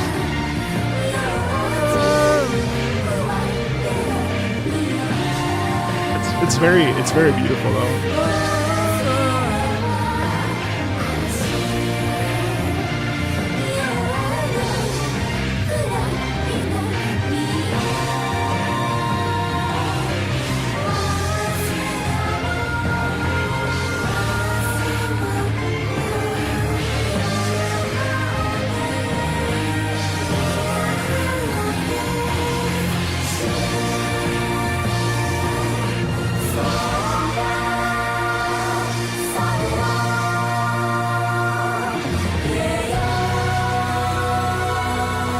Why?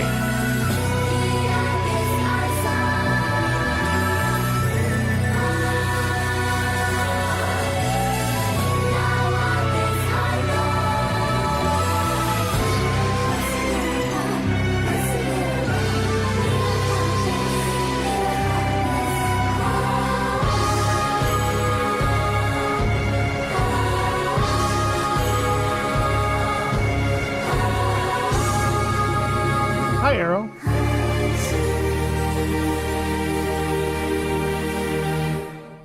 You want the title of this song? exec underscore die shadow underscore includes dot x underscore venuslant dot /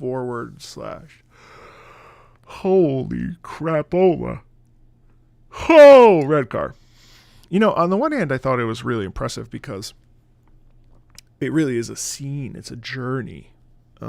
It's a journey of like awakening, right? Of like change too.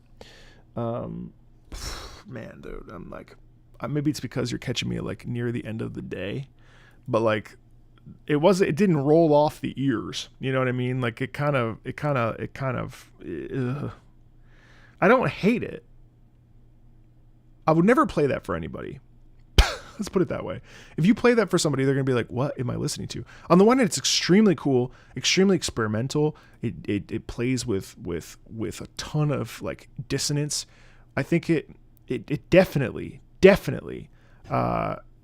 has like musical integrity, but it was also very difficult to really like tune in and okay.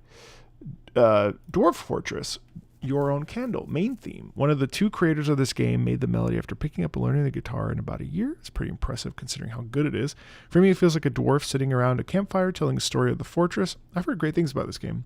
How it started with a few dwarfs and was made into a great hall where plenty of people traveled, and then how it fell into ruin. Yeah, no, I'm glad you never...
So sad.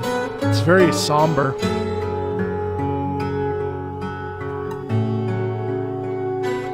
Really about the like death and loss, and it's actually kind of bleak. I thought it was going to be a little bit more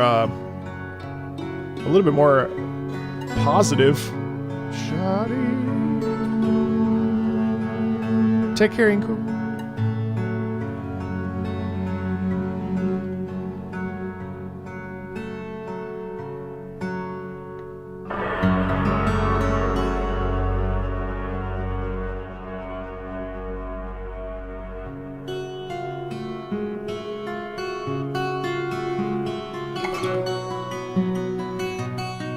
Okay.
Hello, Rindos. So thank you for telling me.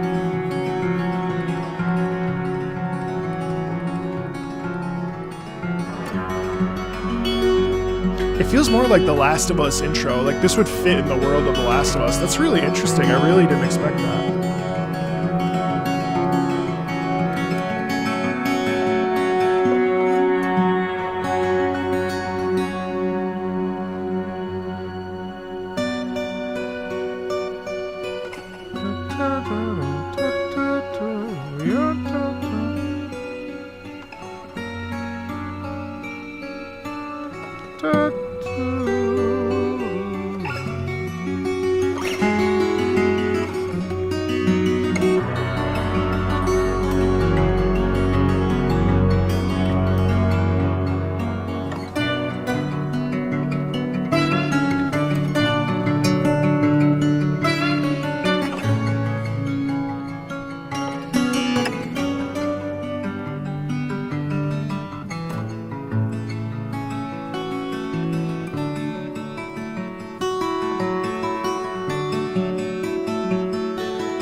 What a really stunning, somber piece. Part of me is like, well, 7 minutes is too long. And then I listened to it again, and I'm like, well, you know, we really go on a whole journey there, don't we? It's so morose. It feels listless, you know?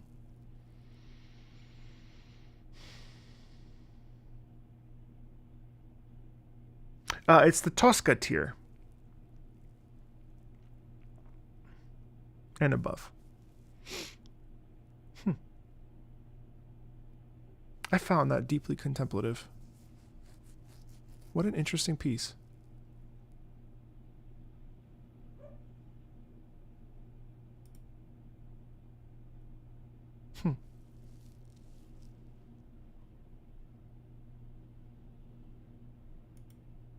Yeah, like someone who can't cry. 1,000,000%. It feels totally lost. Totally lost.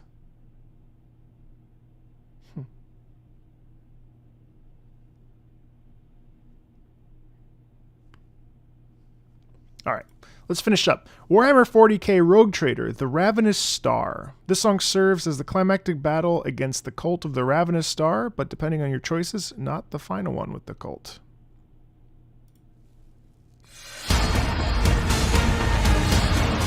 Holy whiplash. Okay. Oh my god. Chaos.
Ooh.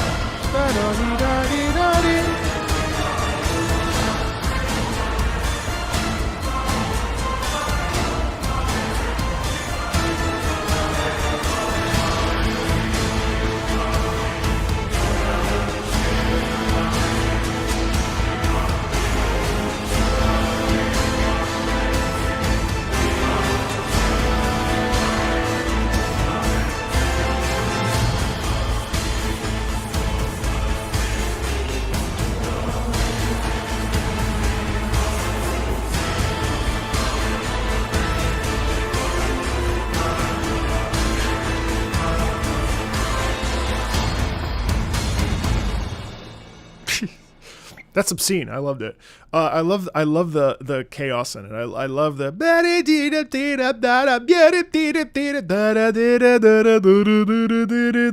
all that. It's just it's topsy turvy. It keeps you on your toes. It makes you feel like you can't breathe. The intensity, the pushing in it. Yeah. I mean, it's the ravenous star. It's a very hungry song in a way. It feels very yeah. I loved it. I'm not looking for words because it just it really scratched the itch. All right, and then we're gonna check out. This is from Memento Mori, Elfrida the Lance. It is one of the 106 character songs. Elfrida, a kind woman that was a successor to the Pope, was possessed by the devil and started witch hunts. Her lament has some pieces from other witches' laments. She brought pain and suffering. Really. What is Memento Mori? Is it a gacha game?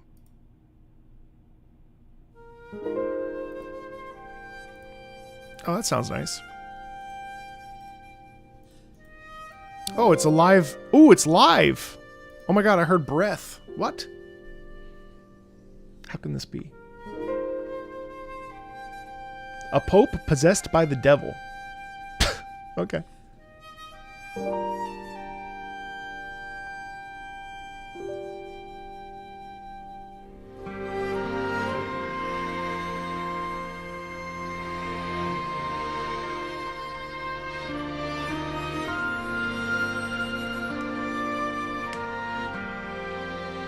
Pretty. Doubling is, well, you're really, in this case, tripling. Some really nice harmony in there, but moving at the same time is so great.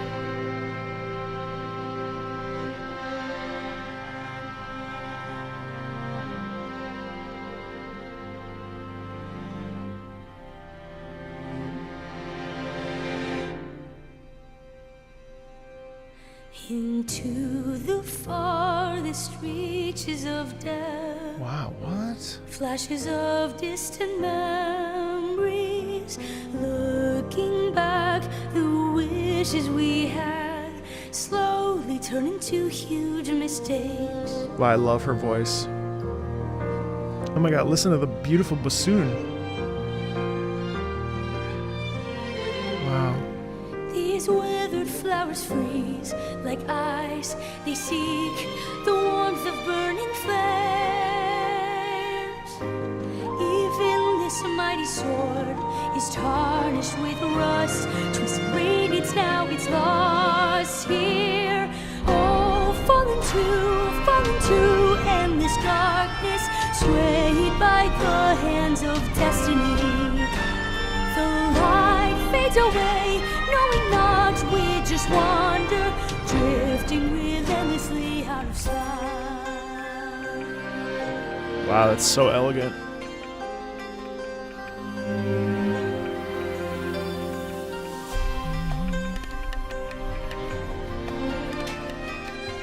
Oh, that percussion in the back too. It's so elegant. What's this EDM now? What? Unraveling life's intricate path, tragic destiny waiting, peaceful breeze and sweet melodies now remain a fragment in time.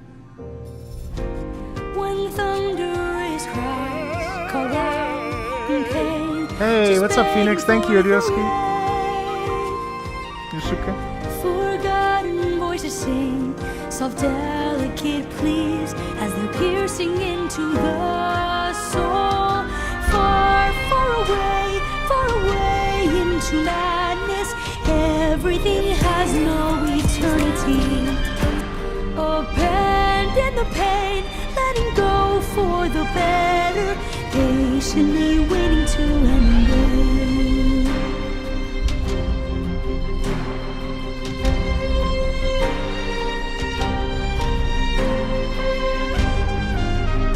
Oh my god, the trumpet accents down. It's like it's pivoting. It's again, this is all about Tainted fingertips clasping tight, praying for a conclusion, yet rallying cry, doubling down on something, committing oneself. It's a classic tropes, right? Knows no end. Embracing the mistakes, these hands Yeah, are forth, embracing the and mistakes. we're here for you. Only your hands alone, the power to mend. Let this horror come to an end. I wanna fly away from here, soaring so high out of boundaries. I plead and I hope you'll accept this last farewell. I don't need pity, just let me go. Wow. As I say goodbye, What a nice peak and arch there near the don't end. hesitate, say goodbye. Love the lyrics too, and her voice is so lovely.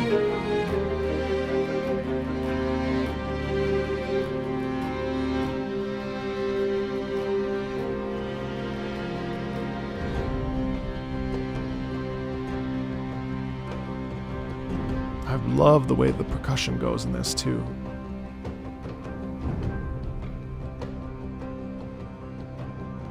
Thank you for the raid, Phoenix. Appreciate it. Wow, what a mood piece. It's amazing how music, these sort of vocal anthems tell a story of like through combination of singing and instrumentation. Like you really get a sense of characterization and like what characters are after.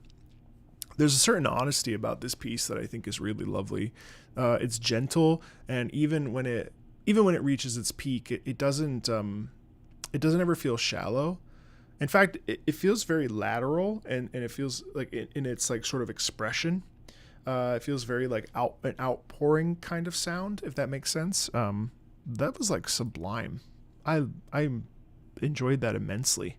I thought it was so well made, extremely polished, and it just had like so much heart and soul in it. And like someone who, hey Callie, what's up? Thank you so much. And this like desire for, like navigating life and how to do it. Yeah, this is really beautiful. Well, we did it. Top to bottom, that was about 90. That was about 90, maybe 89 tracks that we listened to, give or take. No, more like 80, 85-ish, maybe less. Thank you as always for those of you that are patrons and for those of you that are not. If you are curious about the Patreon, definitely check it out at patreon.com/MarcoMeatball.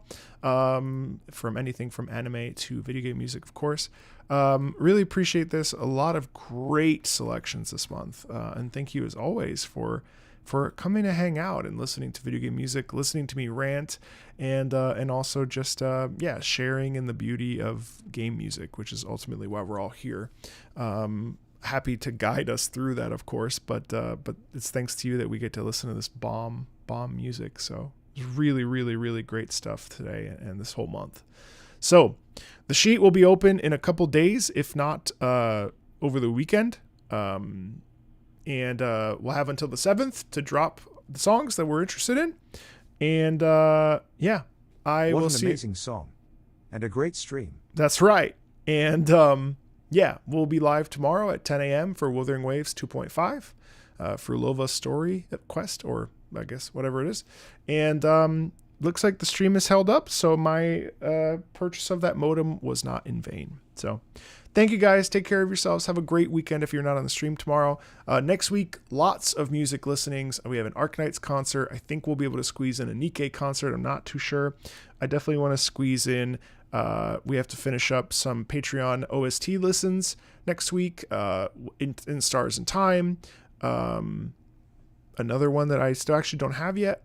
And there's two of those. And I'll be sharing Warframe with Amanda Rochelle, the voice actor for Cardathea. She's never played Warframe before, so on Tuesday we're going to crash through the beginning with her. I'm really looking forward to that. And yeah, I don't know what else. We'll be doing other stuff too. Eventually, maybe Ace Combat 6. We'll see. All right, everybody. Take care of yourselves. Yes, I know. Yeah, maybe next week I should play Sonic Origins. We'll see. All right, guys. Take care of yourselves.